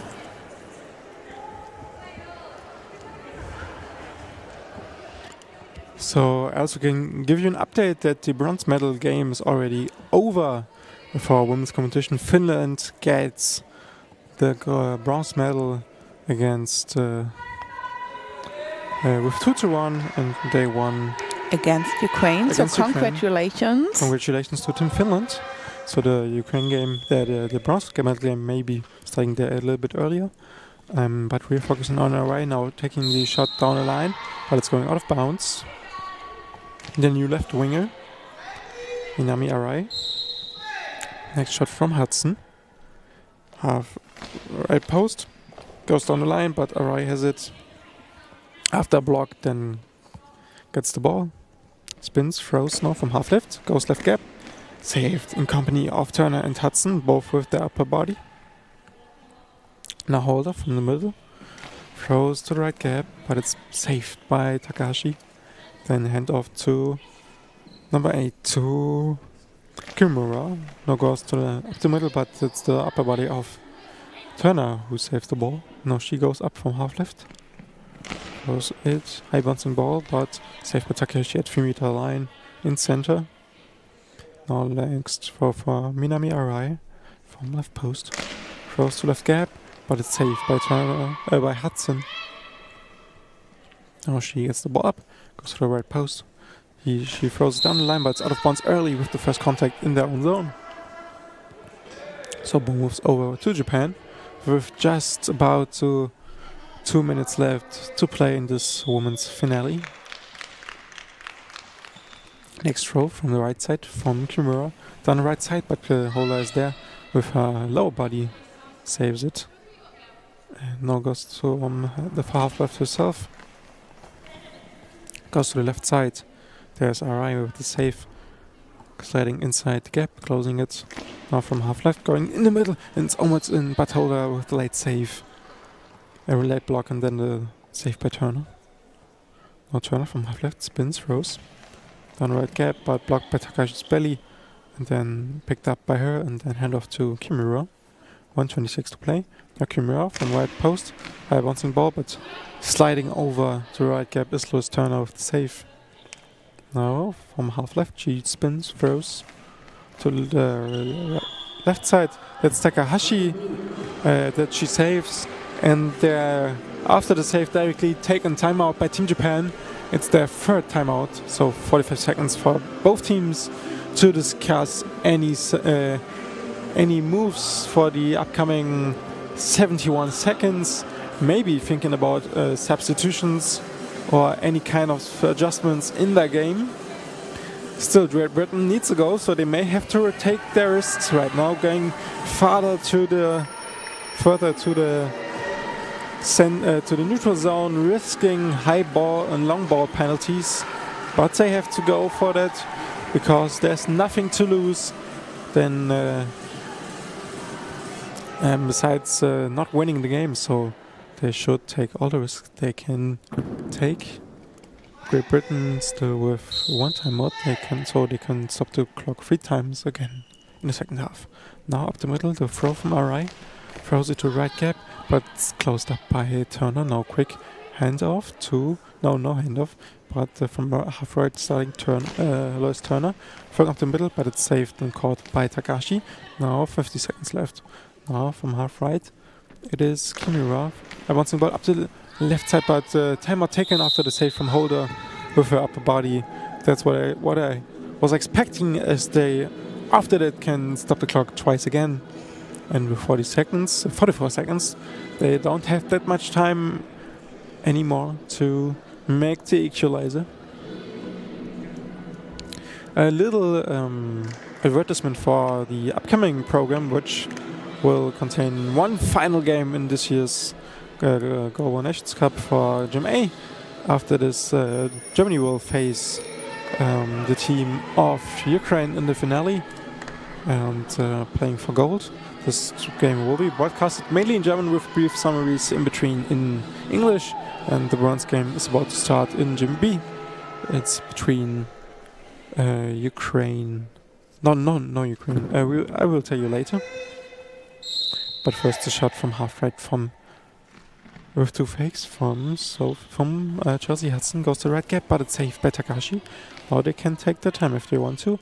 Arrive with the next shot, and she goes to left post. It will be Sweden and Poland in the bronze medal game. I can tell you that because after the save of Chelsea Hudson, the third timeout of Great Britain was taken and it's 27 seconds left. So if they are lucky, they can go for even 3 shots, but most definitely will at least have 2 more opportunities to make up their 1-goal deficit in here in this final in the women's competition for gold. And then we would probably go into an overtime if they could make the equalizer. So game's not over yet. Nadine, who will win gold? Tell us. I can tell you that after 27 seconds are played. At first, Chelsea Hudson is in charge on the right, moving to the left, while it's Turner, while Hudson is making the fake throw, but saved by Kimura. Half right with a spin, throws, bouncing ball, saved by Holder. But she has to raise her body up in the air. Throws as well. Timeout. Ukraine. Japan. I'm already in the next game, I think, so it's not fair. Sorry for that. That should be the game, right? 4 seconds left. They just caught the ball. I don't know the exact shot clock, but it should be about it. Right, Nadine? It could be, but the game is over when the game is over. That's true, though. We've seen miracles before. Yeah, we have seen some miracles in this tournament. Coming up, some favorite teams losing important games, and the men's team is supporting Team Japan and waiting to celebrate the women's team. And the clock is running out. The game is over, and we have a winner in the women's competition, and it's Team Japan. Also, congratulations to the second place to Team Great Britain. I know they don't feel like winners right now, but they will do it in a few minutes, hopefully, because they showed some great games during this tournament. And so congratulations to both teams, and congratulations to our gold medal winner, Team Japan. So we will give you a little update on what is going on right now. So the upcoming schedule. It is planned that, it was originally planned that Germany and Ukraine will start in 5 minutes. They probably won't be able to do that quickly, because both teams have to warm up first, and they also got sent back right now by the officiating crew. Germany can't hold their excitement back and wants to warm up for that last and final game here in Gym A, which will be mainly broadcasted in German, to remember that. So bronze game between Sweden and Poland will be then in fully English. So whatever you prefer, watch the game you want to, and we'll see in what kind of minutes it will start. It will be maybe a couple of minutes after being. It will be around in between 25 and 30 past 13. So I think in about 5 to 10 minutes we will we will see the final game coming up, and we have a handshake at center line. Obviously, both teams congratulating each other for a fair and competitive game. And I will now pass on the commentary to Björn and Nadine in the next game. So I'm done for this year's Goalball Nations Cup. It was a delightful experience for me. I'm saying goodbye to you, but stick to Jamai, as Björn and Nadine now will take over in a couple of minutes with the final game, with Germany facing Ukraine for gold here in Hohenschönhausen, and it will take place in about 7 minutes as the countdown is about to run down, but so it won't be starting earlier than in upcoming. It will be starting in about 7 minutes, so beware of that we hear us again, or you hear Nadine and Björn again in 7 minutes for the final game of this year's Goalball Nations Cup. See you!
Warm welcome here from Berlin. The final in the men's competition. Goalball Nations Cup 2026 is on the line between Germany and Ukraine. And we have a lot of people here in the stands who asked us to do the commentary in German again, because then they understand the beauty of Goalball better. So we'll switch now into German and we'll make short summaries in timeouts or substitution breaks.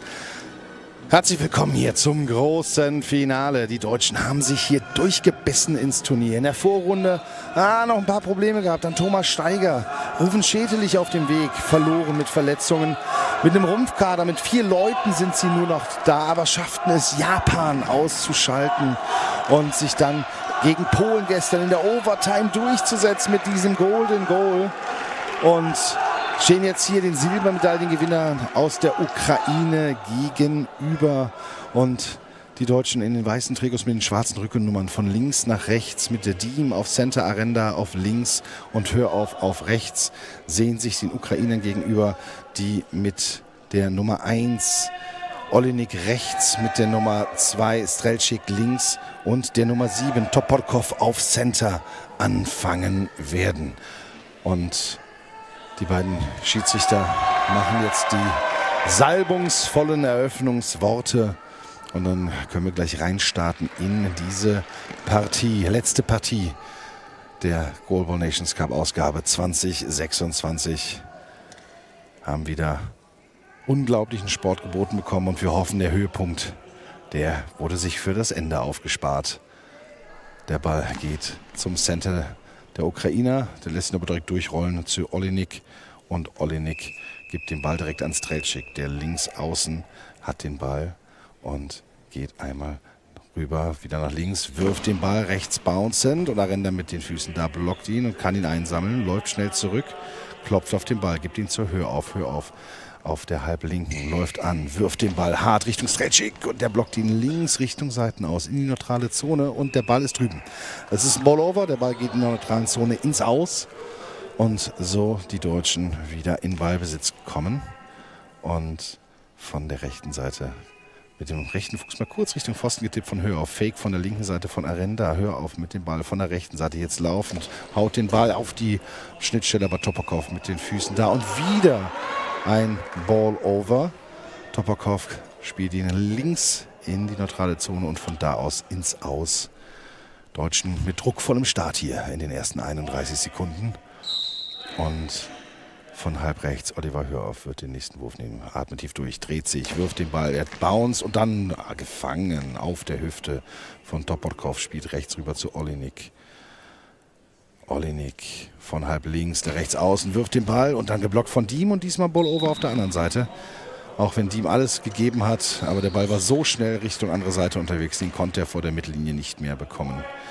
Und Strelčík holt sich den Ball rechts ab, geht an der Latte entlang wieder auf seine linke Seite, läuft an, dreht, wirft und der Ball mit viel Spin, aber da ist Diem da, kann ihn festmachen. Hör auf, kommt auf die Halblinke, ganz links raus. Arenda macht den Platz. Und jetzt Official Timeout Neues, das heißt neue 10 Sekunden für die Deutschen. Haben ja nach der ersten Berührung 10 Sekunden Zeit, ihn wieder über die Mittellinie zu bringen. Und Hör auf, kommt dann wieder auf die Halbrechte rüber. Läuft an, gerader Wurf auf die linke Seite, beziehungsweise gerade Anlauf und dann rausgeblockt auf die rechte Seite von Olinik. War ein Wurf von rechts nach links von Hör auf. Und Olinik vom rechten Pfosten wartet 2-3 Sekunden, läuft jetzt an, dreht, wirft den Ball auf die Schnittstelle, gehalten Diem und Arenda im Verbund. Ball rollt in die neutrale Zone, eingesammelt von Diem, wird den Wurf selber nehmen, um keine Zeit zu verschwenden, wirft den Ball jetzt schnell Richtung Toporkov und der hält den Ball auf. Und Strelčík nimmt den nächsten Wurf leicht von links aus der Mitte gesehen, wirft er den Ball Richtung Arenda und der blockt den Ball vor sich, hat ihn in der Hand und kommt rüber auf die Halbrechte. Unorthodoxe Wurfbewegung da von Arenda mit viel Spin und dann abgewehrt links rausgeblockt von den Füßen von Toporkov auf die Hüfte von Strelčík, geht aber links ins Aus. Und wir sehen auf der halbrechten Olinik läuft an, dreht, wirft Linie entlang, aus. Ball im Aus und so Deutschland wieder in Ballbesitz gekommen. Arenda nimmt den Ball auf. bringt ihn Richtung Olli Hör auf, der wartet in der Mitte auf ihn. Und der geht dann mit auf die linke Seite, um dann doch wieder auf rechts zu gehen. Und von rechts außen Hör auf, gerade Anlauf, Linie entlang, Topokov direkt mit dem Gegenangriff. In dem Fall war das aber Strelčík. Und Strelčíks Ball bei Arenda in den Arm gelandet. Arenda von der Mitte mit der Drehung, mit dem Wurf. Topokov wehrt ab, Strelčík nach außen weiter und dann Topokov holt den Ball, spielt zurück zu Strelčík. Strelčík mit einer Drehung, mit einem Wurf, Linie entlang, knapp am Tor vorbei, rechte Seite.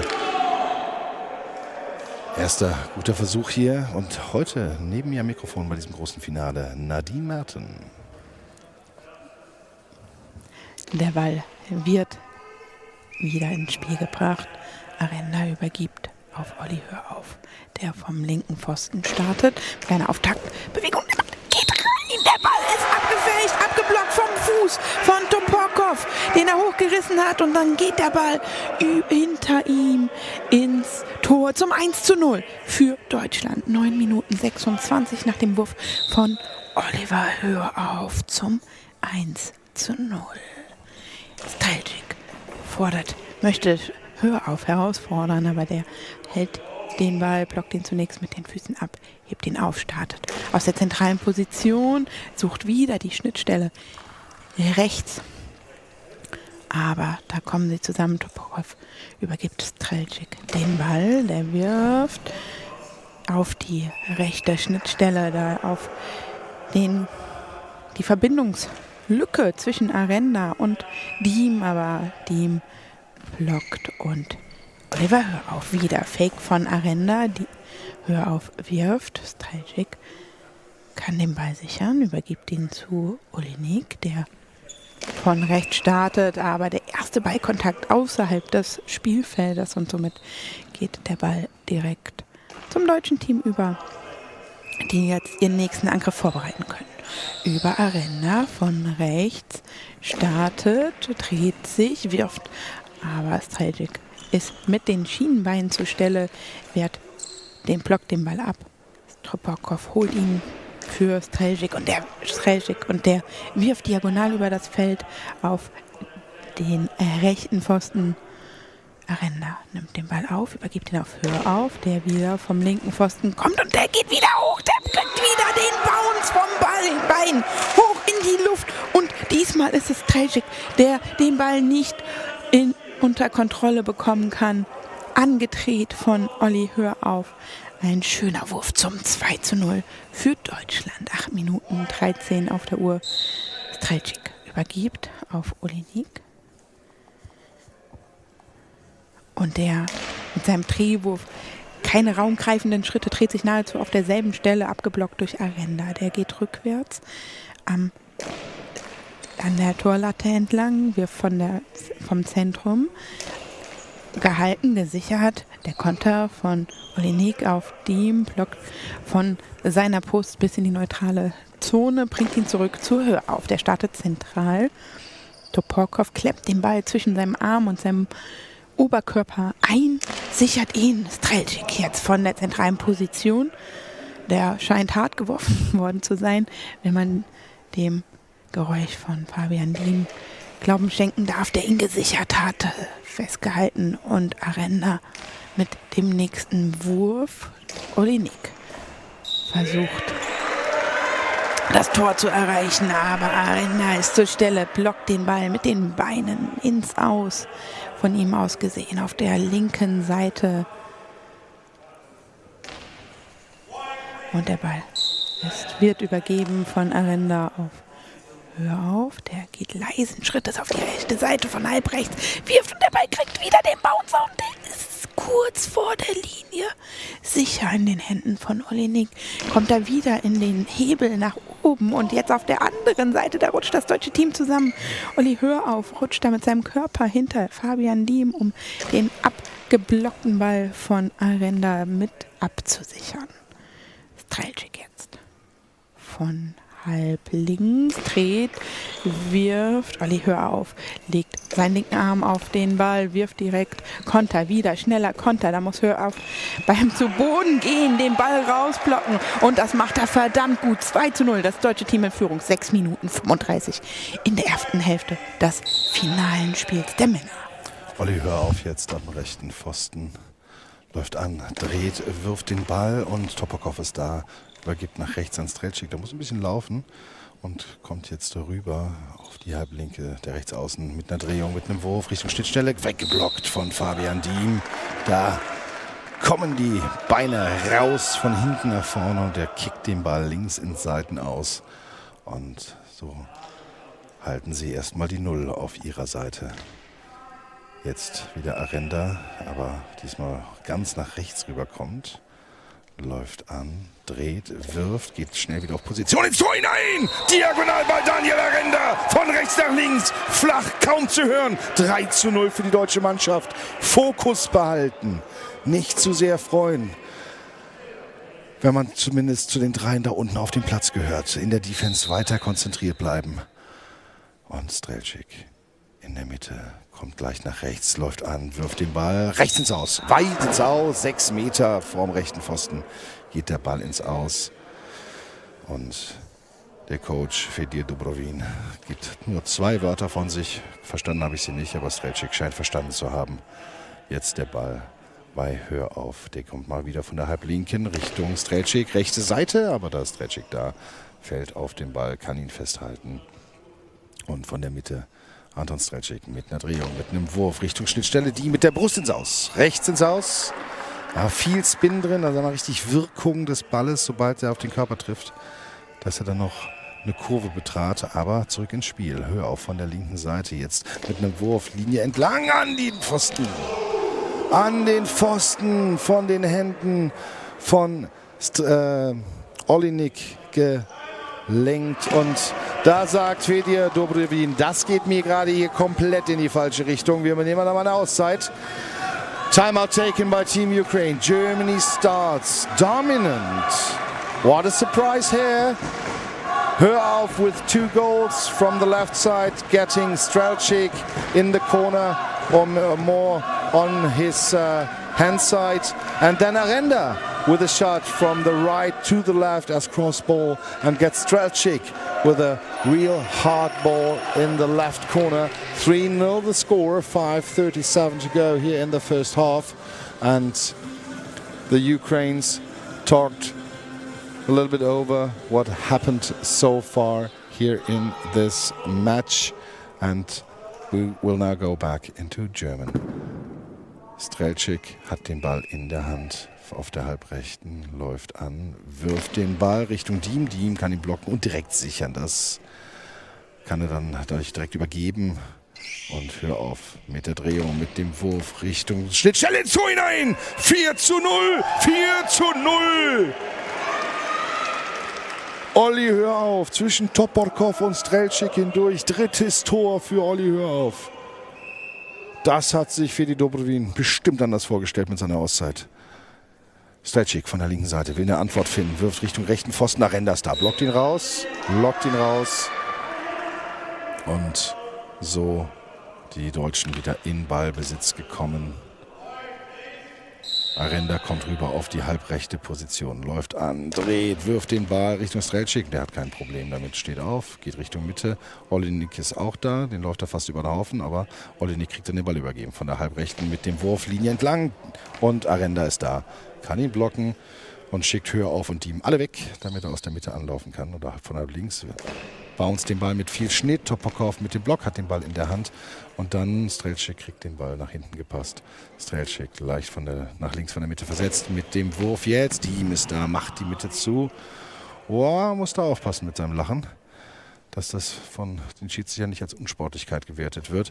Hör auf mit dem Ball Richtung Strelčík, der blockt ihn nach vorne und dann der Pass rechts hin zu Olinik von der Halbrechten mit der Drehung, mit dem Wurf Richtung Diem. Der blockt, hat den Ball direkt mit der linken Pranke eingesogen. Und von links nun Daniel Arenda läuft wieder an mit dieser abgehackten Drehbewegung. Und Strelčík blockt ihn links ins Aus. 4 Minuten 12 noch zu spielen, 4:0 für die deutsche Mannschaft.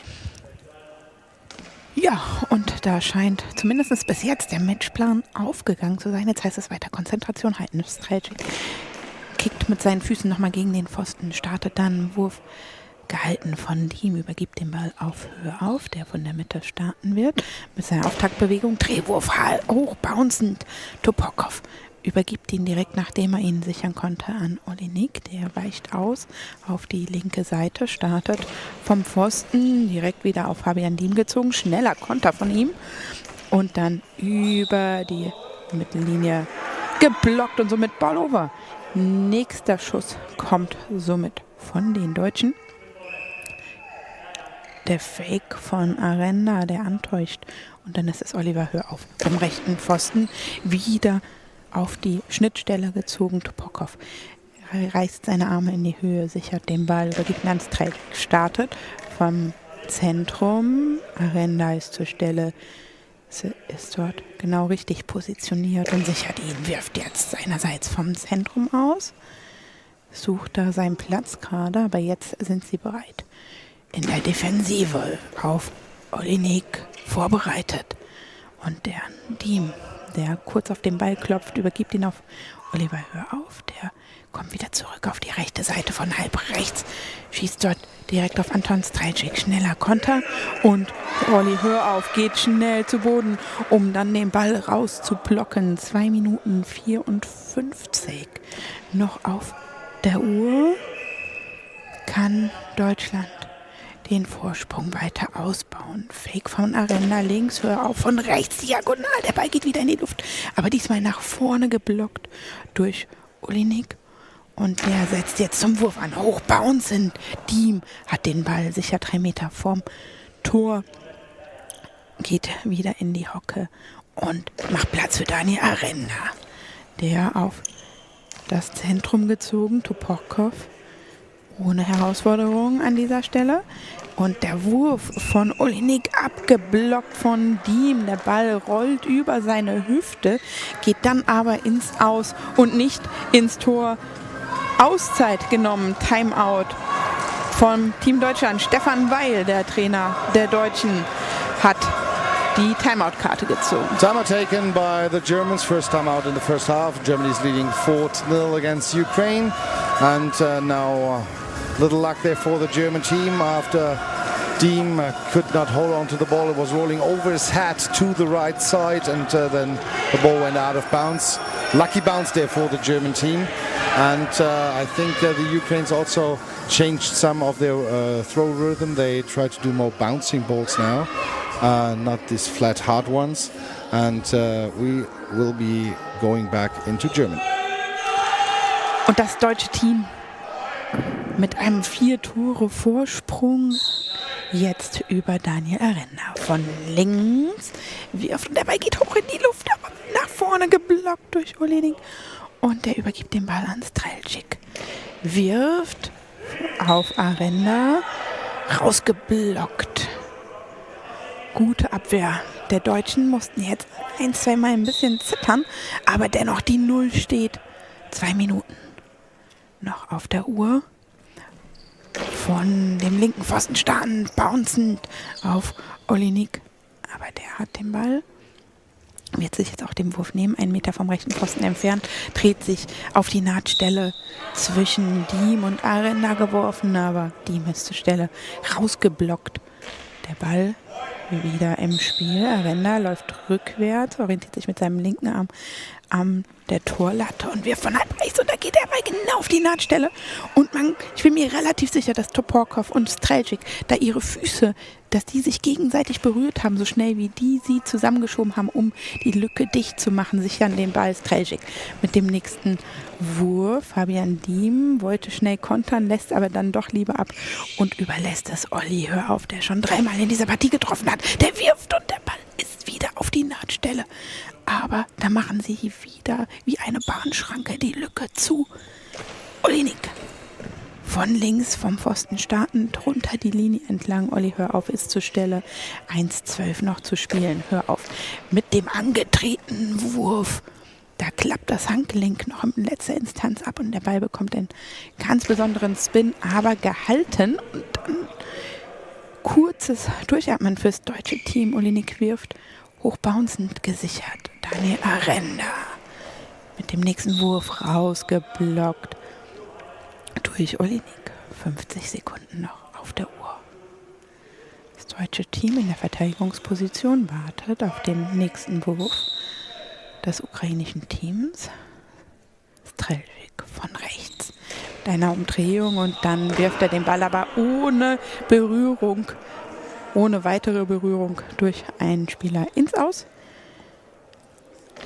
Und Arena nimmt den Ball wieder auf, klopft zweimal drauf, übergibt ihn an Olli Hör-auf, der von links starten wird. Diagonal geworfen, rausgeblockt durch Strelczyk. 33 Sekunden sind auf der Uhr. Werden wir in dieser Hälfte noch ein Tor sehen? Für beide Seiten ist es noch möglich. 10 Sekunden haben sie Zeit vom ersten Ballkontakt, bis sie den Ball dann wieder werfen. Team sichert. Und auch er gibt den Ball auf Hör-auf und der wirft Toporkov, übergibt auf Olinik. Sehr konzentriertes deutsche Team. Olinik wirft hoch, bouncen, Team ist zur Stelle. Da der direkte Konter. Und da weiß er, wann er den einsetzt. In den vergangenen Jahren war es oftmals so, dass er dann da schnell nachgekontert hat.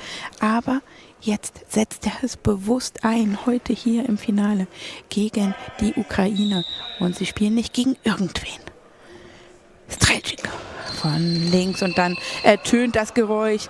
Die erste Hälfte konnte das deutsche Team die 0 halten. 5 Minuten Pause beim Stand von 4:0 im Finale hier zwischen Deutschland und der Ukraine. What a surprise so far. Germany is leading 4-0 against Ukraine at halftime. Germans are really focused on defense. They play really Ukrainian style, making 1, 2, 3 goals, and then, don't concede any goal. So, they are really focused on defense, and they have to keep up this level of mentality in working in defense together. They had 2, 3 situations where the Germans were a little bit lucky, or they had a lucky bounce, but at the end, they are leading by 3 goals by Olli Hör-auf and Dani Arenda with 1 goal, 4-0, and the next 12 minutes will start in 4 minutes, so we have a short break here at Berlin. Hear you in a bit.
Welcome back here at the final match of the Goalball Nations Cup 2026, and it is the final of the men's competition.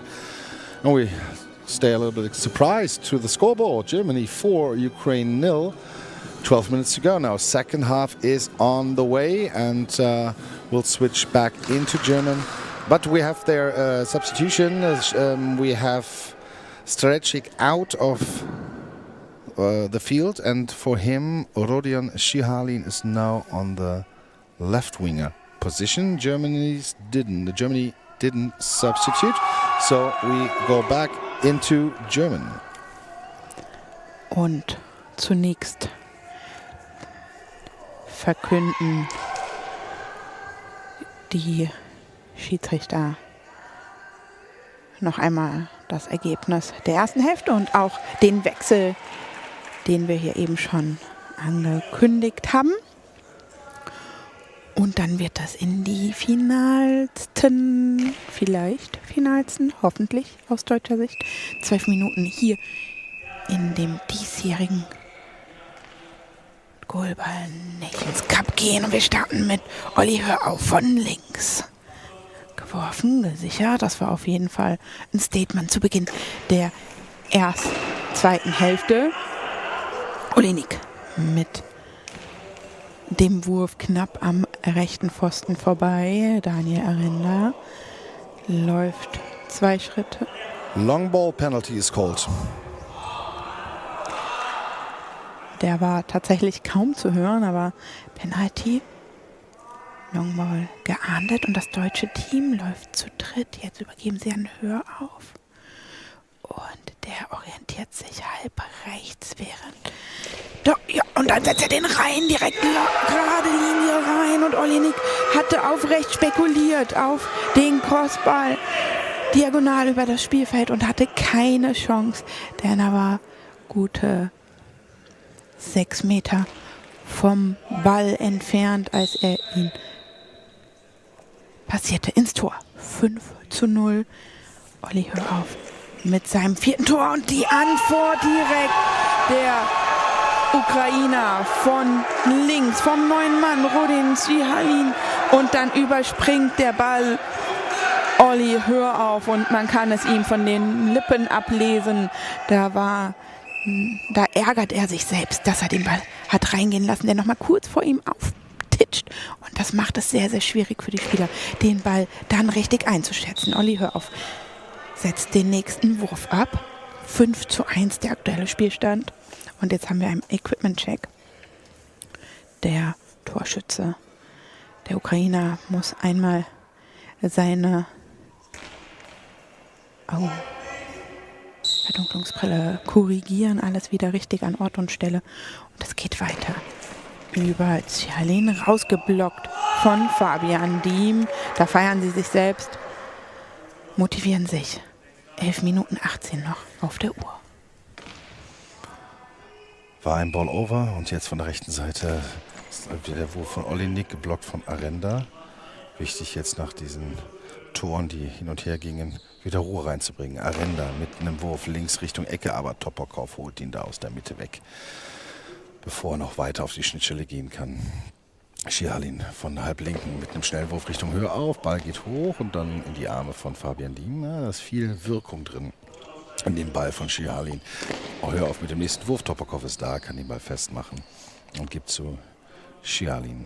Rodion Šihalin von der linken Seite läuft wieder an, jetzt Diagonalball Richtung Arenda und der ist da in Position, nimmt den Ball auf, trifft sich in der Mitte mit Hörauf, übergibt an Olli Hörauf und der läuft von halb rechts an mit dem Wurf und der Ball jetzt ab in die Luft und in den Händen von Šihalin. Šihalin gibt an Olinik.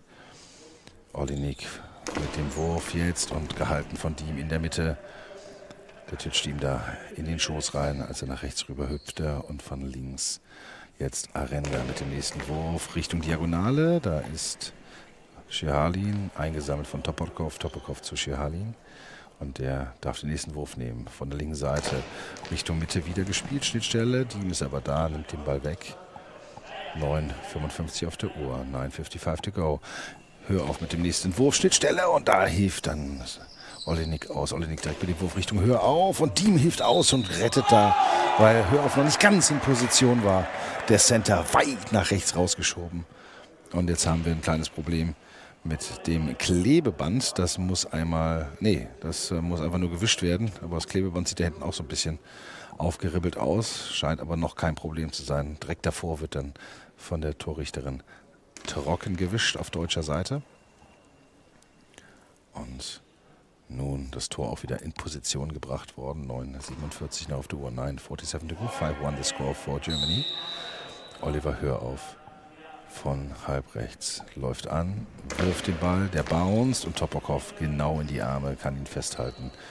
Und Rodion Schihalin von der Mitte anlaufend mit einer Drehung, mit einem Wurf hart Richtung Hörauf, der ist mit den Füßen da, Diem und Hörauf zusammen können den Ball dann verteidigen. Und Hörauf von der Halblinken läuft an, spielt den Ball rechte Seite und dann ist Schihalin da, blockt ihn nach vorne, Topokov sammelt ein. Topokov den Ball zu Schihalin gespielt, der von halb links mit der Drehung, mit dem Wurf und der titscht und dann Hörauf ist da, rettet für Diem, der die Hände am Ball hatte. Hörauf mit dem Körper da, Diem von halb rechts jetzt mal den Wurf nehmend, wirft ihn, bounce in Richtung Topokov, der passt dann zu Olinik, Vasil Olinik von der halbrechten, läuft an mittig, hoher Bounce Richtung Höhe auf und der macht sich lang und kann den Ball dann in seine Arme schließen. Höher auf von der halbrechten mit der Drehung, linke Seite und dann gehalten und festgehalten von Olinik. Olinik von der linken Seite mit dem Wurf Richtung Höher auf. Den wollen sie jetzt testen, den wollen sie müde machen in der Verteidigung. Höher auf direkt mit dem Konterversuch. Schihalin ist da, der steht auf. Konterversuch Richtung Mitte. Diem ist da mit den Füßen. Und der übergibt erstmal an Arenda. Daniel Arenda von der halbrechten, der links außen mit dem Wurf die Linie entlang. Und da ist Schihalin, steht schnell wieder auf, will wieder Richtung Mitte kommen. Da ist Diem in Position, landet halb auf den Ball und übergibt an Olli Hörauf. Und Hörauf von der rechten Seite läuft an, wirft den Ball auf die linke Seite, abgewehrt von den Ukrainern. Und die sammeln den Ball auch direkt wieder ein. Olinik von halb rechts mit einer Drehung, mit dem Wurf Linie entlang. Arenda ist da, stabiler Körper. Daniel Arenda dann Auszeit genommen von Deutschland. Timeout taken by Germany. 7 minutes and 56 seconds to go. Timeout by Germany. They're second in this game. 5-1 the score. And the Ukrainians, after the substitution of stretching out and Schihalin in, have another scheme of throwing these hard and with a lot of effet played balls by Schihalin. Hörauf has some problems with them. So the one goal was going from Schihalin over the body. And on the other hand side, we have to admit that now they try to test Oliver Hörauf more on defense to make him a little bit tired, that he cannot throw as much as he did. So now the Germans have to keep up their focus and have to distribute the balls better. 7 Minuten 56 noch auf der Uhr. Wir kommen zurück in die Partie. Daniel Arenda nach dem Timeout startet vom linken Pfosten, bouncend auf Topokov. Keine Herausforderung für ihn, übergibt auf Olinik. Der startet, hinterläuft das Zentrum und dann vorgeblockt von Arenda direkt in die Arme von Fabian Diem, der den Ball dann festhält, wirft, rausgeblockt mit den Knien von Vasil Olinik. Und der Ball muss gerade durch den Torrichter geholt werden, geht wieder zurück aufs Spielfeld. Holen Schihalin von halb links mit einem Drehwurf und möchte da auf die Nahtstelle zwischen Fabian Diem und Arenda, aber Diem ist zur Stelle, blockt den Ball raus, allerdings in der neutralen Zone und somit kommt der nächste Wurf wieder von den Ukrainern, die von rechts starten, vom rechten Pfosten. Olinik mit einem Wurf wieder auf Fabian Diem, der mit dem Knie den Ball 3 Meter nach vorne blockt, hebt ihn auf, übergibt den auf Oliver Hörauf. Von halb rechts kommend, runter, der Ball geht in die Luft und dann haben sie Probleme im Nachfassen. Dann Olinik, der dritte ukrainische Spieler, der den Ball berührt in der Verteidigung, setzt direkt den Wurf ab, rausgeblockt. Das deutsche Team über Daniel Arenda läuft bis auf die rechte Seite und wirft, wieder rausgeblockt. Toporkov reißt die Arme hoch, den flach über den Boden kommenden Ball dann nach außen ins Seitenaus befördert. 7 Minuten auf der Uhr. Olinik übergibt auf Sihalin. Er startet von halb links, dreht sich nahezu, man könnte fast sagen, auf einem Bierdeckel, wenig raumgreifende Schritte und setzt den Wurf dann ab, der direkt ins Seitenaus geht. Hör auf. Ja. Fabian Diem im Vordergrund, sitzend zentral. Hör auf, hinterläuft, wirft von halb links. Toporkov übergibt auf Olinik. Von halb rechts mit einem Drehwurf. Fabian Diem setzt seinen Körper ein, um den Ball zu sichern. Hör auf. Nächster Wurf. 5:1. Weiterhin hier der Spielstand. Sihalin. Und die Zeit spielt vermeintlich gegen die Ukraine, aber im Goalball kann es schnell gehen. Und das Ding ist hier noch nicht durch. Daniel Arenda. Wurf gehalten von Toporkov. Übergibt auf Olinik. Startet vom Zentrum. Drehwurf und wieder auf Oliver Hör auf, der da mit der Brust den Ball rausblockt. Der hatte mal kurz einen Moment Ruhe, nachdem einige Würfe auf ihn abgesetzt wurden. Jetzt wollte man schauen, ob er noch auf dem Feld ist und konzentriert. Aber das ist er. Und sein Wurf jetzt wieder auf die Nahtstelle zwischen Toporkov und Sihalin.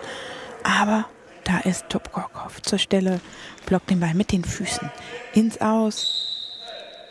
Sihalin halb links, dreht sich, wirft, bounced diagonal über das Feld Richtung rechten Torpfosten. Arenda blockt ihn raus. Bringt den Ball jetzt ein paar Meter weiter zum Zentrum, dreht sich, wirft und nach vorne, geblockt von Toporkov. Das wird ein Ball-Over geben. Der Ball also jetzt wieder in deutschem Besitz, ist einmal über die Mittellinie gerollt. Und Fabian Diem vom Zentrum wirft. Toporkov blockt den Ball, legt seinen oberen Arm, seinen linken Arm auf den Ball, übergibt ihn zu Olinik, der mit dem Wurf, Diem muss sich lang machen, hinten dran wartete schon Daniel Arenda, aber Diem macht das, kickt den Ball, blockt ihn aus, 3 Meter vorm Tor, 5 Minuten 16 noch auf der Uhr. Und Oliver Hörauf nimmt jetzt diesen Wurf. Rechter Pfosten, er läuft an. Und Linie entlang und der Block von Sihalin in Richtung Mittellinie. Toporkov sammelt ihn kurz davor ein, passt zurück und Rodion Sihalin von der linken Seite bounced der Ball Richtung Hörauf und er nimmt den Ball auf, läuft direkt mit dem Gegenangriff und dann Sihalin mit dem Block links ins Aus. Hörte man ein kurzes Schön Junge von Fabian Diem an der Stelle, als Hörauf den Ball gehalten hatte. Vielleicht haben Sie es über die Außenmikrofone gehört. Jetzt Olinik von der linken Seite, Linie entlang. Olli Hörauf blockt ihn hoch nach vorne, Diem sammelt ihn ein und übergibt an Oliver Hörauf. 4:39 auf der Uhr, 4:37 to go. Hörauf von rechts nach links, der Ball hoch in die Luft und raus geblockt von Olinik. Und wir haben eine Auszeit. We have a timeout by Team Ukraine. Second timeout for Team Ukraine. 4:33 to go here in this final. Germany still leading by 4. 5-1 the score. And now the Ukrainians have to talk about maybe take a little more risk at their throws to make it even harder for the German defense to get behind them. But more risk means also the risk of high or long ball penalties are getting up. We just take a short look at Gym B. 5 minutes left in the bronze medal match. Sweden scored the 6th goal right now, so 6-5 for Sweden against Poland in the bronze medal match in Gym B. And after this match, we'll have the winner's ceremony also here in Gym A, so stay tuned afterwards. Jetzt zurück auf der linken Seite. Sihalin nimmt den Ball, 4:30 auf der Uhr, läuft an, dreht, wirft. Linke Seite, Diem ist da, nimmt im Zentrum weg. Arenda, der da die Lücke schließen wollte, musste nicht eingreifen, darf dafür aber trotzdem jetzt werfen. Von der Mitte mit dem Wurf, rechte Seite rausgespielt und Sihalin macht sich lang, läuft direkt wieder an Sihalin und Richtung Höhe auf, hoch in die Luft, an den Rücken. Arenda ist da und kann die Linie zumachen. Und von der linken Seite Daniel Arenda mit dem nächsten Wurf. Rechte Seite, weit ins Aus. Weit ins Aus. 4,5, 5 Meter rechts geht der Ball ins Aus. Und links der Ball im Spiel bei den Ukrainern. Das ist Olinik mit dem Diagonalball an die Füße von Diem. Der rollt Richtung Mittellinie. Diem hat den Ball bekommen, läuft schnell zurück und nimmt den nächsten Wurf selber, um nicht zu viel Zeit zu verplempern, und wirft ihn dann auch Richtung Topokov. Und der verteilt auf rechts auf Vasil Olinik. Der mit dem Wurf von der 3-Meter-Linie links Richtung Hörauf, und der macht sich lang und kann den Ball sogar festhalten. Und Oliver Hörauf kommt jetzt in die Mitte rein, läuft an, dreht, wirft Richtung Topokov. Der hat kein Problem, kann den Ball festhalten. Nach links verteilt dann Richtung Schihalin. Schihalin von der Halblinken mit dem Wurf Richtung Hörauf, kann den Ball wieder festhalten. Und jetzt haben wir ein Officials Timeout. Equipment check by Oliver Hörauf. So we have a short Officials Timeout equipment check. And the referee is also asking for wiping some liquid from the floor in the German half. So Germany still leads 5-1 and 3:22 to go in this final match here. And while they try to dry the floor, we'll just take a short look into the other gym. There is Poland against Sweden in the bronze medal match. Still 6-5 for Sweden, 4 minutes left. And now there's also be some retaping been done at the tape at the center position, at the back center position at the goal. And now this is fixed as well and we can play on. Zurück ins Deutsche, 3:22 noch zu spielen. Arenda von links, der Fake, läuft rechts rüber, eine Kurve, Hörauf von rechts jetzt anlaufen, mit dem Wurf Richtung Schnittschnelle und gehalten von Schihalin oder mehr geblockt und Auswechslung jetzt auf ukrainischer Seite. Olinik geht raus, Strelčík kommt rein. Strelčík durfte seinen Arm ein wenig ausruhen und kommt wieder rein. Now we have a substitution on Ukrainian side. Strelčík is checking back in and Olinik is going out, so some rest for Strelčík's arm. And the last 3 minutes and 12 seconds, he can start right away to try to score at least 4 goals, because Ukraine is 1-5 down in this final. Jetzt wieder zurück ins Spiel. Linke Seite. Schihalin läuft an, dreht, wirft, Diem hält und übergibt den Ball an Oliver Hörauf. Der geht auf leicht nach rechts, atmet durch, wirft mit einer Drehung und der Ball bei Topokov nach vorne gekickt, 6-Meter-Linie, es rutscht dahin, wieder Auswechslung. Und die Nummer 4 macht sich bereit. Another substitution. Rodion Schihalin is going out and Yevgeny Tsihanenko is checking in. So another substitution on the Ukrainian side. And Tsihanenko is now being checked, the eye shades and the patches, and it looks like that Strelčík is now on the right winger position, and Tsihanenko will go on the left winger position, but we'll find out when they are on court. And now he's brought to the crossbar that he can orientate himself. Yeah, Strelčík on the right, Tsihanenko on the left. Strelčík also jetzt rechts außen, läuft an, dreht, wirft, Linie entlang ins Aus. 2:50 noch auf Duo, 2:50 to go. Oliver Hörauf mit dem nächsten Wurf. Und der Ball jetzt im Spiel gehalten, hoch rausgekickt, aber der ist noch in der eigenen Zone raus. Das heißt, es ist nur ein Blockout, kein Ballover. Und so Ballbesitz weiter für die Ukraine. 5:1 weiterhin der Spielstand hier in die Ukraine mit Tsihanenko jetzt auf der linken Seite. Kriegen den Ball übergeben. Tsihanenko titscht ihn einmal auf, geht an die Latte, läuft links an, dreht, wirft den Ball Richtung Hörauf. Hörauf kann ihn halten. Diem hat Probleme, ihn dann festzuhalten. Und dann Arenda sammelt ihn ein, weil er in seine Arme rollt. Arenda von der linken Seite mit dem nächsten Wurf, mit viel Schnitt, abgefälscht, zweimal und dann rausgeblockt. Abgefälscht von den Füßen von Topokov und dann rausgelenkt von Tsihanenko. 2:30 auf der Uhr. Und Jetzt sehen wir Stretchik von halb rechts, läuft an, dreht Richtung Arenda, der kann den Ball nicht festhalten, rollt aber Richtung Diem. Leicht von der Mitte versetzt, läuft er an mit einer Drehung. Der Center wirft immer Richtung Topokov, hoch in die Luft, vor sich gehalten der Ball und dann passt nach hinten zu Zianenko. 2:10 auf der Uhr, 2:10 to go. Zianenko mit dem Wurf, diagonal, Arenda ist da, Diem sammelt den freien Ball ein und übergibt an Oliver Hörhoff die letzten 2 Minuten. Last 2 minutes started right now. Auf halb rechts Oliver Hörhoff mit dem nächsten Wurf und dann geblockt von Topokov und übergeben wieder an Stretchik. Stretchik kommt in die Mitte, läuft an, dreht, der Ball bounced, Diem hüpft rein, kann ihn vor sich halten und übergibt und die Uhr läuft für die deutsche Mannschaft. 1:40 noch zu spielen.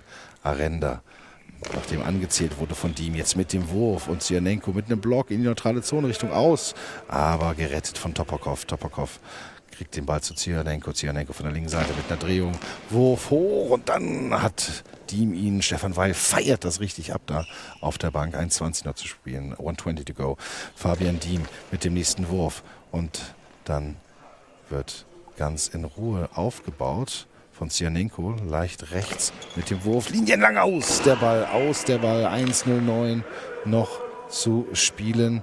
Und ich sehe, dass Davis Hartwig, glaube ich, doch, er ist abgeklebt. Also man hat die Option, ihn auch noch reinzubringen und so vielleicht auch Ruhe reinzubringen. Aber momentan machen die drei das richtig, richtig gut.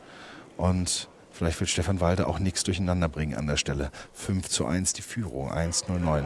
We have a short officials timeout. It's wet again on the German side and so it has to be wiped there by the goal judges. 5-1 the score, 1:09 to go here in this final.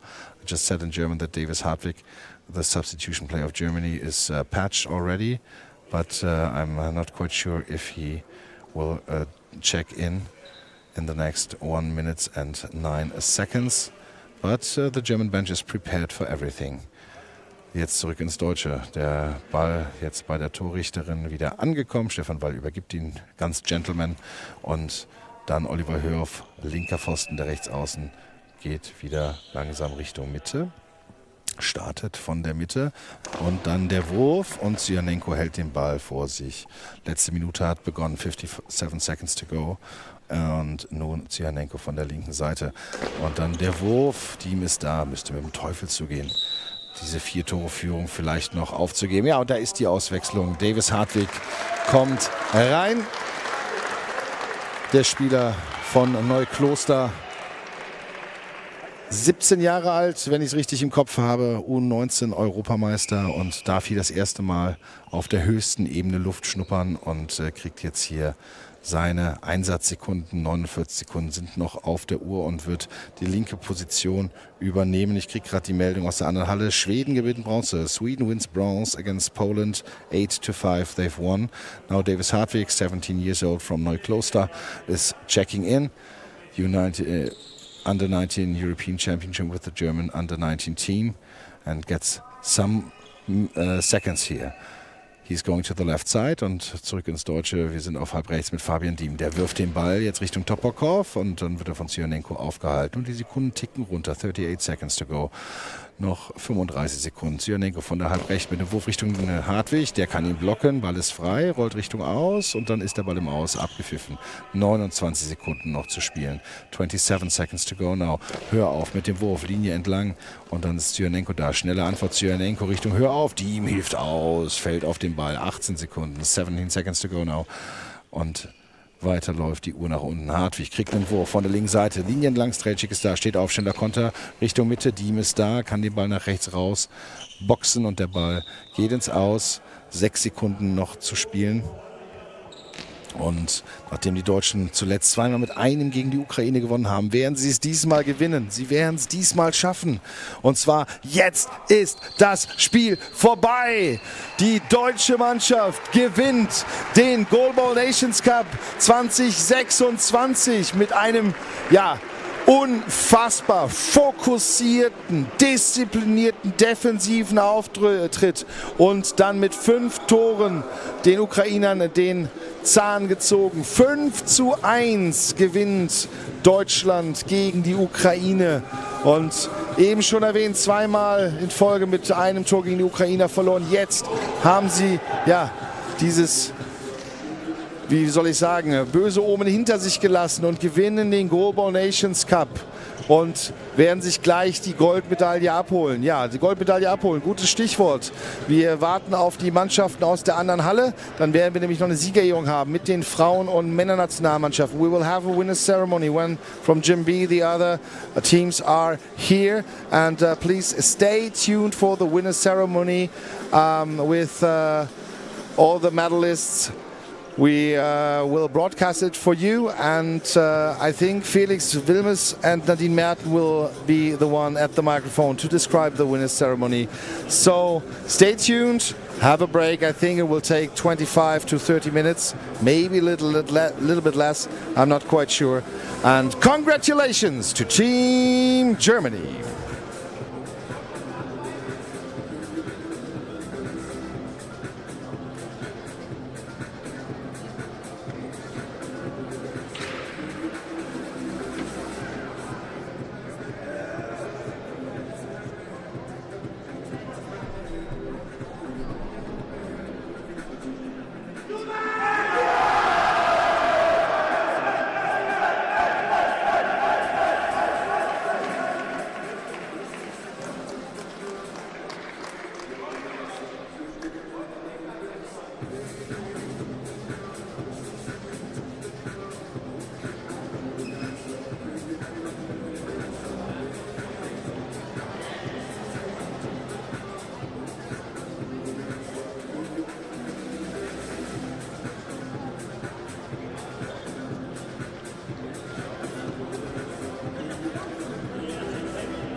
Ladies and gentlemen, please get prepared for the winner's ceremony of the Goalball Nations Cup 2026 in Berlin.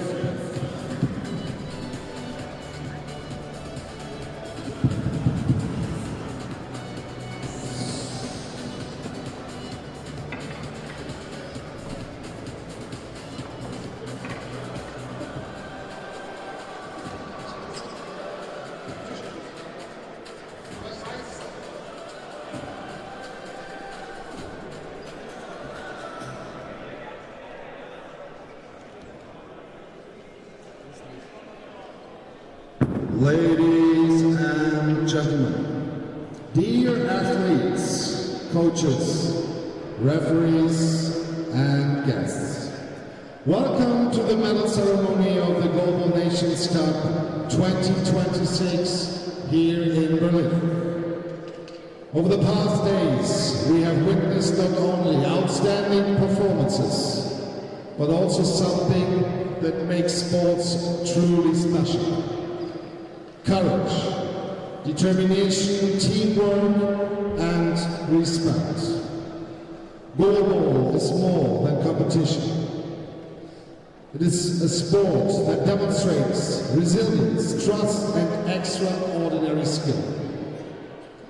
Today we celebrate not only the winners, but every athlete who stepped onto the court and gave their best for their team and their country. This is your applause.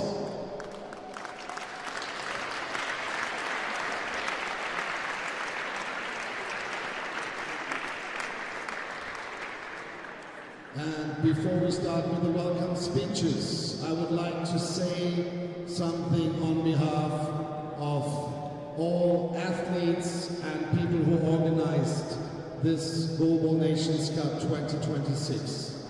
Please give a huge applause for our volunteers, because without our volunteers, the whole tournament would have not been the same.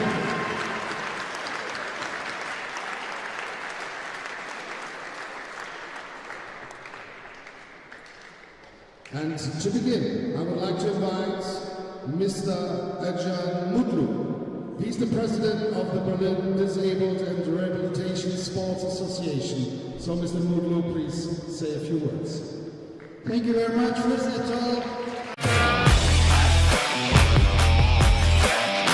Lovely guy who was with us all 3 days.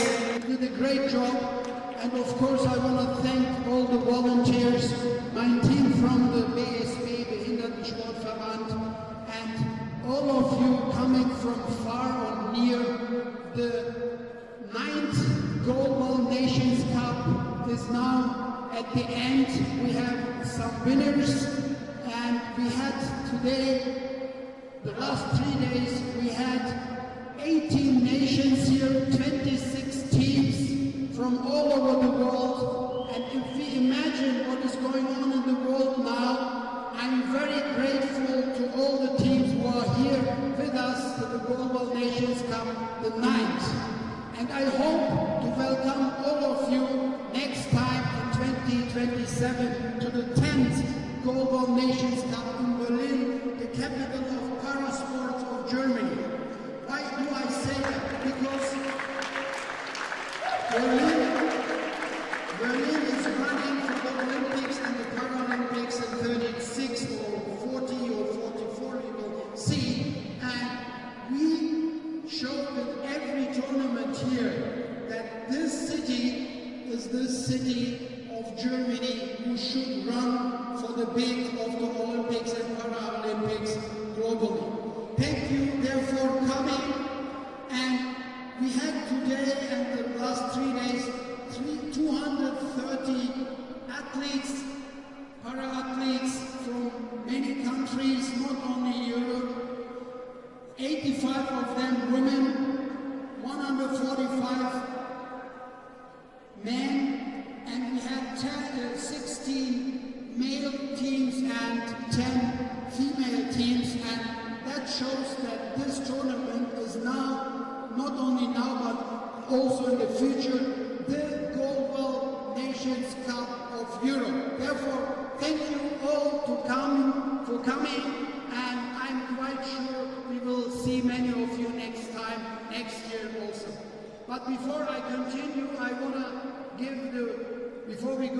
ceremony and give the medals to the winners, I would like to ask Mr. David Nuruman. He is the commissioner for the Olympics of Berlin and Paralympics of Berlin. Now the floor is his, and thank you again for coming and hope to see you next year. Thank you very much.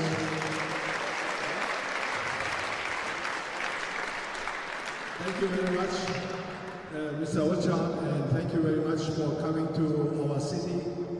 It is great to see you here.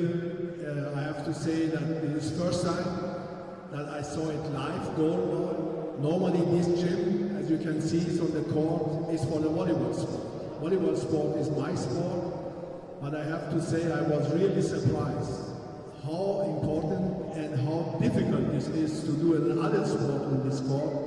And you did it fantastic. It was great to have you here. It was a great sport. And as he said, Germany, the capital is Berlin. Berlin is capital of sport. And after seeing that, I have to say Berlin is not only the capital of sport, but also Berlin is also the capital of the para sport. Maybe we should change this one.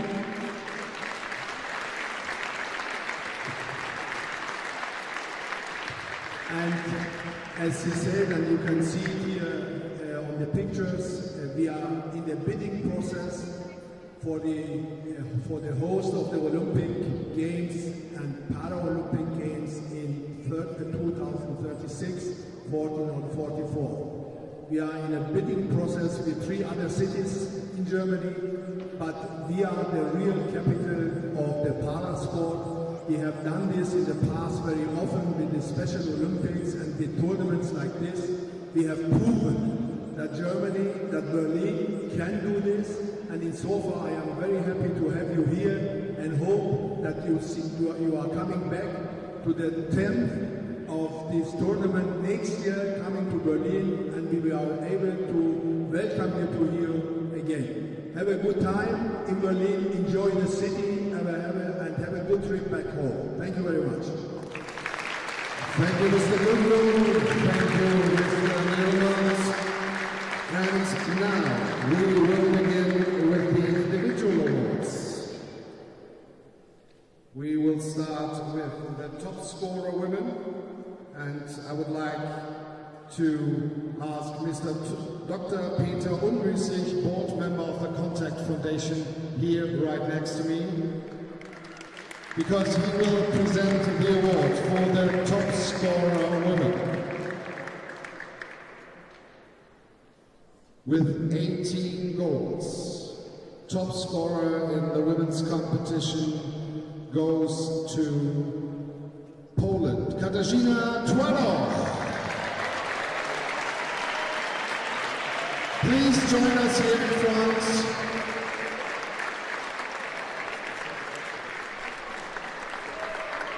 I hope you heard correctly what Björn said. The best female scorer of the tournament is Katarzyna Twaloch from Team Poland in females competition, so she gets congratulated for that award.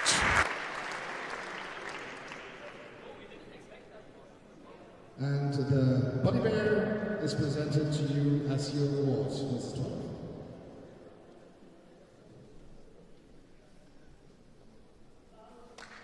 Big round of applause, 18 goals, Katarzyna Twaloch.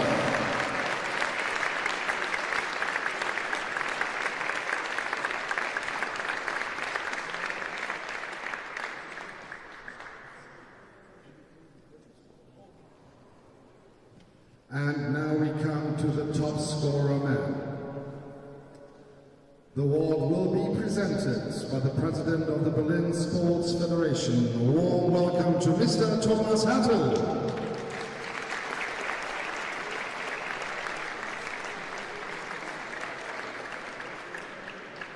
And with 38 goals in the men's competition, the top scorer of the tournament is also from Poland, Maciej Czerwinski. So the top scorer in male competition also goes to Poland. Marcin Czerwinski wins it with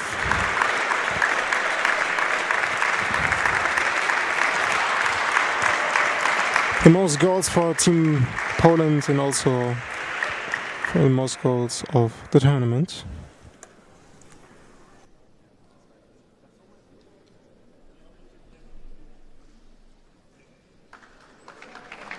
Big applause for Marcin Czerwinski.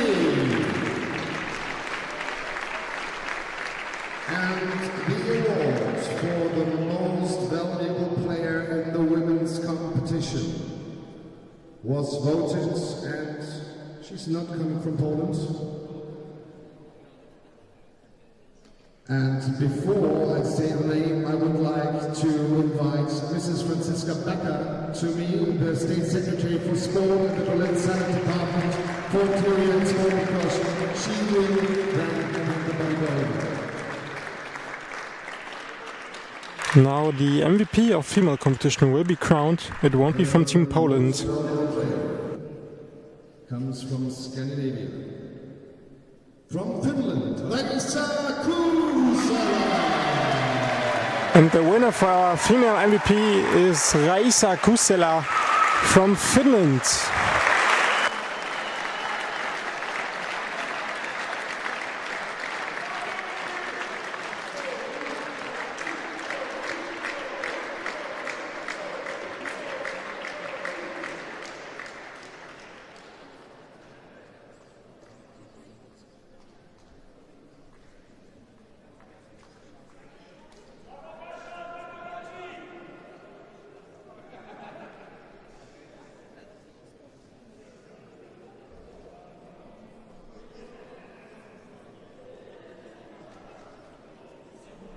Big applause again for the MVP women's tournament, Raisa Kusela.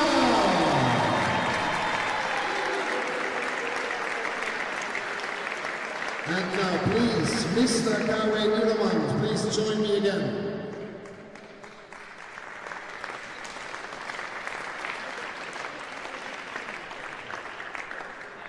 And the next honor we have is the most valuable player in the men's tournament. And the Buddy Bear goes to Marcin Czerwinski. So MVP for men also goes to Marcin Czerwinski, who is top scorer as well with 28 scored goals, and he receives the Buddy Bear from Berlin as a prize for being also the tournament's MVP in male competition.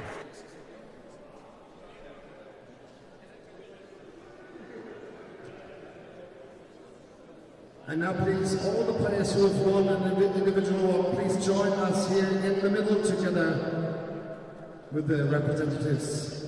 For a final photo, players in the middle.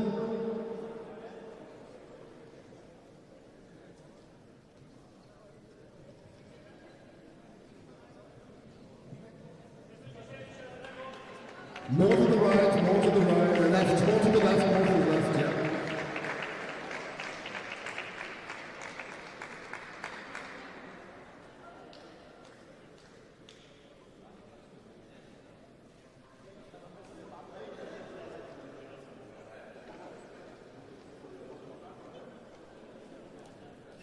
And these are your outstanding players, top scorers and MVPs. Raisa Kusela, Katarzyna Twala, Marcin Czerwinski.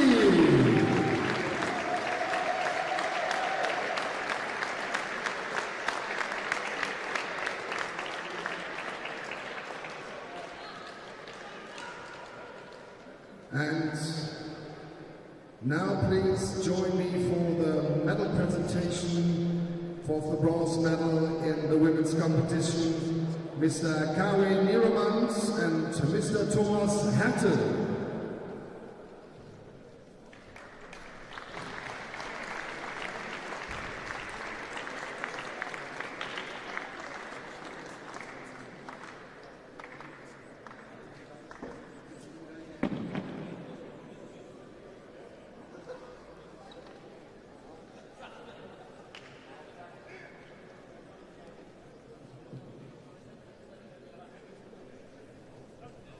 The bronze medal in the women's competition goes to Finland.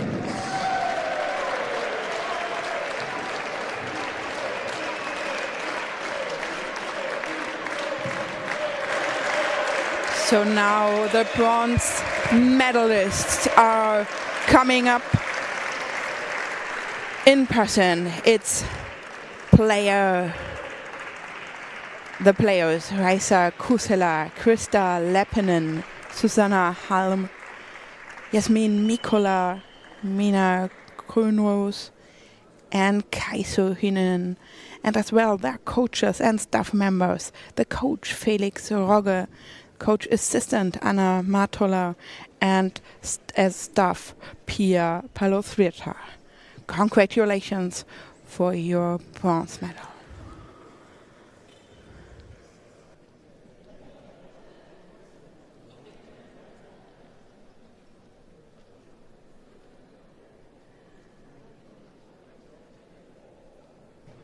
And they get their medals from members of the board of the...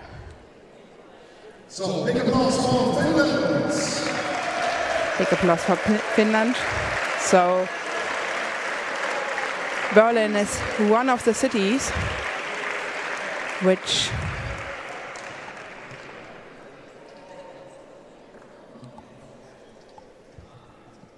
are in the bidding process for upcoming Olympics and Paralympics. So obviously, as a sports capital Berlin, they are interested in bringing some guys here who are interested in making some advertisement for parasports and sports regarding the upcoming Olympic bidding cycle. So now we come to the silver medalists. Philip, please go to the left, and then I'll call you later. Silver medalists. The silver medals will be presented. we have seen the final over here in Gym A.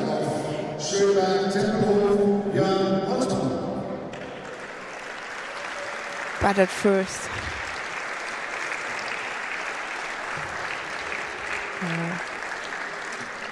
the silver medal goes after a 1-2 defeat in the final against Japan to Team GB Great Britain. So winner for silver medal in female competition, we saw that game earlier today. Here in Gym A is Great Britain, which consists of the following roster: number 2 Phoebe Clifton, then also number 3 Chelsea Hudson, number 4 Alexandra Ulysses, number 6 Carly Holder, number 7 Catherine Young, and number 8 Lois Turner, with the coaching staff consisting of Gary Lambert, Dan Martin and Ali Cook-Smith also in the staff. Congratulations to them. And obviously next there will be the gold medal presentation for the female team of Japan.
One applause for Great Britain. And now the gold medals are presented by Mrs. Franziska Becker and Mr. Ajan Mutlu.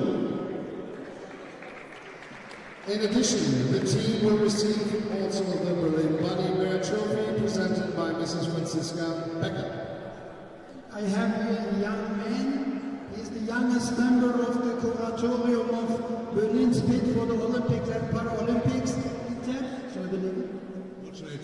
All Turniers. He is the youngest member, and I'm proud to have him here with me. And the gold medal winners in the women's competition, congratulations to Japan! Alongside with Björn, I want to congratulate Japan with the following roster: Minami Arai, Saki Amuro, Ayumi Kamiya, Norika Hagiwara, Rieko Takahashi, Yui Kimura, Rikiya Kudo is the coach, and then Miyoko Tsuji, the assistant coach, and also I want to congratulate the staff, Kikoko Maeda. Congratulations for gold in females competition.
The winner of the women's competition, Japan. And now please may Team GB and Finland join Japan in the middle on the bronze and silver sides.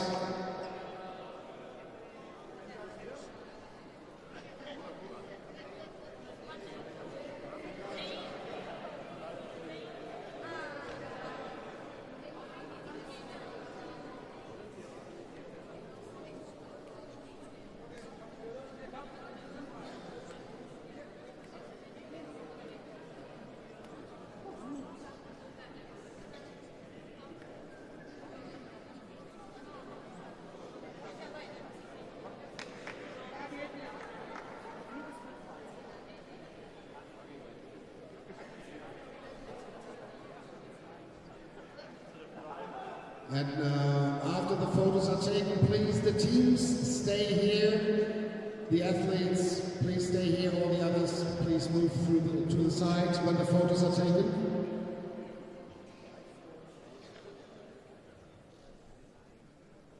Okay, photos done, please. Go to the right and left sides. The teams should stay here. The teams stay.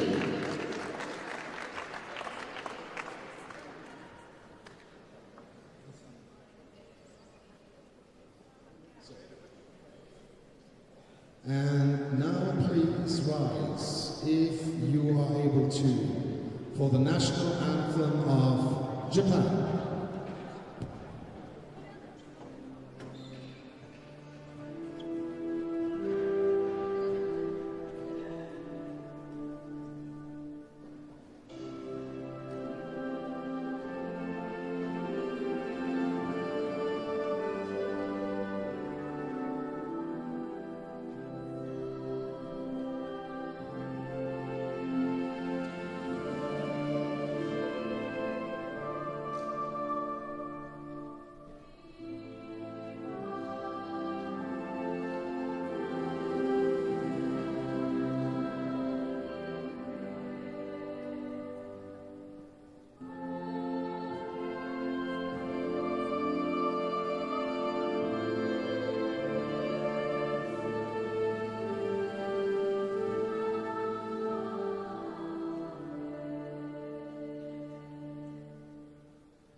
Thank you very much. Have a safe trip home and congratulations to your medals.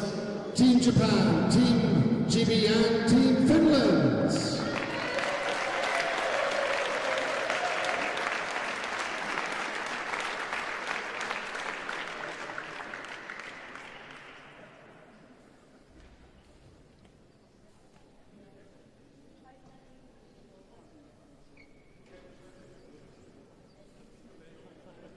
And now we will come to the men's competition, but I want to take a moment to thank a group of people who have been not thanked as much as they should. Really big round of applause to all the referees that make this tournament possible.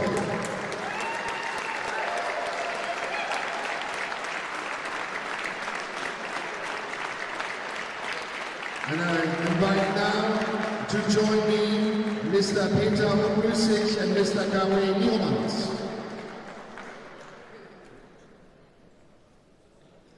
The bronze medal in the men's competition goes to Sweden.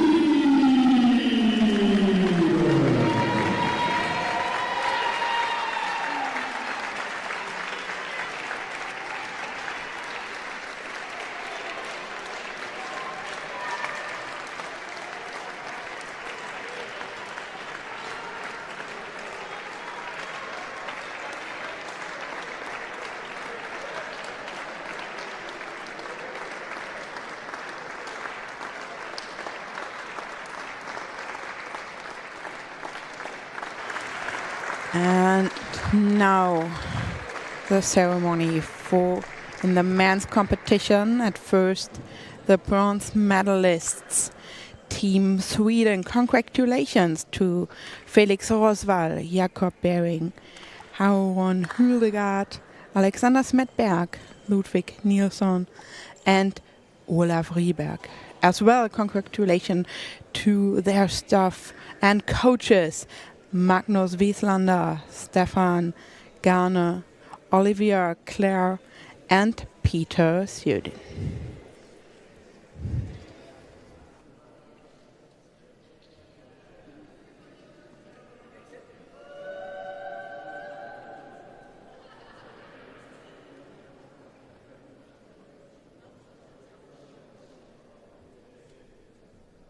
In their last match, they won against Poland 8-5, and so now they are in front with their bronze medal. Congratulations! One applause for Sweden. And now, please join me for the presentation of the silver medal. Mr. Thomas Hartl, and also the member of the curatorium for the bid of Olympics and Paralympics Games, Mr. Dietmar Bartsch.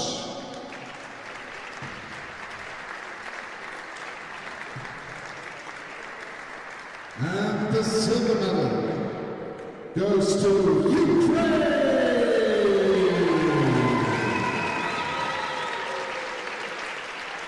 So silver medal goes to Ukraine, as we saw in the men's final where Germany won, and obviously will be crowned with gold medal later on. Congratulations still to the runner-ups, to number 7 Alexander Topakov, to number 5 Rodion Chialin, to number 3 Fedir Sidorenko, to number 2 Anton Strelchik, number 1 Vasil Olinik, and number 4 Yevgeny Tsianenko, and also to the coaching staff consisting of Fedor Dobrovin and Victoria Pashivailo. Congratulations to silver medal.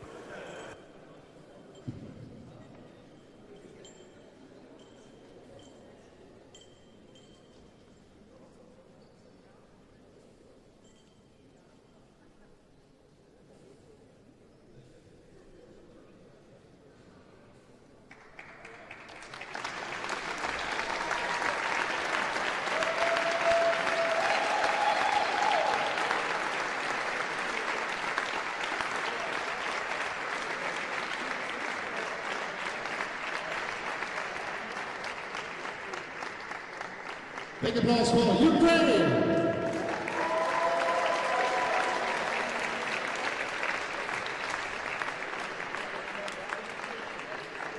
And now, for presenting the gold medals, please join me again, Mrs. Franziska Becker and Mr. John Mudu.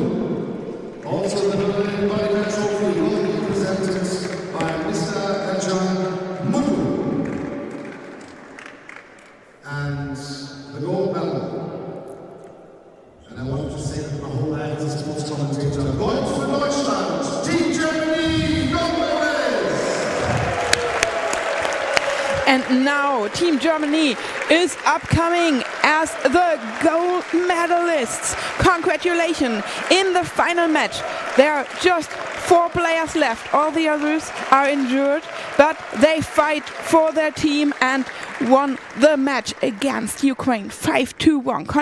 Congratulations to Daniel Arenda, Thomas Steiger, Oliver Hörauf, Ruven Schittelich, Fabian Diem, and Davis Hartwig. And as well, congratulations to the coach, Stefan Weil, the coach assistant, Rino Tiede, and the staff, Sebastian Müller and Kürsat Özdemir. Congratulations! They lost 2 times against Ukraine in the former matches, but at this Goalball Nations Cup, they fight it up and won 5-1. So congratulations, Team Germany.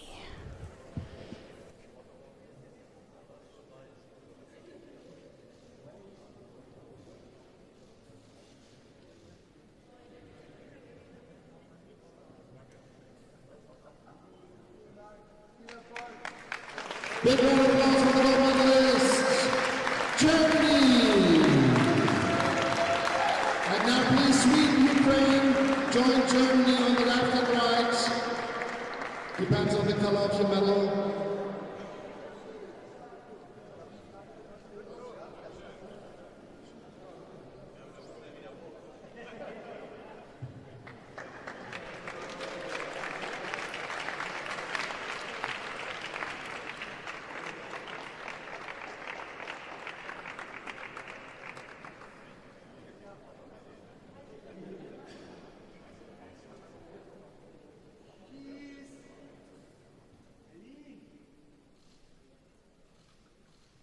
Now everybody, Berlin on 3. 1, 2, 3.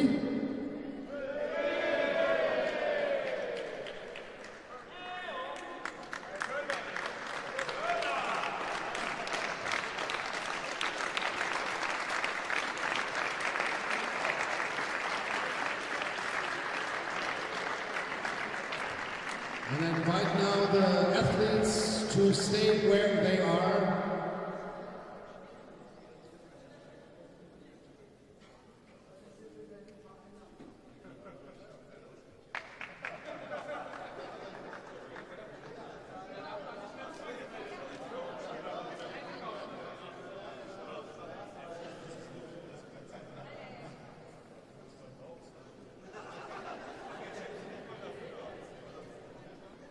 And now, please rise if you're able to for the national anthem of Germany.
And before we conclude, we want to thank on behalf of the organization, thank you to all the athletes, coaches, volunteers, officials and partners who made the Goalball Nations Cup 26 possible.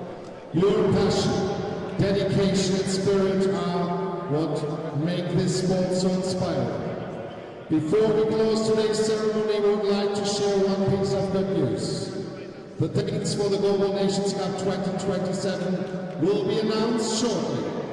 We plan to stay within the same time period of the year. We truly hope to welcome all of you back to Berlin. We wish everyone a safe journey home, and we're looking forward to seeing you again in Berlin. Thank you very much. So some concluding words from the commentary table. So Björn just said that the upcoming Nations Cup is planned to be around the next year around the same time in Germany, in Berlin as well. So look out for the 2020 Nations Cup being around that same time again next year. And it's about to be planned. And also we want to make a look forward to the World Cup of Goalball, where you can watch the next big tournament of Goalball next in summer, in June 6th, 2026. The World Cup will start in Guangzhou in China. So we are looking forward to that, and also want to thank you from the commentary table that you been with us the last 3 days to watch Goalball all day long for the last couple of 3 days. I'm Felix, and I'm thanking you too that you've been with us, and we hope you stay well and safe. Thank you and goodbye.